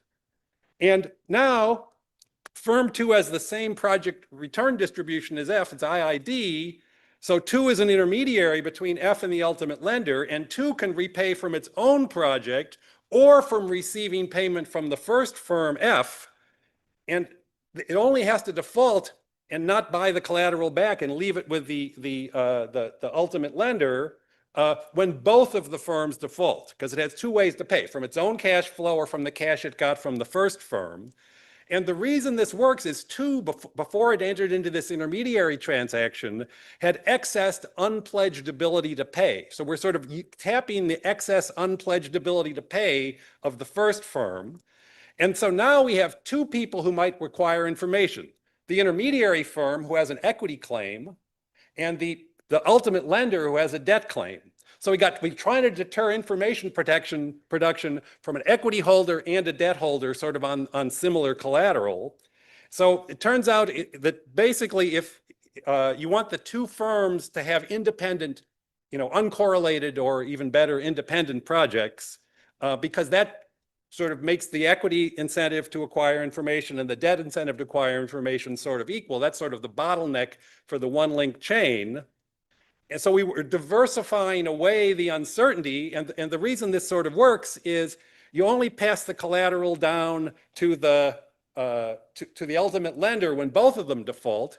And it only matters to the equity value of the intermediary when neither of them default. So that's the independence sort of can deal with both of those things at the same time.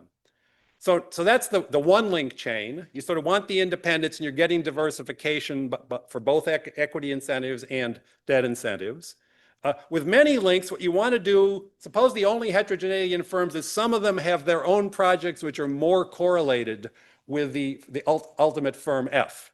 So with many links, you want to put the firm that's most highly correlated right next to firm F, because they have the lowest equity incentive to acquire information. Because the only time they care what the collateral is worth is when the intermediary firm, are solvent and the firm F is insolvent. So if I'm insolvent exactly when they're insolvent, the collateral, whenever the first guy defaults, I default too, and I pass the collateral down to the ultimate lender. And it doesn't really matter to me. So if I want to raise as much money as possible and minimize information production, put somebody super correlated right next to the ultimate borrower and somebody who's very uncorrelated, very close to the ultimate lender, and sort of rank them along the way. So this is a super interesting result. I'm not exactly sure what the best interpretation of it is, but I think this is quite surprising.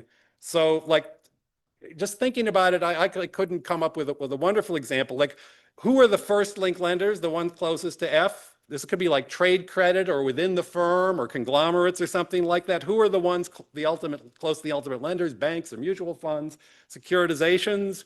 The idea seems to apply best to collateral that is not known ex ante or ex post, seemingly ruling out traded financial assets as collateral or the hypothecation interpretation for traded assets.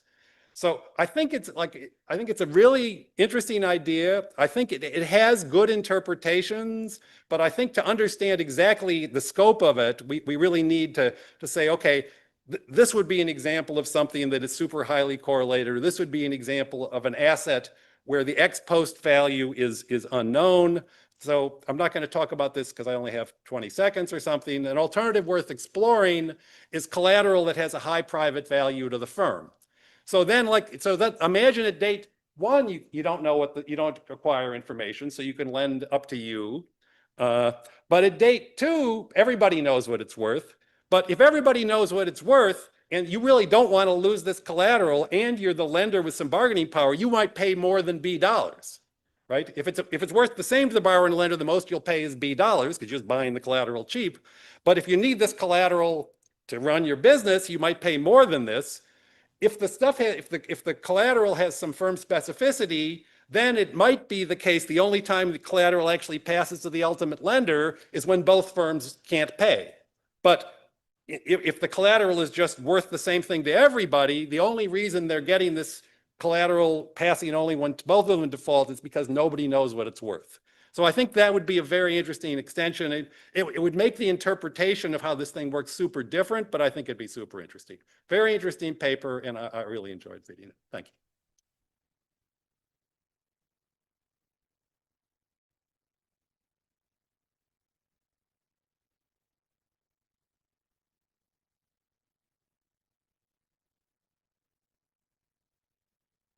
Thank you for a great paper, and for that discussion and thing I figured out was especially with mediation. So in the tradition of allowing you to respond to the discussion, what do you think really is something that is that corresponds to the intermediation change that you have in paper?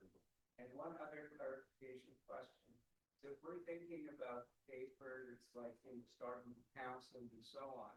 So the difference is basically that nobody, like I've said, nobody knows the value of the flat, right? Otherwise, we're getting much simpler solution for any problem. Apparently, we understand. Even after that's explanation.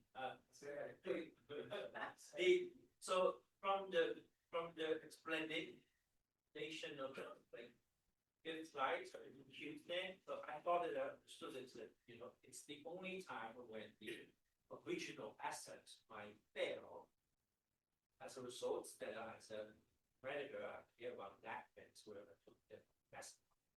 Then you show that, oh, we can adding another layer, and then say that that helps. Then I thought it was basically diversification effect, because the chance of getting to the both projects to fail seems to be getting smaller. That's exactly right. Now, I didn't understand that. Then you said that when you're adding on more, then I thought that that's clear. Then you add more, and it's basically you pull things together. And the chance of really go up is smaller.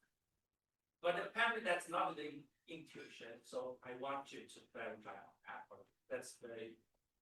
The second is basically that I thought that is this kind of an idea that you pull the assets together that will help. To what extent that it's not just a simple idea like that was the original paper where you pull things together. Somehow that the chance of creditors who care about at least the dire situation gets smaller, and then to what extent that kind of idea that it can explain what you want to do. Two things. First, if I understood correctly, the value of intermediaries is because they default with some probability.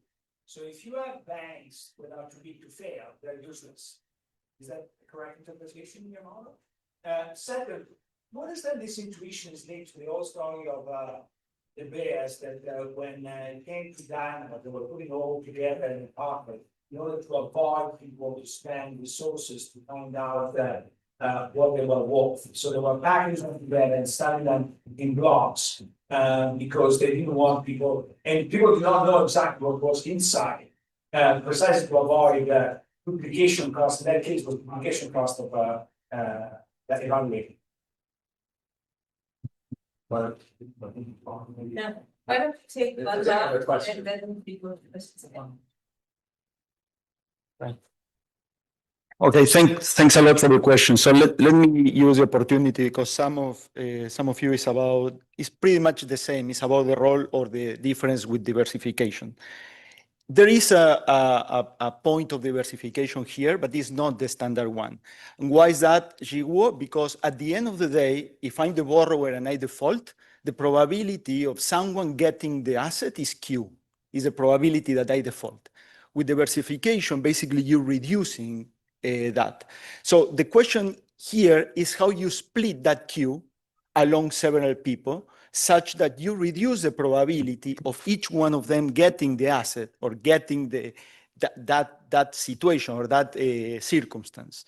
So that's why it's quite different, because it's not that you diversify the probability of default, always is the same in the aggregate. The question is how you split it.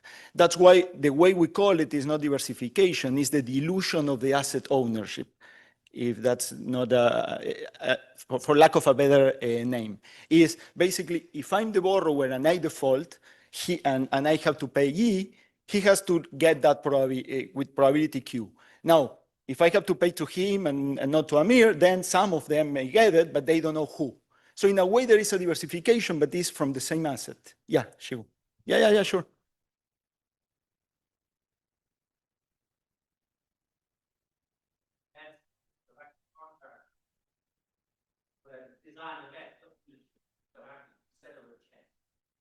Well, it's almost like through a debt, is like director, is like that type of contract that you're thinking about. But this is endogenous. So it's just the introduction of the intermediary create a type of probabilistic ownership that reduces the probability. So that's why it's a little bit different than diversification.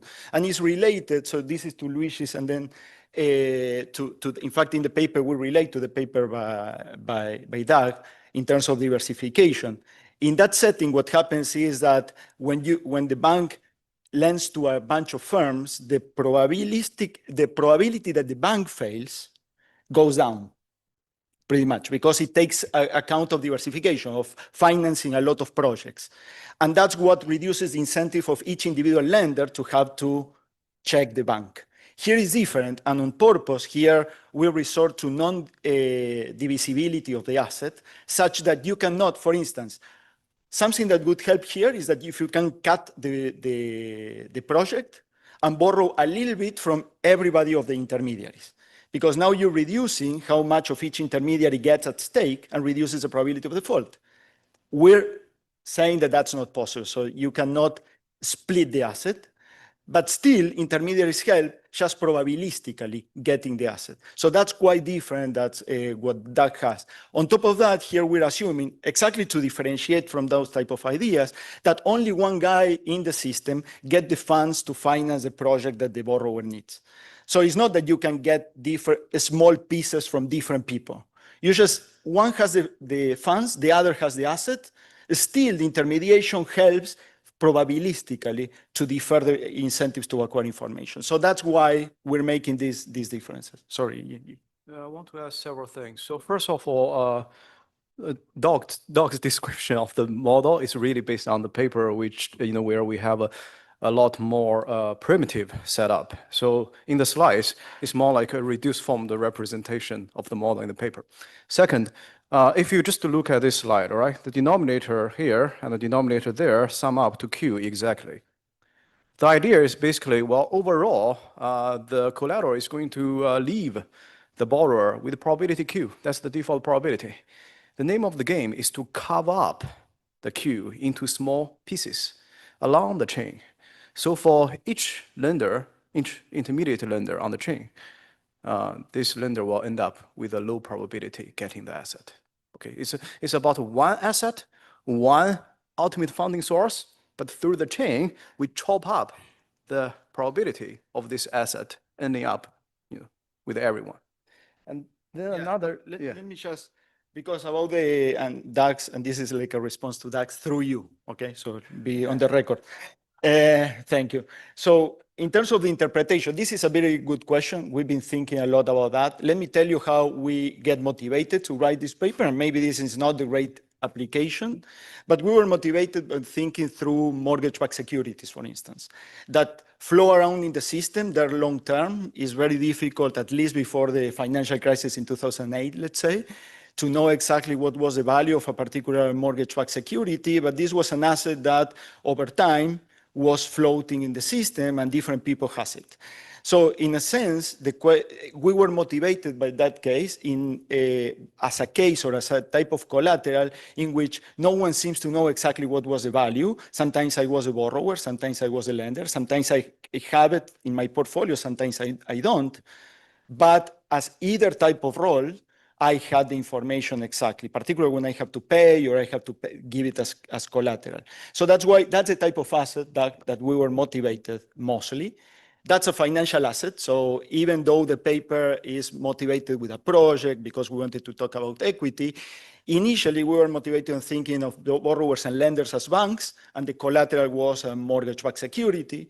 And the whole point was allowing that to flow around in the system and being rehypothecated in a way that reduces incentives to acquire information. And the second part of the motivation, which is what we were trying to convey, is this question of why we seem to have such complex networks of connections and intermediation, etc., without any particular or additional expertise. So this is like an approach to trying to explain that. Maybe it's that complexity is good because, in fact, it introduces or it maintains an opacity in the system. Once you make it too transparent, you may be killing the whole point that comes with the complexity. So that's the overarching motivation. Well, when you're thinking, the way we're thinking about that is, okay, what tranche is more likely? In that gamma that you have there, those are the characteristics of the asset. So there are some assets that have a high gamma, meaning that the incentives to acquire information are relatively low for what it's worth. So more senior tranches will have a higher gamma. Tranches, well, more senior tranches or certain type of government subsidized asset would have a higher gamma. So all those characteristics on the gamma, things that you created on the asset, characteristics on the securities that you put together to avoid information acquisition, that would enter into that gamma. That has an explicit formula in the paper. We just put it there because we wanted to focus on the Q. Here, we're saying on top of designing the security, you can also not only design, that was Schoar paper, but organically get generated an interconnection that reduces even further the incentives to acquire information for a given tranche, let's say. I get you behind it. Say one last thing. Yeah, so I want to get back to Luigi's comment because it's very important that the intermediary does have a default probability, because if the intermediary is perfectly safe, then adding the intermediary is just as if you have the original direct lending, right? So we want to have an intermediation chain, but the intermediaries we add in the chain, they have to be risky. Another thing I want to say is that opacity is really about the numerators here, right? How information worthy the asset is and the information cost. And the denominator is the complexity, is how you can form chains to carve up the asset ownership in a probabilistic sense. Right, thanks.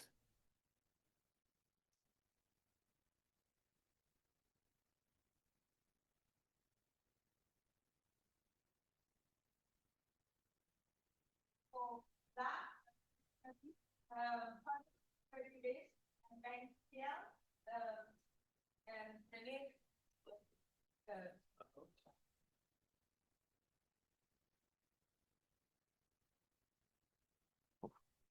Thank you. The paper is with Rudiger Fallenbra from APFL and Minsu Ko from Monash. Minsu is here. We thank Amir and Antoinette for putting the paper on the program. We are looking forward to the feedback very much. So the paper is really about banks and politics, but we use payouts as a lens to look at the question. Our sample period is 1977 to 2023. To give you some notion of the importance of payouts for banks, during that period of time, payouts are $3 trillion in 2023 dollars. And now bank payouts are important for financial stability. Everything else equal, more payouts means less capital. And bank payouts are important for bank valuations. Now, M&M doesn't apply here. So we investigate how regulations and politics help explain the evolution of payouts.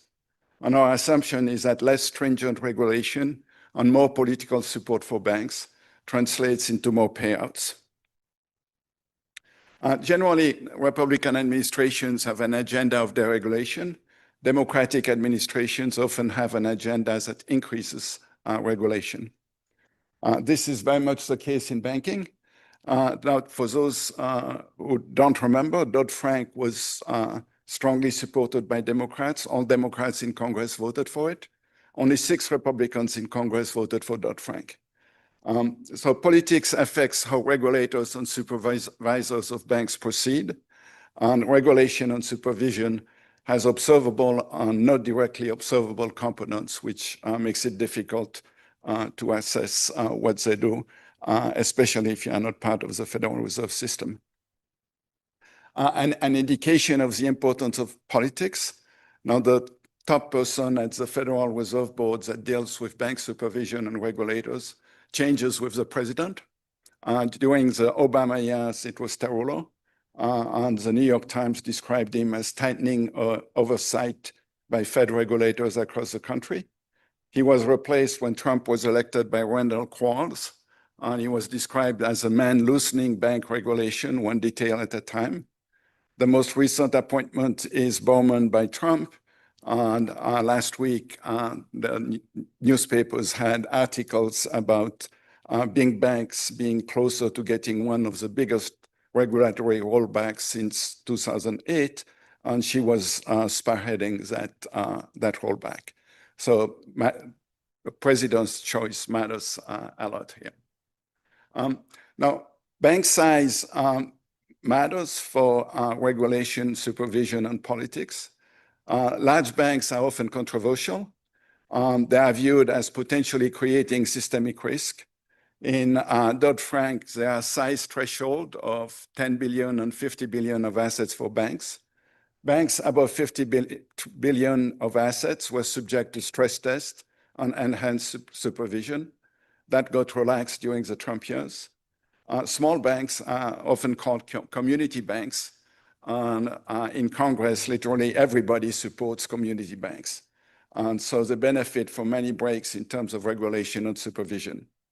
So we use size thresholds for identification. So we look at 2 hypotheses or predictions. Now that politics, regulation, and supervision impact payouts of large banks in a way that they do not impact smaller banks.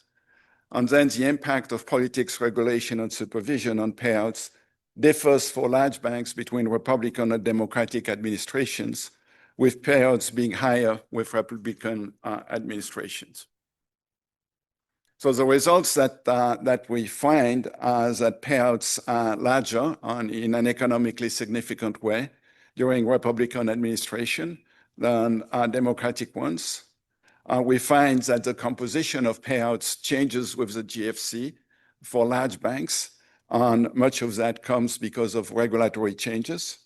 And then we look at the presidential elections of Trump and Biden, and we find that the impact of the elections on large banks are dramatically different between the 2 Trump elections and the Biden election. And then we show that the first Trump election is followed by extremely large repurchases by banks. And now everything shows that the second election will be followed by extremely large repurchases as well. So we'll talk briefly about data and evolution of payouts. We'll talk about politics and payouts by looking at the party of the president. Then we will try to get more directly to the impact to causality. We'll look at the push by regulators to reduce dividends after the GFC. The paper has a discussion of the impact of the stress test, but I'm not going to be able to talk about it. And then we'll look at the presidential elections. So the data that we use is standard for such studies. When we use dollar amounts, we use 2023 dollars. Large banks are defined to have more than 50 billion of assets, medium banks between 10 and 50 billion, and small banks below 10 billion. To give you a sense of how the payouts have evolved, here's a black line is the total payouts in dollars. And you can see that there is a lot of variation. The red line is dividend payments. And you see that that line is very smooth except around the GFC, where there is a dramatic decrease. And the dividend payments haven't reached back against the amount at just before the GFC. The blue dotted line is repurchases. For much of the sample period, the repurchases didn't matter. Things changed in 1993. But before the GFC, repurchases are less than dividends. After the GFC, repurchases become more important. And then you can see that there is this enormous peak in our purchases during the Trump years. This gives you a comparison between banks and industrial firms. It's the aggregate payout ratio, so the sum of all dividends paid by banks divided by the sum of operating income. And you can see that before the GFC, banks paid more than industrial firms. We look at large industrial firms for comparison. And after the GFC, banks pay less. You can see that there is a huge spike around the GFC because the operating income of banks fell dramatically while dividends were smoother. And then on the right, you have net repurchases of operating income. And you can see that banks paid less than industrial firms until the Trump years, when banks ended up having the same payout ratio or higher payout ratios than industrials. So we test whether payout rates differ for big banks between Republican and Democratic administrations. We have 24 years of Republican presidents, 23 of Democratic presidents. For each year, we also find the chair of the Senate Banking Committee, the expectation being that when that chair is of the same party as the president, it's going to be easier for the president to get things done. In some regressions, we also use an indicator for high financial regulation uncertainty from Baker, Bloom, and Davis. That index is only available for the second half of a sample period. So here are the results. The left is the whole sample period. The right is a sample period from 1993 to 2023. We have bank controls, we have bank fixed effects, and we have time fixed effects. And so what the regression tells you is a differential payout of large banks comparing to other banks during a period of time. And so if you look at column 5, you see that when the president is Democratic, the average payout of large banks is lower compared to other banks than when the president is Republican by 19.3 basis points. To give you a sense of what that 19.3 basis points means, the average payout, net payout rate of large banks from 1993 to 2023 is 71 basis points. Now, so the difference, the difference according to the president is quite significant. The paper has a number of robustness tests. I'm not going to be able to talk about them. We look at whether the same is the case for large industrial firms. We find no effect of the political party for industrial firms. We looked at the result excluding the GFC and COVID-19 periods, and the results are the same. Now, there are a number of caveats. The main identifying assumption is that determinants of payout rates for large banks are the same as for other banks, but for the impact of politics and regulation. Now, we present some evidence that we think is supportive of this assumption, but now to get at causality, we look at a number of things that I will turn to next. So we look at, I'm going to talk about two sets of tests that we do. We look at the push by regulators to reduce dividends after the GFC, and we look at the presidential elections. During the GFC, there were many complaints from regulators and politicians that large banks did not reduce dividends rapidly. Now, it turns out that they reduced net payouts rapidly, but because they reduced repurchases, but they did not reduce dividends. After the GFC, the regulators pushed large banks to use repurchases more.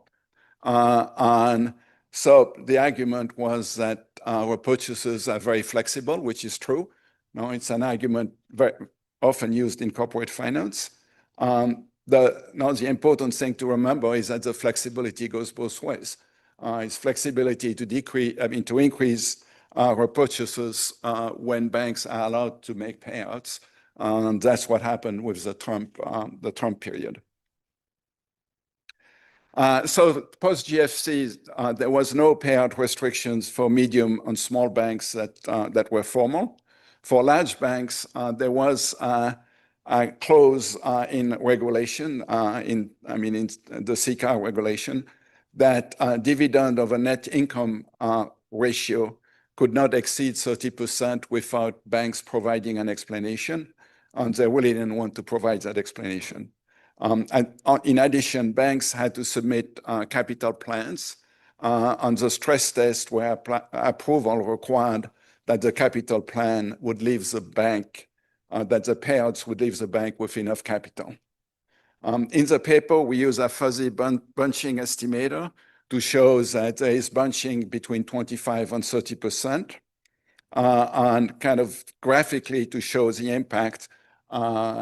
This is the way to do it. Now, on the first panel A, we have 1993 to 2007, and you can see that the distribution, now kind of the bulk of the distribution is between 25% to 50% payout. During the period of 2011 to 2016, much of the right-hand part of the distribution gets chopped off, and then it comes back after the Trump election. The 50 billion threshold really affects the regulatory burden for banks in a big way. So we use a regression discontinuity design around 50 billion to look at the impact on payouts. Now, the obvious problem with banking is that when you focus on the large banks, there are not that many of them. So that's a valid concern. But we see that there is there is a treatment effect on dividend payouts that is quite substantial. So now let's turn to the presidential elections. We compare abnormal returns for large banks to other banks and industrials. We follow an approach recommended by Cohen, Johnson, Yu, and Wadler. And in the paper, we use excess returns, the Fama-French 5-factor model and the Q5 model. I will just talk about excess returns. And we look at the day after the election. So here is what we find, and you can see that the results are quite dramatic. Trump 2016 election, the large banks had an abnormal return of 3.7%. Industrial firms had no abnormal return. The other banks had a much smaller abnormal return of only 0.74%. With the Biden election, it goes the other way. Now, there is an obvious caveat with the Biden election that we had COVID, but at the same time, you see a large drop in the stock price of the large banks, whereas the industrial firms had a very small change. When we get to the Trump 2024 election, the abnormal return of large banks is enormous, 8.2%, and is dramatically higher than for industrial firms.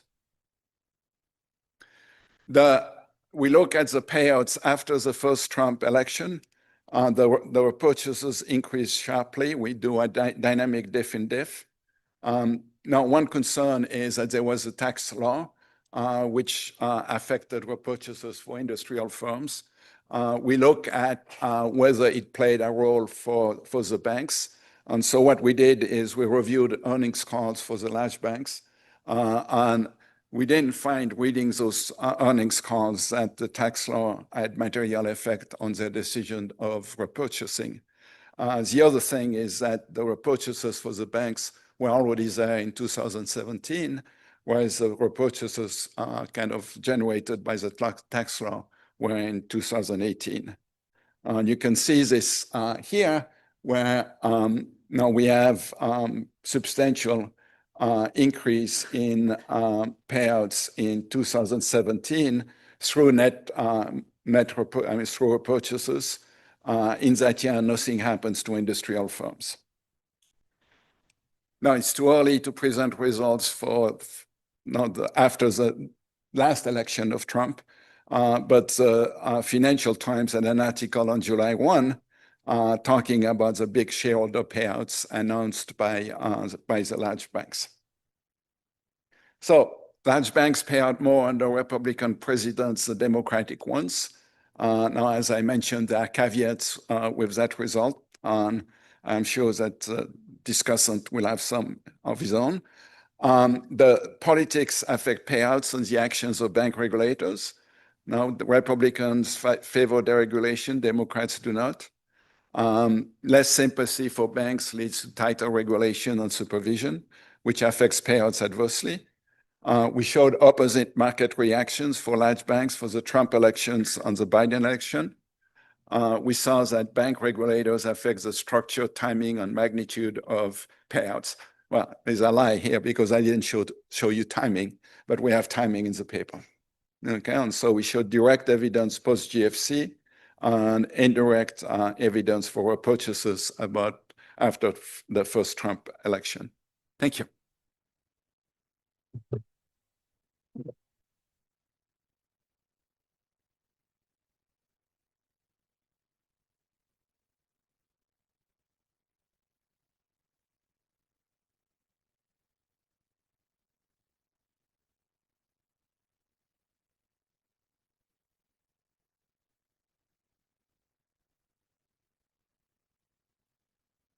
Okay, so thank you for inviting me to discuss this paper. Let me just start off by saying that I really enjoyed reading the paper. I think it is obviously looking at an important question, right? The question is how does regulation, how does politics affect economic activities? And so this paper is going to focus on banks, which are obviously heavily regulated, and it's going to focus on their payout policies. Now, it has a lot of novel factoids in it that are really great, nice data. So there's really a lot to like about the paper. And honestly, I don't really disagree with the conclusions that the authors are going to make here.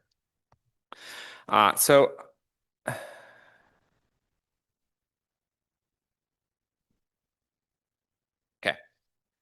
Just to quickly summarize the paper, I would say it's looking at two main questions. The first question is, does regulation affect banking payout policies?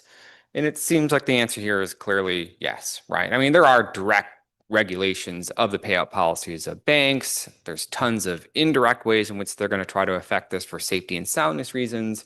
So we should see that this is true. The second question, which I think is a little bit less obvious, is whether politics is affecting the bank's payout policies. And here, the authors are going to actually be looking at a very specific mechanism in that they're going to look at whether politics affects sort of what the regulators are doing in terms of how actively they're enforcing regulations, which would then affect the payouts. Okay. Now, the paper is part of its analysis is going to make what I think of as two very reasonable assumptions. The first assumption is that Democrats favor more regulation. I buy it. And the second is that banks, in particular large banks, are going to be more likely to be political targets, which I think is also very reasonable. Now, when they go and measure whether you're large, they're going to use sort of the regulatory threshold is that if you're above 50 billion in assets, you get a lot more scrutiny. They're going to use that in their analysis. Makes sense.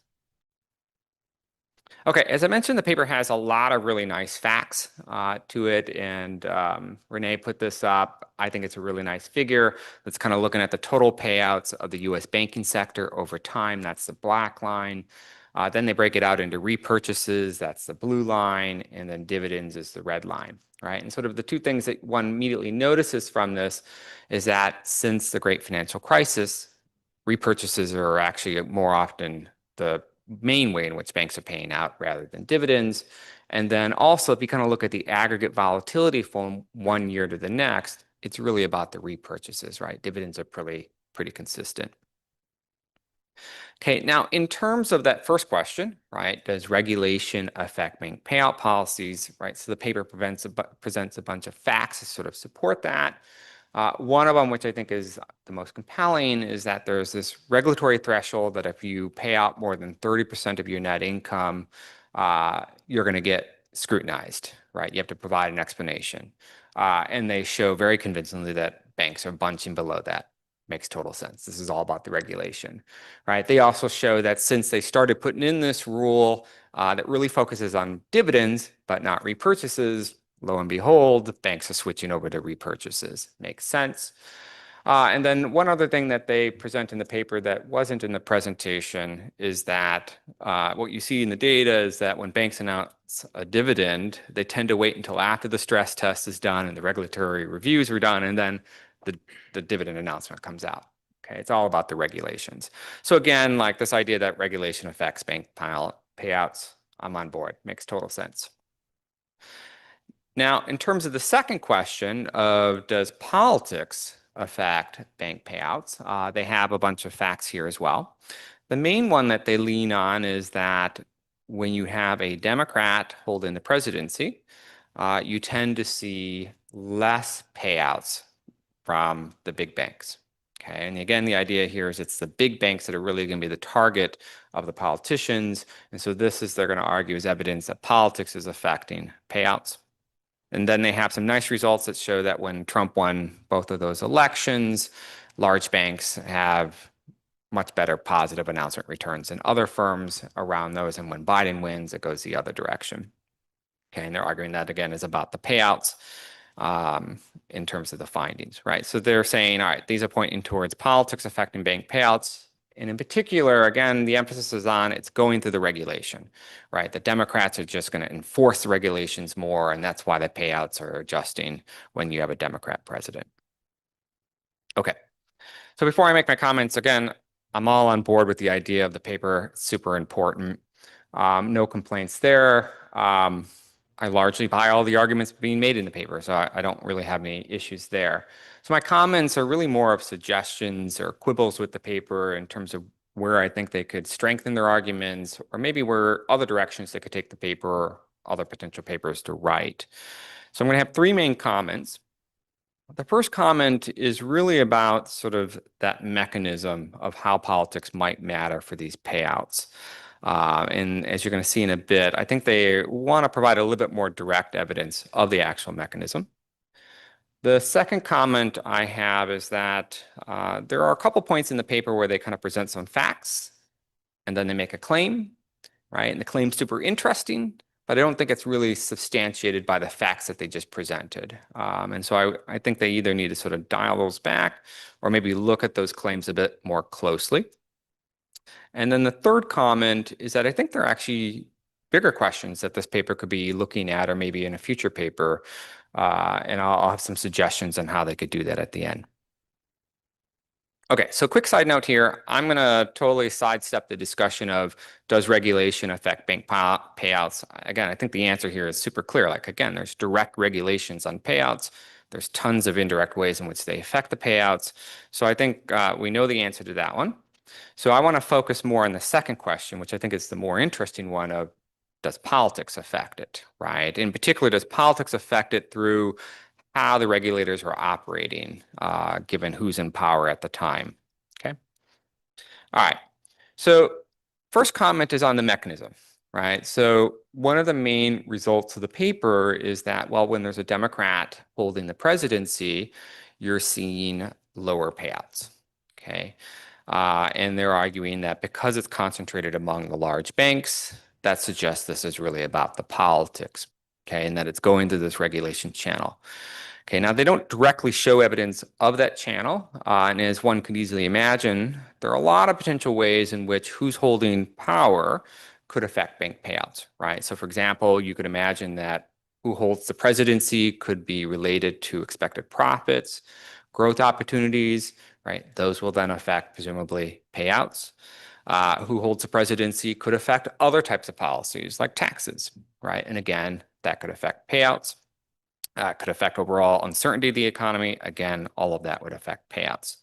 Okay, but now they're going to lean a lot on the idea that you're seeing the results among the large banks. But if one was really trying to be a skeptic here, which you might face at a journal, like I don't think it would be hard for someone to say, well, these other mechanisms could also differentially affect large banks. And so it's not clear that that sort of diff and diff is sort of going to clean these up. Now, to be fair to the authors, they are very aware of these alternative mechanisms, and they do talk about them in the paper. And they do attempt to control for them. So they're going to put a bunch of controls in the diff and diff for these other mechanisms. My general concern is that I think such controlling strategies are often not the most compelling approach to deal with the alternative mechanism issue, particularly because you're in essence putting other outcomes as your control. So they're endogenous, they're bad controls. It kind of makes the regression hard to interpret. So I think, or I would recommend maybe a different route here. I would actually suggest go directly at the mechanism, right? So the argument is that who holds the presidency is somehow affecting what the regulators are doing or how aggressive or active they're being. So let's see some direct evidence of that, right? So for example, does the number of banking regulations that we're seeing, is it different when you have a Democrat in the office or when you have a Democrat leading that Senate committee? I'm guessing it is, but I would like to see that shown. Are banks talking more or less about regulations depending on who holds the presidency? So look at their 10Ks, look at their phone calls with the investors and so on. Okay, so that would be my first suggestion. Second suggestion would be is to just show non-evidence of the other mechanisms, right? Show that these other sort of ways in which the presidency and who holds that Senate committee might matter for payouts, that we don't see differences in growth expectations, we don't see differences in tax policies and things like that, okay? Okay, second comment. So again, I think the paper has tons of interesting facts. I by and large agree with all of the conclusions. But there are occasionally some instances of where they present some facts and then kind of say something I'm not sure is supported. So one example is we kind of go back to this figure, some of the other things that they point out when they look at this is that sort of shift to repurchases since the great financial crisis, that's actually being driven by the large banks. And then the second is that even within the large banks, they show that repurchases are a lot more volatile than the dividends, okay? And then they kind of conclude, and this is on page 13, and they also say it in the introduction, they conclude that it is therefore not the case that a greater use of repurchases makes banks unambiguously more resilient. Okay, now this is super interesting, right? They're kind of getting at this idea that, hey, the regulators are focused on dividends, it's causing banks to shift into these repurchases, and repurchases are super volatile. This is actually doing the opposite of what we think regulators should be doing, of trying to make the banks more resilient, okay? I think that's a super interesting idea, but the facts that the paper presents doesn't actually back that up, right? They're not showing that the banks are less resilient because of the shift to repurchases. So I would say either don't make this type of claim or actually go and explore that possibility directly in the paper. Last comment is that I think the paper could actually use some of its empirical tests to look at other questions that I think would be very interesting to the literature. One of which is they have this nice regression discontinuity, right? So you have this regulatory threshold that if you're above 50 billion in assets, you just get a ton more scrutiny. You got to go through these stress tests, you have these capital plans, and they convincingly show that right on the other side of that threshold, firms pay less dividends or the banks pay less dividends than if you're below the threshold. Okay, it makes sense because dividends are actually a clear focus of those regulations on the banks above 50 billion in assets. So you would kind of expect to see that result. Okay, so my question is why stop at the dividends, right? You kind of have this nice setting of this regression discontinuity at the 50 billion assets. why not look at other potential outcomes, right? So for me, I would be interested in whether there are sort of some real implications of this shift in the payout policy of the banks because of this sort of additional scrutiny, right? So it seems like you could use the same setting to look at, are they changing how they're doing their loans, the type of products they offer, their growth, you know, where they decide to set up, are they doing acquisitions, just other things, right? And it would, I think it would be getting at a potentially bigger question of sort of payout irrelevance, right? So they're also showing in the paper that, yes, dividends go down because they're the ones that the regulators focus for these firms right above the 50 billion, but the repurchases go up, right? And total payouts don't change. So they're just shifting around how they're doing the payouts. So I think an interesting question would be, does that matter for the real aspects of the firm, or is it irrelevant, right? And so I think that would be sort of something that you have some nice empirical setups that you could use to look at those questions. Okay, so again, I think it's a super important question about how politics matters for economic choices. I think focusing on bank makes a ton of sense. The arguments, again, are convincing. I buy that regulation matters. I buy that politics matter. Again, my two main quibbles would be it's just more direct evidence of the actual mechanism of politics affecting the regulation. And then I think there are some more interesting questions you could look at in a potential future paper. Thanks.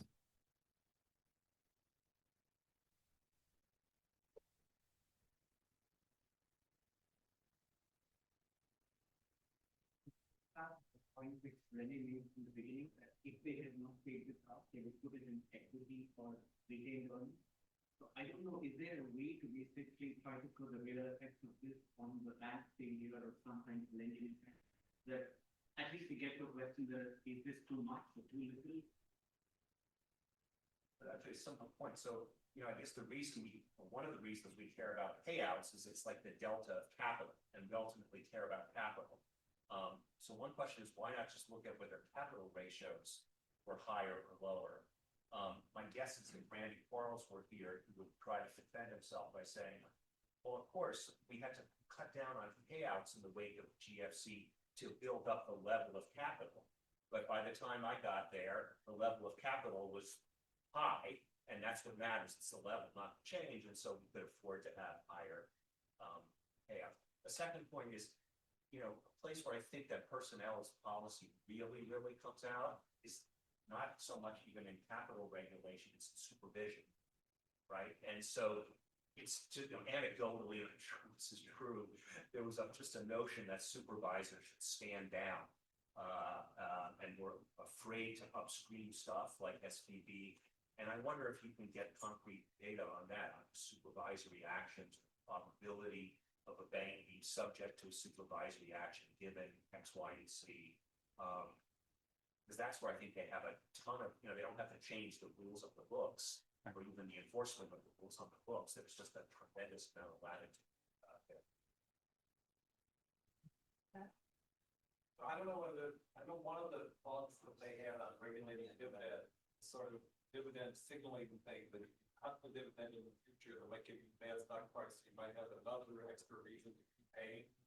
I don't know whether the reaction to reduce the amount of repurchases could be compared somehow to reduction of dividend things. There could have been some sense that it's better that we reverted to less signaling.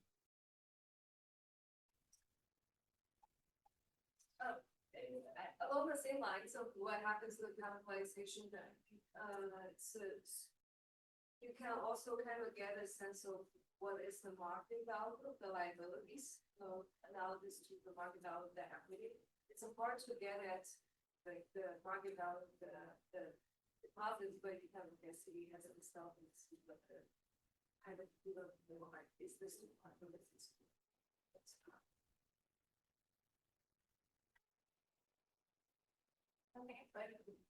Okay, thanks.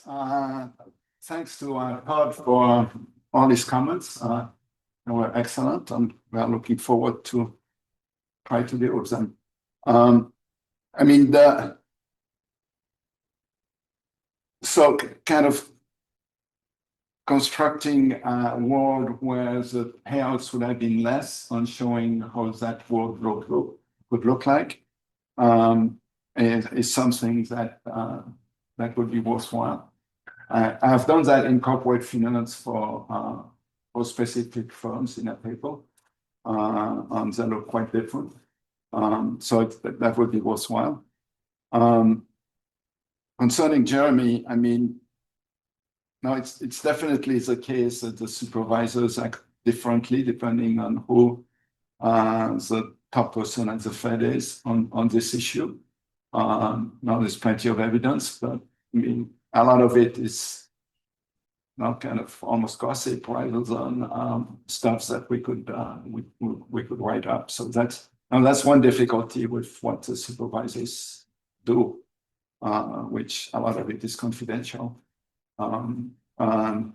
But no, digging in that direction, I mean, is something that would make a lot of sense. Now the evidence from, I mean, the corporate finance literature is that there's really, I mean, there's a very different attitude of firms towards repurchases versus dividends. So they are very reluctant to cut dividends, but they're very willing to change repurchases. So, I mean, we haven't looked at the abnormal return. That's something we could do. But no, kind of, I think the corporate finance literature was a motivation for the regulation. But I also think that they forgot that things could change rapidly in terms of the capital of banks with repurchases if banks are allowed to make repurchases. Thank you.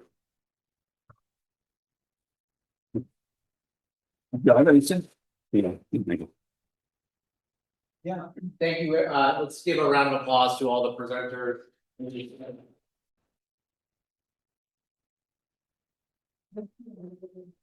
Oh, thank you. The next meeting, I believe, is November 7th or 8th at Stanford. And I do want to, on behalf of Antoinette as well, I especially want to thank the discussants. They're just phenomenal. It makes our job so easy when discussants put so much efforts into papers. The presenters were all excellent. But let's give a round of applause again to some of the stuff. So November 7th at Stanford. Another thing, because people plan way in advance, Jim has let us know that there's a World Cup quarterfinal in a year from now. And so the NBER will actually be a week later. It's the first time in my 20 career that they switched the NBER schedule. That's a big deal. In Boston. Quarterfinal World Cup match in Boston, like Tuesday.